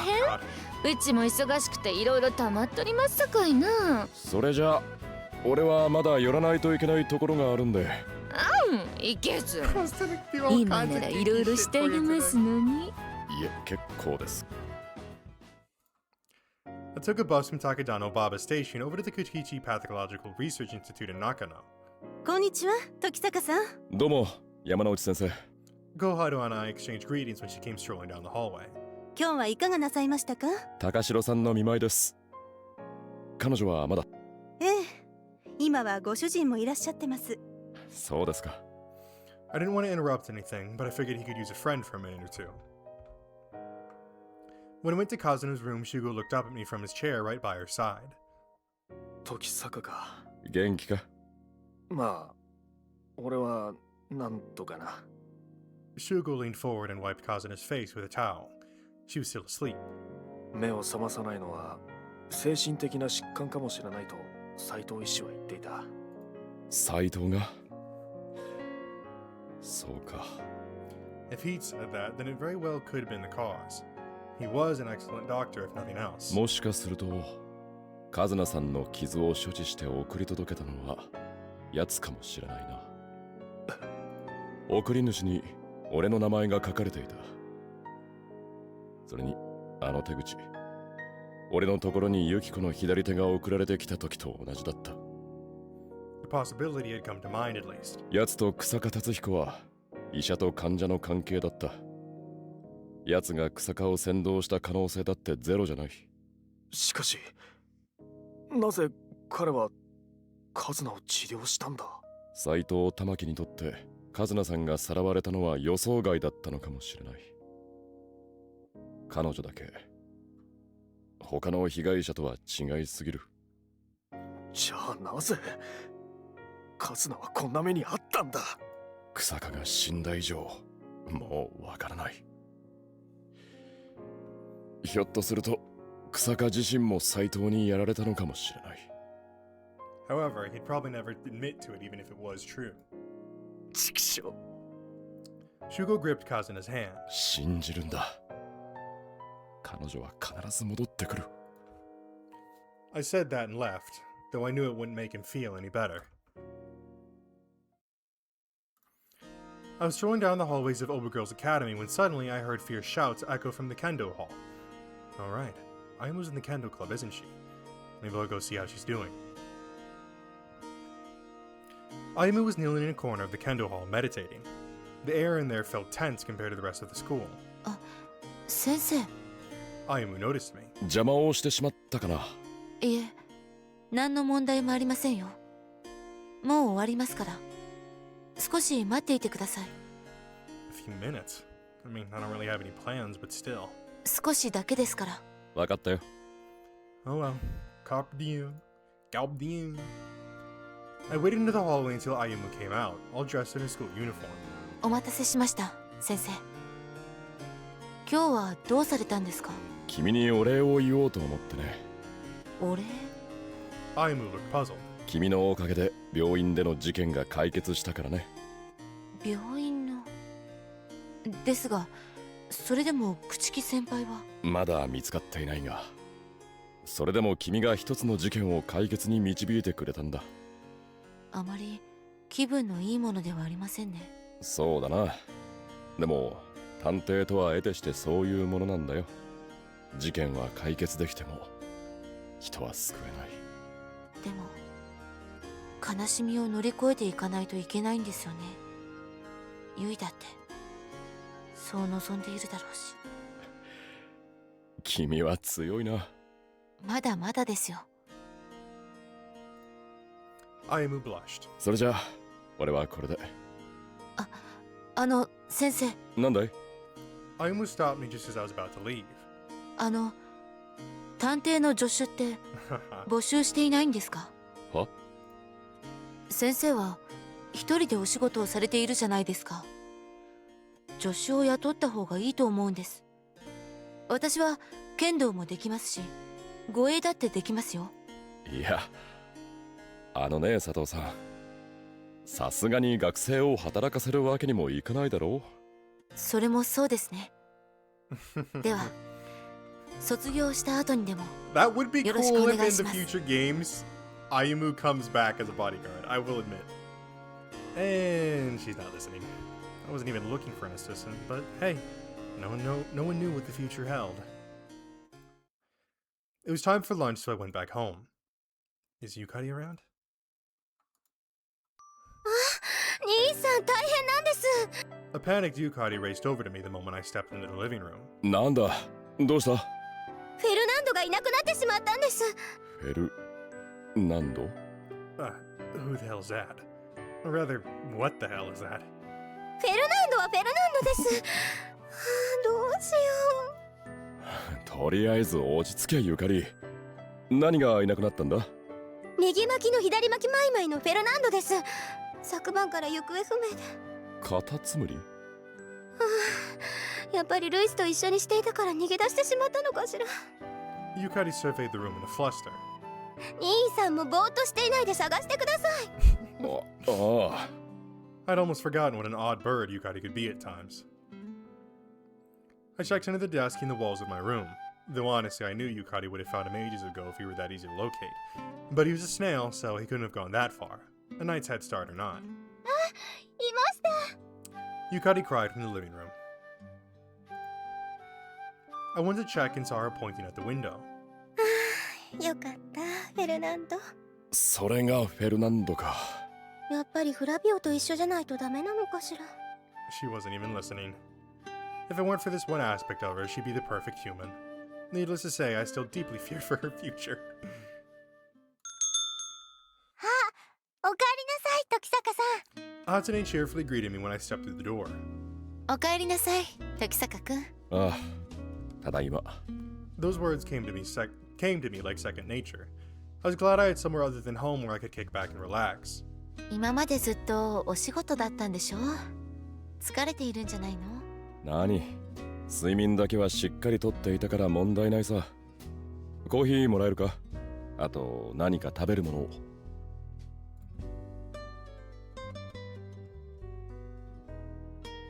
Oh, fuck. Unfortunately, I completely missed out on lunch at home due to Yukari's little snail mishap. わかったわ。それじゃあ、初音ちゃん。Hatsune special. 初音スペシャルを作ってくれるかしら？ Hatsune went behind the counter and started making something. 初音くん、それは？初音スペシャル第4弾ですよ。前に作った時は好評でしたから。正式にメニューに取り入れてみたんだけど、本当に好評なのよ。へえ、よかったじゃないか、初音くん。Hey man, Hatsune's out here making money moves. I had to plug in my headset. It's almost dying. はい。あら、電話。月世界です。はい。出前ですか？ええ、わかりました。Kyoko hung up and hurried back over to me. ごめんね、初音ちゃん。それが終わったら出前に行ってもらってもいいかしら。はい、わか。Hatsune cheerfully replied as Kyoko went over to her and brewed a cup of coffee. お待たせしました、時坂さん。どうぞ。Hatsune set out the Hatsune special before me. ありがとう、初音くん。それじゃあ、これをお願いね。Kyoko put a coffee pot and a cup in a wooden box, then handed it to Hatsune. 行ってきます。転ばないようにね。Hatsune left the cafe. ずいぶんと元気になったな。そうね。ここへ来たばかりの頃は、おとなしかったものね。Kyoko took her own cup and sat next to me. そうやってみんな変わっていくのよね。なんだ、急にしんみりとしちまって。私も変わらないとね。まだ若いんだし、前向きに生きないと。ま、人生はまだ長いからな。レイジ。ん？ Oh? Kyoko kissed me right on the lips. レイジの顔。Hey! Hey, yo, fuck a true ending. I got my shit right here, dog. お前な。She giggled lightly. お互い、相手に先に行かれた者同士だものね。そうだな。This time I was the one who initiated the kiss. ただいま戻りました。ってどうしたんですか？なんでもないわよ。Kyoko jumped several seats away in an instant, then rose to her feet. It was almost like nothing had really happened. 顔が赤いようですけど、風邪ですか？ちょっとお店の中が暑いのかもしれないわね。Kyoko played it off in a casual tone. でも今、お二人で何かなさってたんですか？何もしてないわよ。時坂さん？なんだ？ああ、何か隠してませんか？隠してないって。何か怪しいです。Hatsune stared daggers into my face. レイジ、おかわりいる？ Kyoko threw me a lifeline when I most needed it. ああ、もらおうか。レイジ？あれ、京子さんって時坂さんのことお名前で呼んでましたっけ？そりゃ昔なじみだものね。まあそうだな。 Damn, talk about nerves of steel. Never underestimate a woman, that's for sure. I left Moonworld and brought some flowers before coming here. Last month I'd been tailed here, but this time there was no one there when I turned around. I didn't even know what I'd expect otherwise. I stood in front of the grave. Yukiko. 敵取れなかったわ。 I lit an incense stick and clasped my hands, offering a silent prayer. お前のことだから、そんなことしなくていいと言うだろうな。まあ、俺 So I が guess 意地 this is に the なって route い where た we だ just けなんだ。 completely fucking... We pretty much completely abandoned Toko, and I like, well, we got Rokashiki, we got our wife. Man, we got Kyoko in this route. Like, Toko's great and all, but come on, Kyoko? My day one? And we scored that? Under Uezomi's nose? Come on, bro. そうでも考えていないと、お前に申し訳ないような気がしていたよ。許してくれるか。 She didn't answer. 今までもずっと心配をかけていたかもしれない。これからも心配させるかもしれない。 I still had business in this world after all. また来るよ、ユキコ。Excuse me. 今度はゆかりや京子も連れて。 The cherry blossoms were still blooming in Inukashita Park. However, the majority of them had shed their petals and given way to leaves. The park would probably welcome the next season in just a few more days. It was right here, in that season before the cherry blossoms bloomed, that I met her. Hard to believe it had already been over a month since then. This was it. This was the spot. Toko. This was the place where I'd met the girl who tailed me. すまないな。 She'd sat on that bench back then. 君から受けた依頼はすべて完了したよ。随分と君は数奇な運命をたどっていたようだね。それでも陳腐な言葉になるかもしれないが、君は君。朽木塔子だったよ。君は納得しないかもしれないな。でもこれからも何も変わりはしないよ。君はずっと君のままだ。 I turned away from the bench. それじゃあ、またいつか。 A gust blew, carrying some scattered cherry blossoms with it. Yeah. Her voice was light and clear as a bell.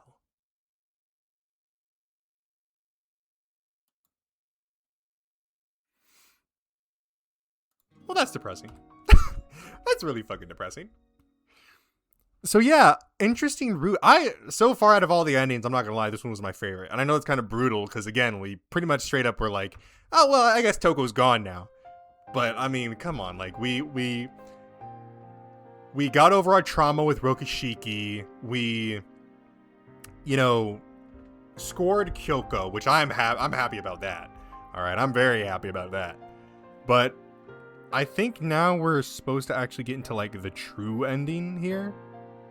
So we're gonna go ahead and load save 1 all the way back here.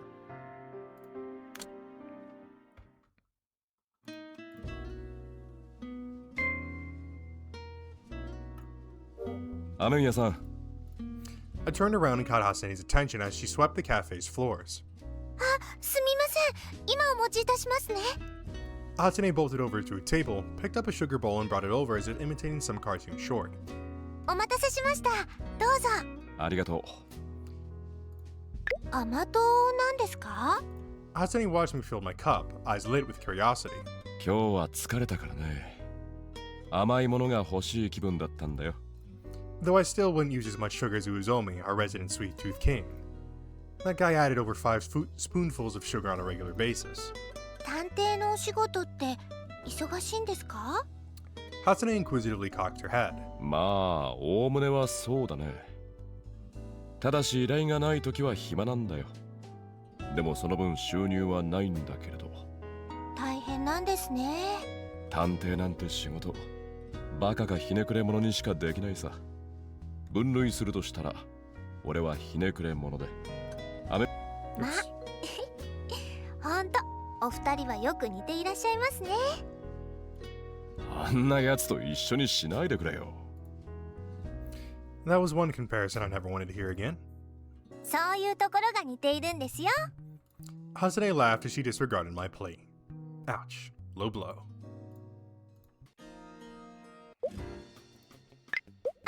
時坂さん。Hasane's chipper voice greeted me as I approached Moonworld. やあ、初音くん。今日は表の掃除会？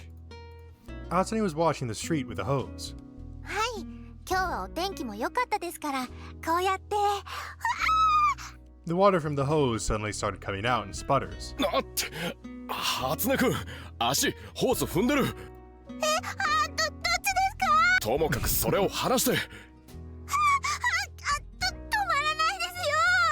She tried to restrain the hose, its nozzle jittering like the head of a convulsing snake, but ended up soaking herself instead. I grabbed the hose, ignoring the spray, and pointed it far away from anyone else. ごめんなさい。大丈夫だった？ Wow. Just wow. What a dumb question. She had to be freezing her ass off right now, and in the middle of winter to boot. What part of that was okay? Kyoko burst out of the cafe a second later. She must have heard all the commotion. どうしたの、初音ちゃん。 She sized up Hasane, who was sobbing and soaked from top to bottom, before turning to me, standing tall with the hose in hand. 時坂君に何かされたの？待て、京子。それは誤解だ。Why the hell would I ever spray her with water? とにかく着替えないと風邪ひいちゃうわよ。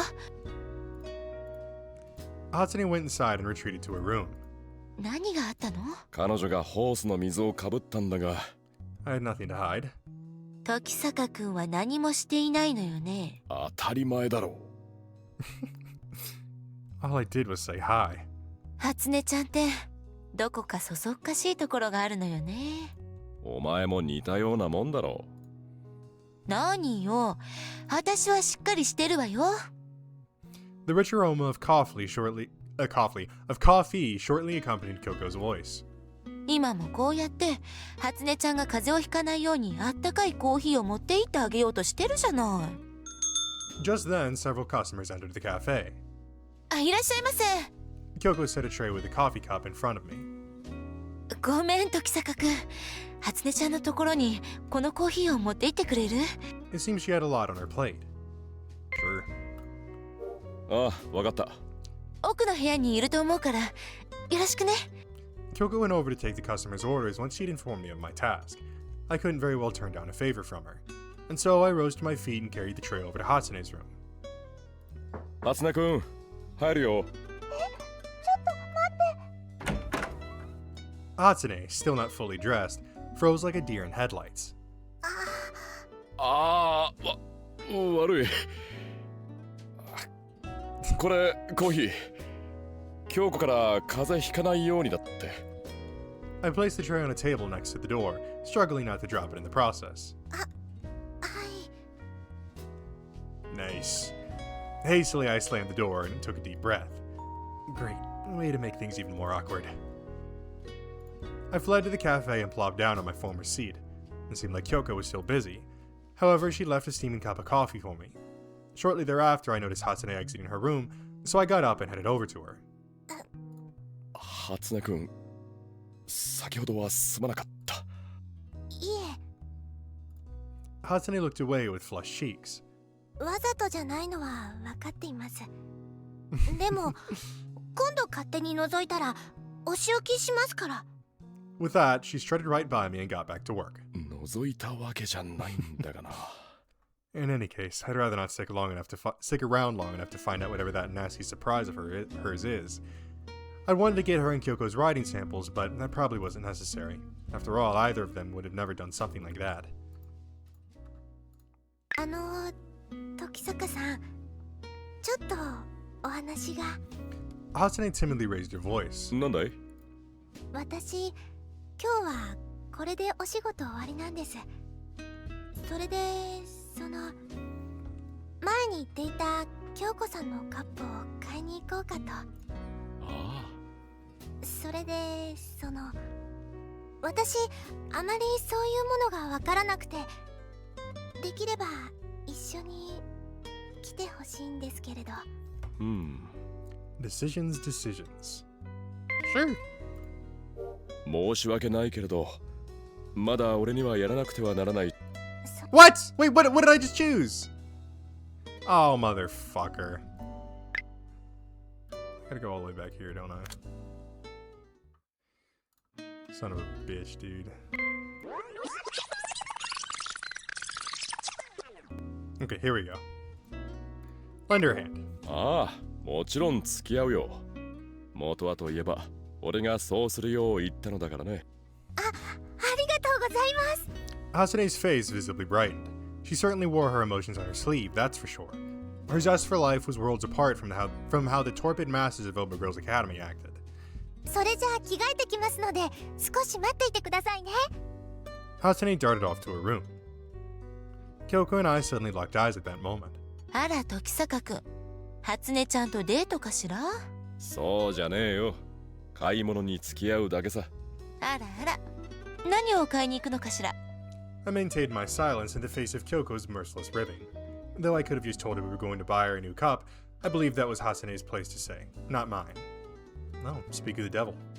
Hasane returned just as quickly as she left, her apron traded in for a coat. それじゃあ京子さん、ちょっと出かけてきますね。いってらっしゃい。初音ちゃん、男はみんな野獣だから気をつけてね。そんなことありませんよ。Hasane shook her head as a scarlet wave swept over her face. Meanwhile, Uzomi was staring at us like something that just crawled up his ass. Don't give me that look, man. じゃあ、吉祥寺の駅前でいいかな。はい。私もあまりお店知らなくて。まあ、俺もそんな洒落た店を知っているわけではないんだがね。できれば、前のカップと同じものがいいと思うんです。ですから、破片になってしまいましたけど、Hasane was carrying the broken cup and a handkerchief. そうか。じゃあ、いろいろと店を回ってみて、同じようなものを探すとしよう。はい、ありがとうございます、時坂さん。However, なかなか見つからないものだね。はい。Hasane walked by my side, shoulders drooped. もうどこにも売っていないんでしょうか。それほど昔のものじゃないはずだから、探せばあると思うんだが。もう少し探してみてもいいですか？ああ、もちろんだとも。I couldn't very well throw it to the wolves after we'd come so far after all. あら、兄さんではありませんか。We bumped into Yukari carrying grocery bags just a moment later. おい、ゆかり。夕飯の買い出しか？ええ、鍋物にしようと思いまして。そちらの方は？ Yukari inquisitively regarded Hatsune. 会うのは初めてだったか。月世界で働いている雨宮初音くんだ。雨宮です。よろしくお願いします。妹さんですよね。はい、大場女学院に通っているゆかりと申します。学生さん？ Hatsune looked up at me. 結構俺と年が離れているんだよ。じゃあ、私よりも年下。こんなに大人っぽいのに、しっかりしていそうなのに。It seemed Yukari had just blown Hatsune's mind. 兄さんもお買い物ですか？あ、そうだ。ゆかりはこの辺りの店に詳しいよな。ええ、ある程度でしたら。何か探してほしいものでもあるんですか？コーヒーカップなんだが、わかるか？割れちゃいましたが、これと同じものを探しているんです。Hatsune showed the cup to Yukari. ウェッジウッドのボーンチャイナですね。これによく似た柄のものを以前新宿の三越で見た覚えがあります。新宿か。どうする？行きます。ありがとうございました、ゆかりさん。このくらいのことでしたらお安いご用ですよ。ゆかり、これが終わったら帰るから飯の用意は頼んだぞ。ええ、お気をつけて。本当に助かりました、時坂さん。Hatsune bowed to me while cradling a Mitsukoshi bag as if it were her own child. 思ったよりも高かったけど大丈夫か？ええ、なんとか間に合いました。It warmed my heart to see her so happy. 本当にありがとうございます。時坂さん。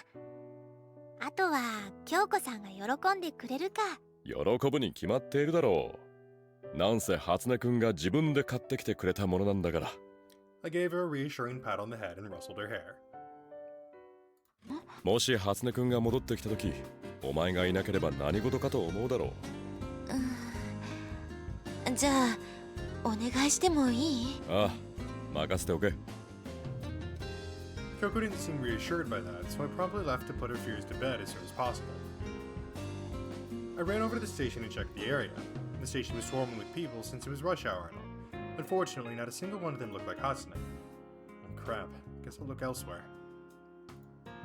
I crossed the troll line and headed to the station's south side.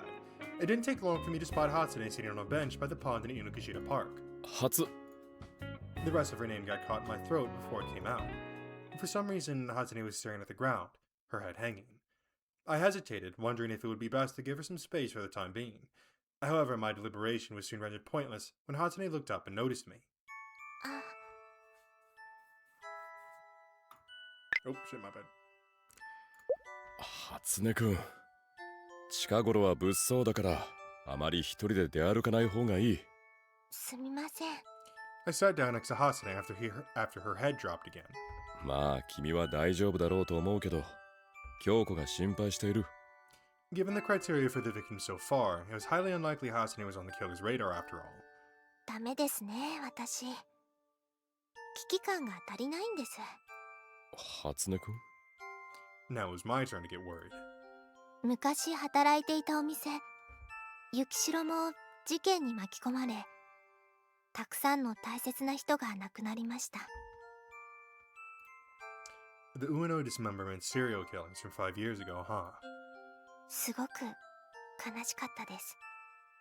ずっとお世話になっていた方たちでしたから。Hatsune clenched her hands into fists. でも、母様や修吾様、修吾さんがいてくれたから、私は大丈夫でした。She stared off into the distance. 修吾様は、Bruh. ずっと私の憧れの人でした。Hatsune didn't bother correcting herself this time. 優しくて、温かくて、いろいろなことを教えていただきました。妹さんも変わった方でしたけれど、とてもいい人でした。あいつは妙に義理がたいところがあるからな。ええ、本当にいい方です。数多くの困難を乗り越えて、カズナさんとご結婚された時は、本当に幸せそうでした。でも、私は、そんな修吾様を、素直にお祝いできなかった。Hatsune watched the family taking a stroll through the park. 私は、あまりにも世間を知らなかったんです。私の世界は、雪城の中だけで完結していましたから。今は違うんだろ？ええ、もう子供じゃありませんから。修吾さんとカズナさんをきちんとお祝いしていますよ。思いをずるずると引きずるつもりもありません。Hatsune suddenly rose to her feet. 帰りましょう、時坂さん。京子さんが心配しているのですよね。ああ。I got up as well.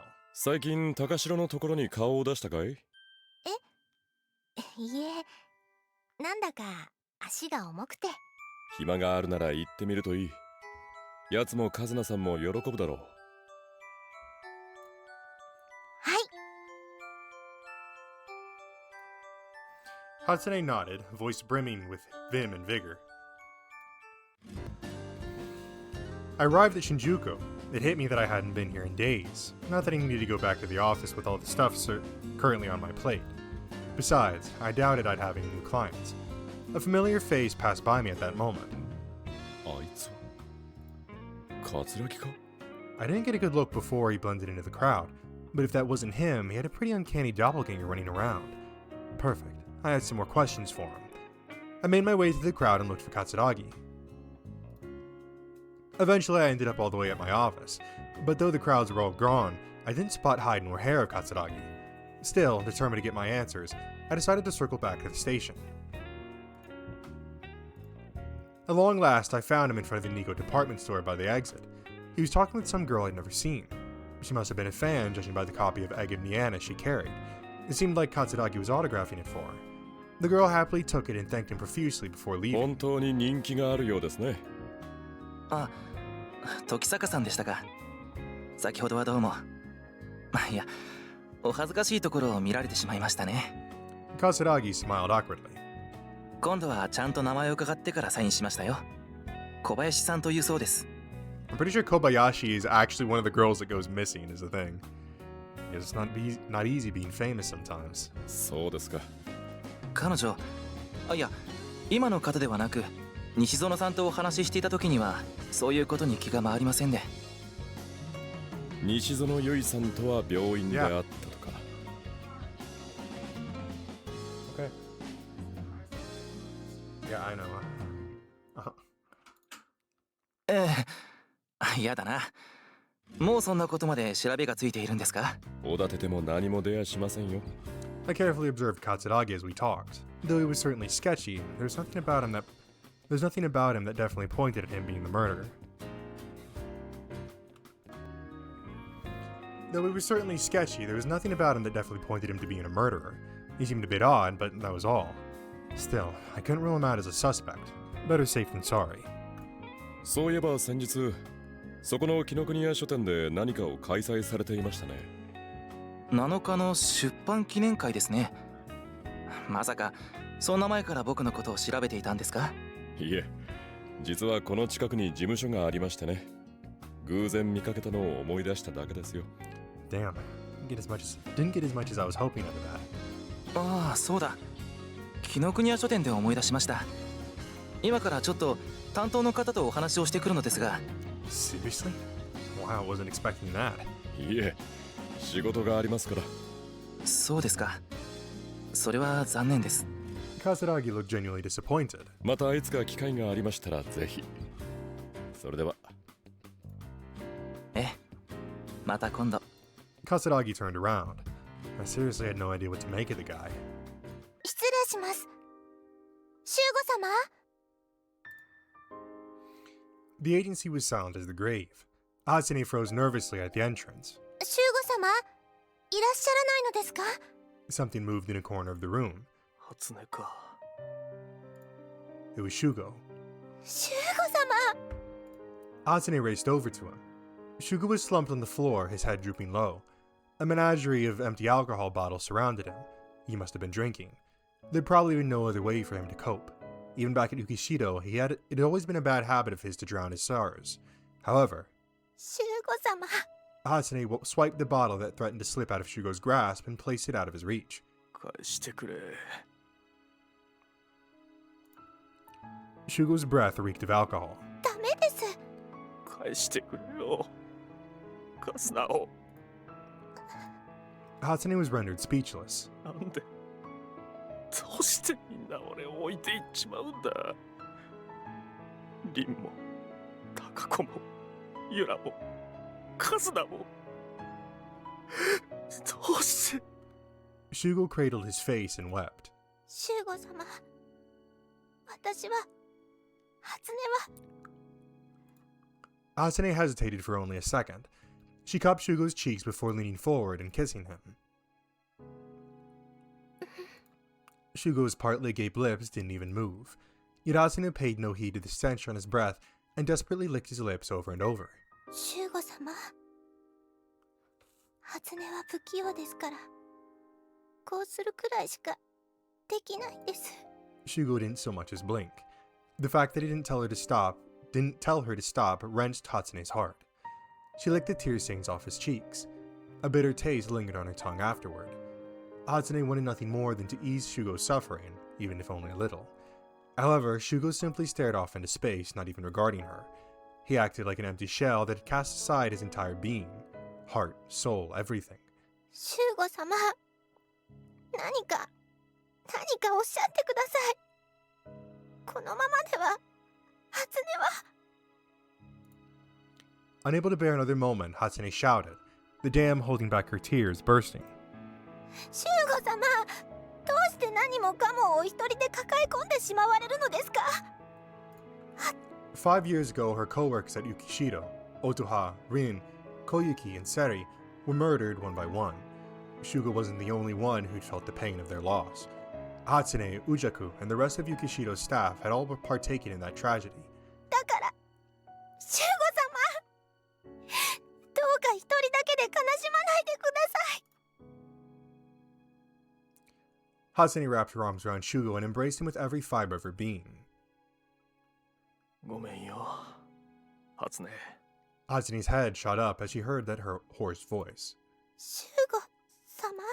俺ばかりが苦しいわけじゃないんだ。それは。Hatsune kissed him before he could utter another syllable. Something in her soul told her she mustn't let him say another word, that if she did, his guilt would crush him. He just needed to understand he wasn't the only one devastated by this tragedy. Hatsune ended up staying at the office. There was no way she could leave Shugo on his own. She brought him back to his bed before he fell asleep on the floor, then joined him. Hatsune held his hand the whole time. Shugo could have done anything to her at that moment and she wouldn't have minded. She wouldn't have even cared if he just used her as a substitute for Kazuna, but she knew Shugo would never do something like that. After all, Kazuna Kozuki held a place in his heart that absolutely no one else could take. Hatsune breathed peacefully in her sleep. Shugo slowly got up. Then he gently freed himself from Hatsune's grasp. ありがとう、初音。 His voice was hardly a whisper in the air. A second later, he gently rustled her hair. Hatsune didn't budge, her back still turned to him. 俺は行かないと。 The bed creaked and wobbled slightly. ウジャクさんにもよろしく伝えておいてくれ。 Hatsune didn't say a word, but she couldn't stop the tears from streaming down her cheeks. Shugo left. シュゴ様。 Hatsune wept as she felt Shugo's lingering heat slowly leave the bed.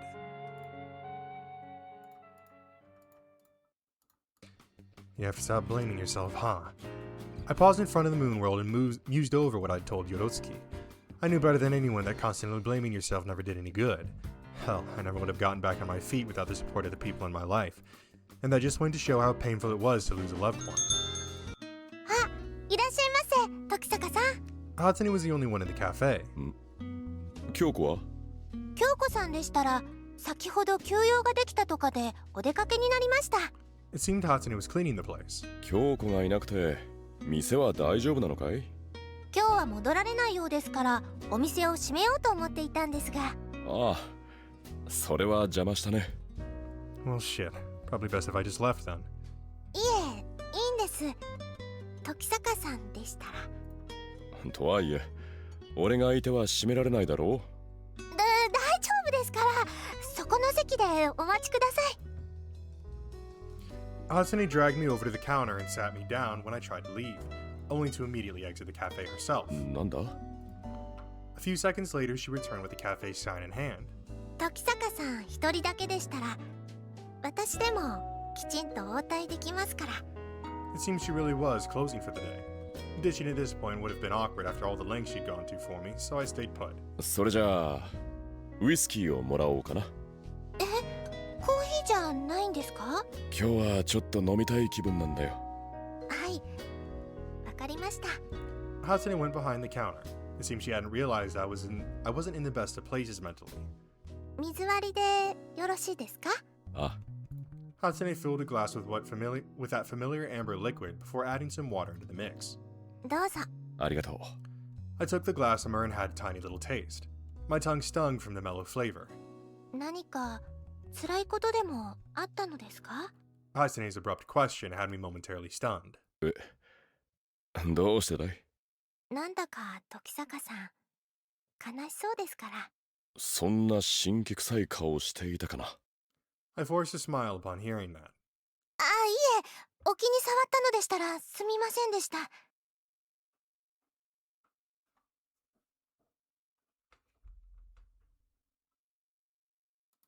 いや、腹を立てているわけじゃないよ。ただ、図星をつかれたようで驚いたんだ。It must have been because of what was on my mind before I dropped in. すみません。謝る必要なんてどこにもないよ。昔のことですか？ああ。昔の事件で大切な人を亡くしたんだ。 I thought back to Hatsune's background. 恋人だったんだがね。 I sipped my whiskey while relaying my story piece by piece.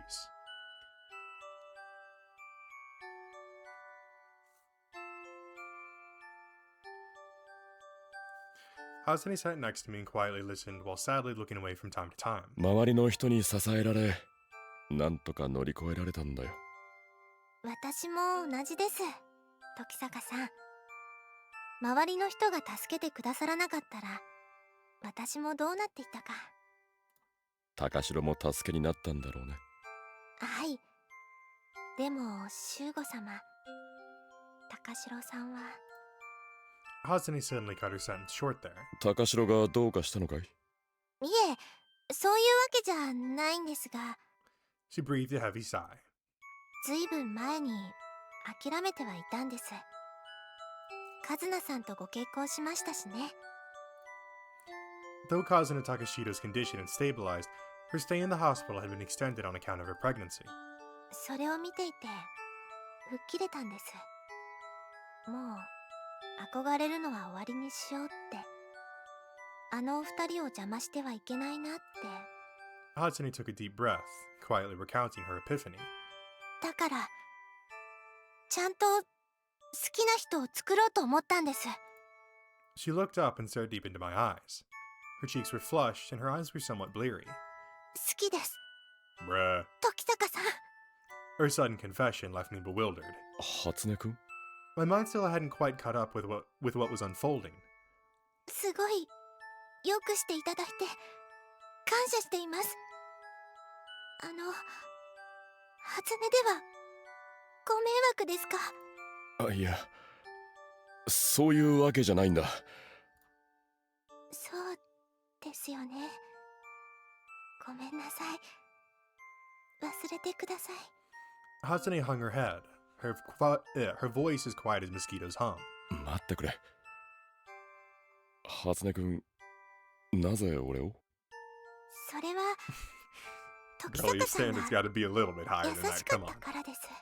俺が誰にでも優しいとは考えなかったのかい？それは、分かってます。I think she's just lonely. でも、 This time I heard her choke out some sobs. でも、やっぱり、商館で働いていた女は、嫌ですか？初音くん、そういうことは言ってはならないよ。I gently placed my hands on Hatsune's shoulders and remonstrated her.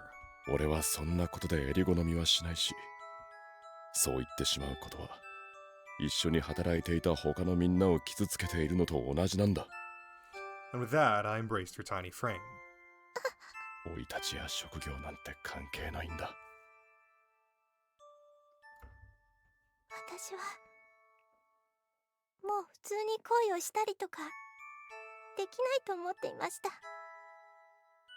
ですけど、時坂さん、こんな私が好きになっても構わないですか？ Hatsune whispered directly into my ear. ああ、もちろんさ。Bruh. How old is Hatsune? She's older than Yukari, so it is possible she's at the youngest. It is possible she's like 18, but I do wonder.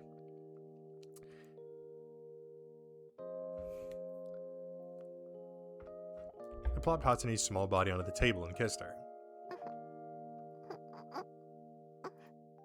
She was silent, completely at my mercy. My tongue lightly grazed against her lips. 息をするのを我慢せずともいいのだよ。ごめんなさい。 That explained the flushed face, at least. 謝らずともいいよ。I flashed her a reassuring smile. はい。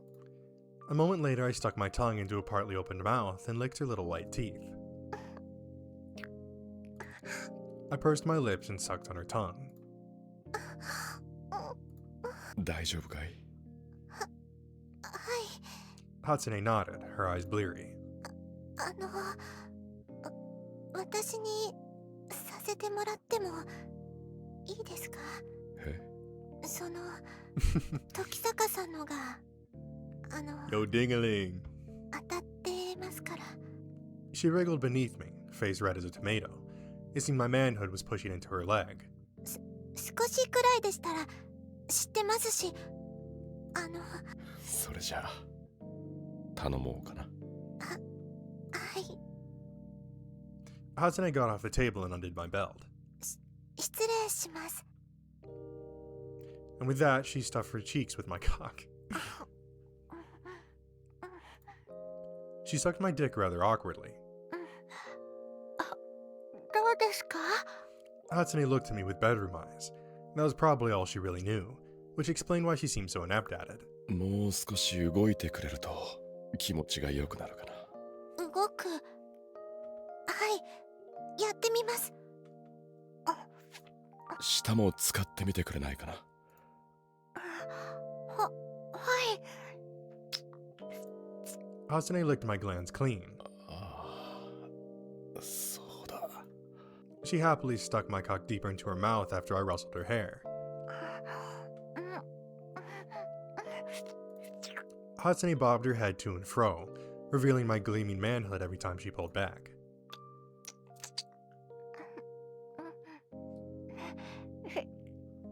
時坂さん。もちろん。Her unpracticed motions actually proved to be quite refreshing, turning me on so much that my dick felt as tall as a tower. よかった。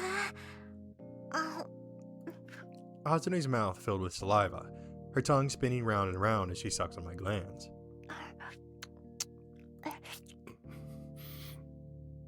Hatsune-kun. I felt the urge to come rising. Hatsune's ministrations grew quicker by the second. Hatsune-kun. そろそろ。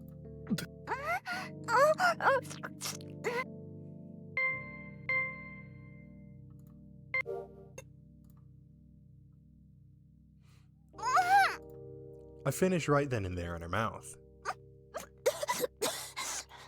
Cum leaked onto the floor from Hatsune's mouth as she choked on it. 大丈夫かい？急だったからびっくりしました。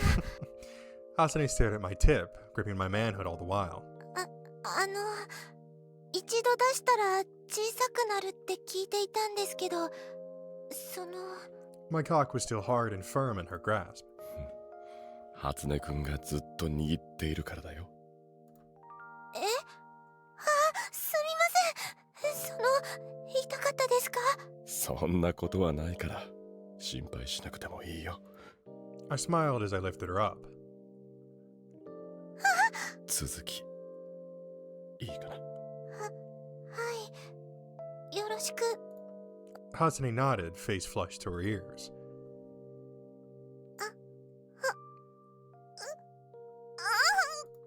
She grimaced like she'd been slapped the moment she grimaced like she'd been slapped the moment my tip dove into her wet pussy lips. 痛いのかい？はい。でも我慢できますから。Hatsune spurred me on despite the fountains of tears welling in her eyes. 少し気を紛らわせてみようか。I gently stroked her breasts. Her moderately sized breasts bounced comfortably in my hands, and at the same time her nipples stood adorably at attention. そこは Hatsune moaned shrilly when I played with her nipples. She took a deep breath after her muscles had all tensed up. That should do it. 行くよ、初音くん。I slid my manhood in with a splash. Hatsune practically screamed her head off. However, I still managed to fit my entire manhood in there by some miracle. 中がいっぱいになって。大丈夫かい？はい。なんとか。Hatsune smiled through the tears. Bright red blood oozed from her pussy. 動いてもいいですよ。まだ痛むだろう。でも大丈夫ですから。Hatsune nodded again. では、ゆっくりと動くよ。はい。I slowly thrust my cock in and out of her pussy. Nectar mixed with blood and leaked out of her with each of my movements. I looked at her face, slowly thrusting back and forth all the while. もう少し早くても大丈夫ですから。では、体勢を変えようか。I flipped Hatsune around and sat in a chair.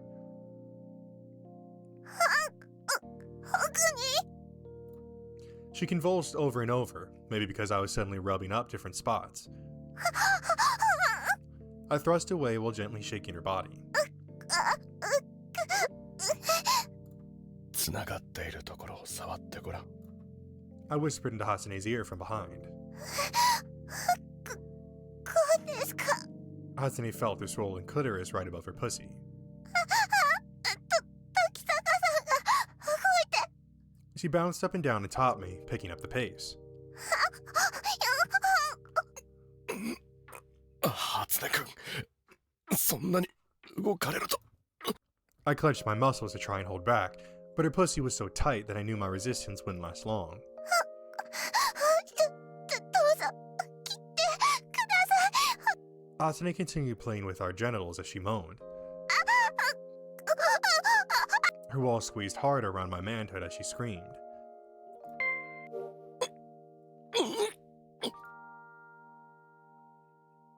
I thrust as deep into her pussy as possible before unleashing my spunk.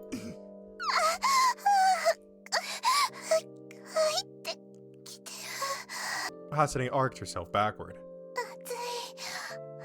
れが男の人の。大丈夫かい？ I rustled her hair as I asked. 心配いりませんよ。今日は大丈夫な日ですし。あ、いや、そうじゃなくて。I was more concerned about how she was holding up.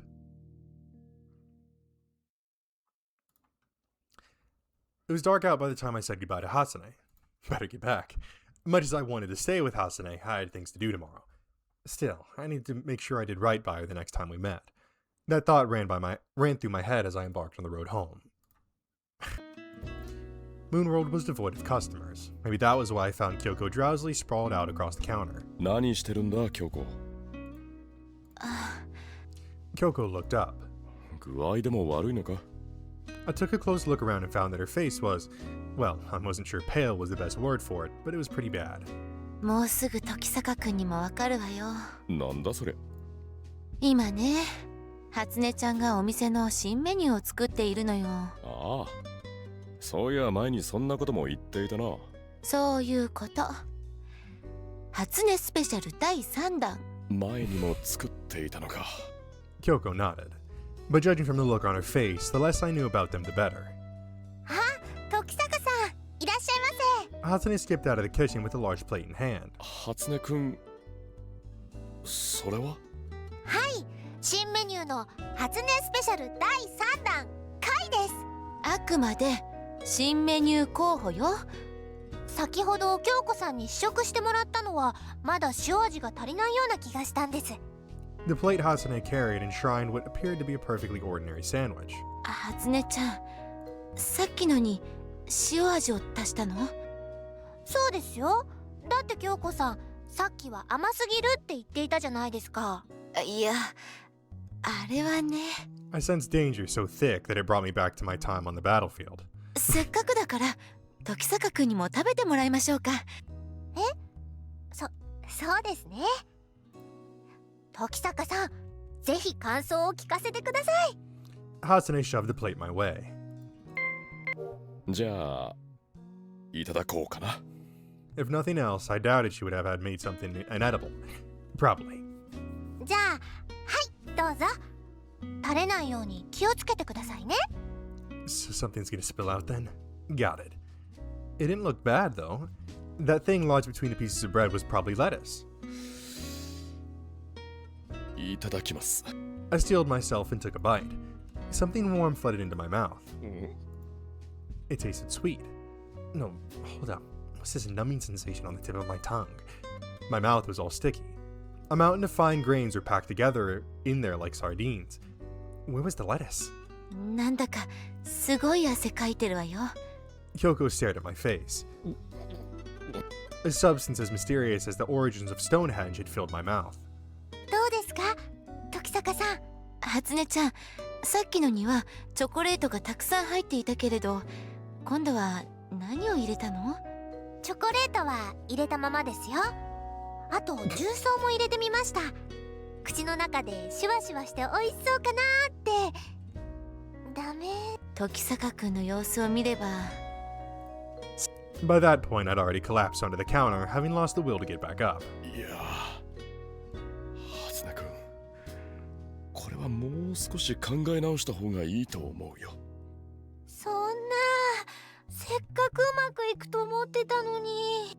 Hazune's shoulders slumped. Well, they do say failure is the mother of success, but Moonworld wouldn't be seeing this kind of thing on the menu anytime soon, that was for sure. I returned to Inukashita Park. There I took a good look at the pond from the guardrail, hoping it'd put my heart at ease. Coral flower petals swayed on the surface. Guess it's about time for the blossoms to shed. 時坂先生じゃないですか。 I turned around upon hearing someone's voice. 朽木さん。 It was Fumiya Kuchiki. おや、心なしか顔色が悪いようですが、僕でよろしければ診察しましょうか？いえ、大丈夫ですよ。何かあったのですか？ Fumiya cocked his head. Suzuriko's murder probably hadn't made the news yet. Still, I figured I might as well tell him. He'd find out sooner or later anyway. オーバー女学院の学生が殺されたんです。そうだったんですか。それはおかわいそうに。 Fumiya's countenance became shrouded with gloom. 東子さんにも伝えておきましたが、できる限り一人歩きなどはさせないようにお願いできますか？僕から言っても東子ちゃんは聞かないかもしれませんね。 She was probably still reeling from the news that she was adopted. Was I just bringing more harm than good to this family? 精神的に不安定になっているのでしょうから、家族の方がそばにいてあげるようにしてください。Talk about a crock of shit. After all, her real family may have been long gone for all we knew. そうそう、初音ちゃんが何か渡したいものがあるって言っていたわよ。俺に？なんだ？ I turned around and checked the other end of the cafe. Hatsune was trotting over to me. 時坂さん。なんだい？これ受け取ってください。 She took out what appeared to be a small charm. これは？はい、その Thank you, 時坂 Hatsune. さ That ん was が really nice. 無事に事件を解決できますようにと思って。そうか。ご迷惑でしたでしょうか？ The timidity in Hatsune's voice was palpable. そんなことあるはずないじゃないか。ありがとう、初音くん。きちんと身につけておくことにするよ。Her face lit up like a big bulb. I put the charm in my suit pocket. よかったわね、初音ちゃん。 Kyoko gave Hatsune a wink. Hatsune grinned as she plopped down onto the next seat over. 頑張ってくださいね、時坂さん。ああ、もちろんだ。I just hoped I could live up to my own words. We could have learned something if we prodded Akustika. 難しいだろうな。おい、高城。The guy was asleep like a pig in the mud, so I kicked him. なんだ、時坂か。誰だと思ったんだよ。いや、あんな起こし方するからてっきりカズナがと。お前の嫁さんはそんなことするのか？しませんってば。あ、時坂さん、こんにちは。Kazuna returned from an excursion at that precise moment. どうも、カズナさん。お邪魔していますよ。いえいえ、どうぞごゆっくりしていってくださいね。もう、どうして私が数日いないだけでこんなに汚すんですか？いや、起きたら掃除しようと思ってたんだ。本当だぞ。修吾さんはいつもそう言って何もしないじゃないですか。 Kazuna inflated her cheeks. Oh man, always trouble in paradise, huh? Well, whatever. All that matters is that they're healthy and happy. Stella suddenly bowed her head to me. ありがとう。ありがとう。 Oh, the other one, she hugged us. 誠を助けた。それでしたら。じゃあ、Hasane went behind the counter and got to work. As I watched her, I grew a little worried by the part where she got chopped up lettuce, cabbage, and bok choy together. はい、コーヒー。ありがとう。何？あれ、食べたのか？ I pointed to what Hasane was making. Hasane hummed a little tune as she happily stacked some pancakes. 頑張ってね。食ってないのかよ。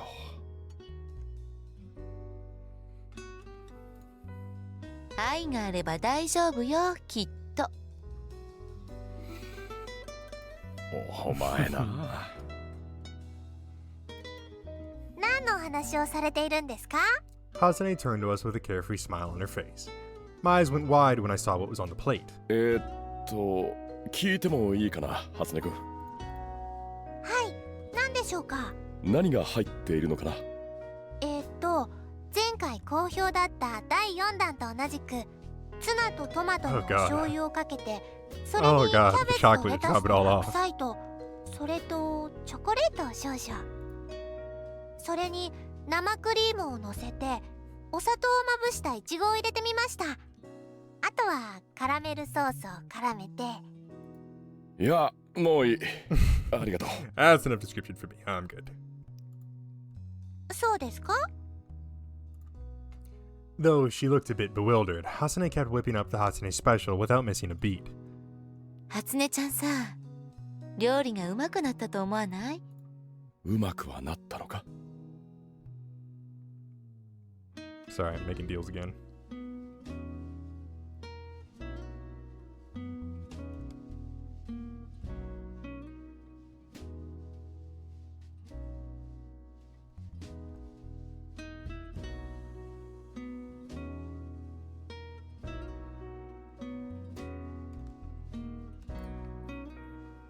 Kyoko didn't dare look me in the eye. Oh well, in for a penny, in for a pound.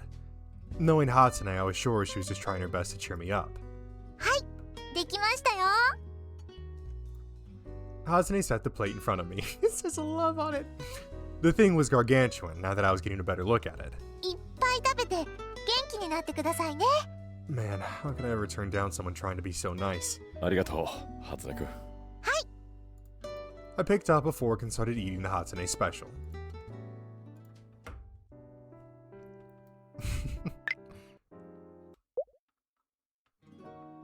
Okay, cool. So now we load save 8. Natsume was dragging on a cigarette outside her clinic, sousing on the ground like a common delinquent. 何してるんですか？暇なおす。She sighed with a puff of smoke. バラバラの鑑定があるんじゃないですか？あんなんやってもおもろありまへん。もっと原型とどめてる方がええですやろ。同意を求めないでください。Though something in far less pieces probably would have been easier to inspect, all things considered. 暇なんでしたら、弟のところにでも行ってみたらどうですか？しゅうちゃんのところですか？でも。Natsume gave me a quizzical look. あいつもようやく持ち直して仕事ができるようになり。ほんまですか？ああ、よかったわ。一時はどうなることかと。ちょっと夏目さん。I flinched in surprise when Natsume suddenly burst into tears, gushing out water like a broken dam. She clung to my leg like a puppy and wept. 夏目さん。こうしちゃおられまへん。しゅうちゃんに会いに行ってきますわ。Natsume wiped her tears and blew her nose on my sleeve before making a mad dash for the station. For my own mental health, I decided to just tell myself that was pure sisterly love and never contemplate the matter again. Ever. Yeah, add that onto the weird incestual relations. The fucking Natsume and Shugo. Okay, so this is like the true ending, supposedly. Damn, Natsume. Natsume was snoring up a storm on the sofa. Documents were scattered all over the place. She must have been really busy. 寝ていれば可愛らしいところもあるんだけどな。Natsume suddenly pounced at me. うちが可愛くてむっちゃプリチーでいてほしいってほんま？絶対俺はそこまで言ってませんからね。It seems she'd been awake the whole time. なんや、つまらんわ。Natsume flopped back down on the sofa. 忙しかったんですか？せやね。少しはお仕事減ったんやけどね。減ったんですか？ほれ、城になっとった仏さんがまだ戻ってきてまへんから。ああ。So we know we've seen all that. Yada yada yada. そうお目にかかれへん。なあ、なんでたまっとったつけ。それじゃあ。いけずん。今ならいろいろしてあげますのに。だから脱がないでくださいってば。Come on, bro. She gave you some free boobies, bro. How can you be complaining about that now? Right as I was making my making my way out of the park, I spotted Chizuru Kuchiki. どうも、朽木さん。これからお宅へ伺おうかと思っていたのですが。そうでしたか。この度はいろいろとご迷惑をおかけして。I bowed low to her. いえ、こちらこそどうもお手数をおかけしてしまい、これをお渡ししようと思いまして。Chizuru held out a sketchbook. あの子、トウコが使っていたものです。I accepted the sketchbook and opened it to a random page. On it was that rough sketch of a turtle. The sketch of Suzurika was also in there, though obviously there were a plethora of other drawings as well. ですがこれはあなたが持っていらした方がよろしいのではないでしょうか。あの子は私の娘ですから。思い出の品はまだたくさんありますし、あの子が帰ってくるまでそれを預かっていてもらえませんか？そういうことでしたら大切に預からせていただきます。ええ、よろしくお願いします。それでは。Chizuru bowed and walked off. She likely had it hard too. It'd probably take some time for her to sort out her feelings, though honestly, the exact same thing could be said for me. I sat on the bench and flipped through the sketchbook. These are all Toko's drawings, huh? How do you feel when you draw? Huh? Good question, actually. I've never thought about it. Free, I guess. If I had to say so, I mean. Toko had smiled bashfully when she'd said that. So she sought the wings of freedom, eh? She'd been imprisoned in her own shell, yearning to be free. 君はその前からずっと自由だったよ。Alright. What about that painting? There was one painting she'd been working on for a long time, the one she said was finished but couldn't show me yet.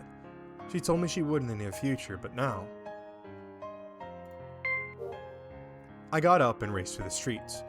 I wished to see the picture Toko had painted, the painting she left behind. If I remembered right, it should have been there. I ran on and on until eventually I stormed into the school's art room. I desperately gasped for air. On the other end of the room was a canvas covered in cloth. A label that read Toku Kuchiki was stuck to it. I gulped and caught my breath. Toko. 見せてもらうよ。I asked permission, then unfurled the cloth. It was a bird. A bird who just hatched from its egg and was trying to take flight.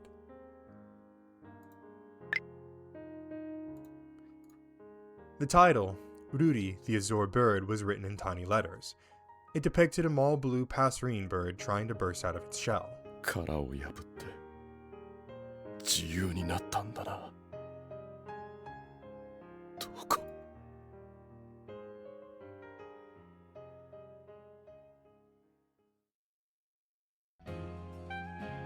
Alright.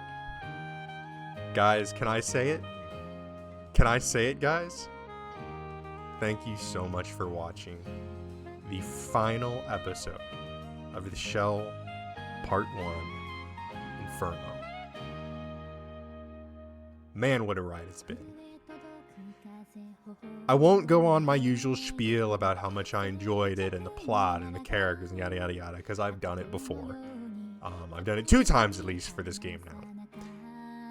But, and I won't go over my usual spiel about thank you guys so much for watching and being with me. You guys already know that. You know I love you guys. And, you know, I will say this. I appreciate you for sticking with me despite how horrific my upload schedule has been recently. and how much I've kind of blue-balled and like edged you guys on this fucking series since. So, I'm going to say this with admittedly a lot of hesitation. This is the final episode. I hope to God we got all the different endings. It should have been all the different endings. We should have everything.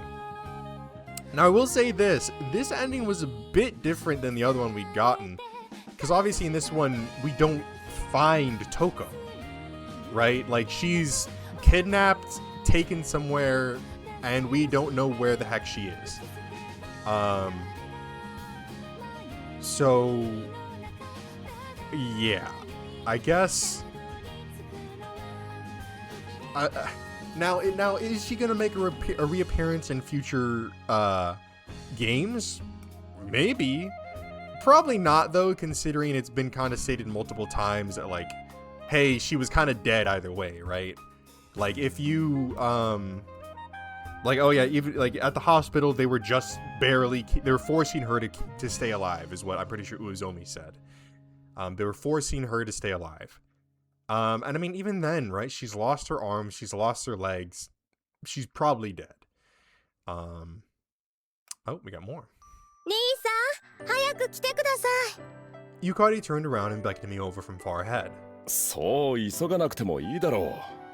暑くてしょうがないんだから。I opened my button-down shirt and grumbled as I fanned my chest. It was already July, so the heat was excruciating. I walked down the hallway, impressed by how Yukari's uniform wasn't the least bit worn or torn. あら、時坂さん、こんにちは。どうも、山内先生。ご無沙汰しています。今日は高城さんのところへ？ええ。旦那のやつが来い来いとしつこくて。親バカと言うんでしょうかね。父親になればわかるようになりますよ。そんなもんですかね。I wondered if a day like that would ever come. 時坂さん、こんにちは。Hasane greeted me and Yukari as we entered Kazuna's hospital room. おや、初音くんも来ていたのか。はい、赤ちゃんすっごく可愛いんですよ。ゆかりさんもほら。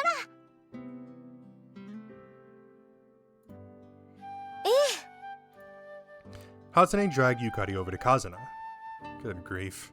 Yo, Takashiro. おめでとうさん。Since the four of them were already occupied, Shugo skipped over to me instead. ありがとうな、今まで。何、急にしんみりしちまってるんだよ。これからも家族のために稼がなきゃならないんだから大変だと思うぞ。わかってるさ、そのくらい。Shugo turned to Kazuna. 眠っちゃったみたい。Kazuna glowed as she held her baby. Yukari and Hasane were peeking at its tiny face. どうだ、可愛いだろう。Shugo was grinning like an idiot. よかったな、カズナさんにで。俺にだって似てるんだぞ。目元とか。目元だって。Yeah, no comment. Guess that's a family secret. もうお名前は決まったのですか？それがまだなんですよ。たくさん候補は出したんですけどね。あ、それじゃあ私も考えてみてもいいですか？初音ちゃんに考えてもらってもいいけど、この子の名前は時坂さんに決めてもらおうと思って。俺？ Why me? いやな、無事生まれてきたのもお前のおかげだから、せっかくだから名付け親になってもらおうかと。I wonder what we're gonna name her, guys, right? そうなんです。お願いできますか？俺がねえ。兄さん、責任重大ですよ。Yukari grinned as she teased me. さくらとか良かったと思うんですけど。7月生まれだしな。7日に生まれていればよかったのにな。いや、それだけは勘弁してくれ。断固拒否させてもらうからな。Yeah, I guess I couldn't blame him for not wanting his daughter to have the same name as his infamous sister. そうだな。and wanted this precious new life to be blessed with nothing but joy. 何ですか？君たち二人の娘だから、名前は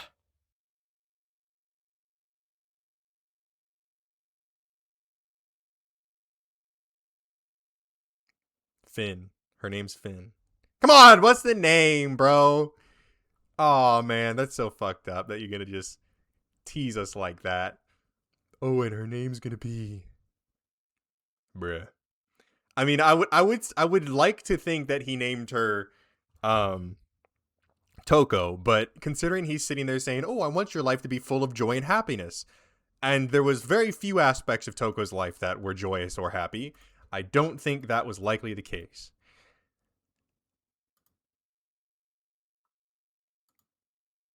What was this? Okay, a girl lost in hope for wings. However, the Azure bird soars through the sky seeking light despite knowing there's no hope to be found behind the door.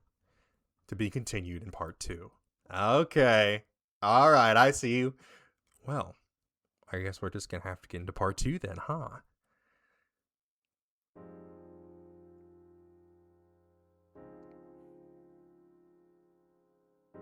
Thank you guys so much for watching. I really hope you enjoyed this video. If you did, make sure to leave a like on the video and tell me in the comment section below what you'd like to see me play next. If you enjoyed this video or any other videos or on my series on my channel, God, I can't speak, then I highly recommend that you hit the subscribe button and turn on post notifications so you'll be notified when a new one of those videos comes out.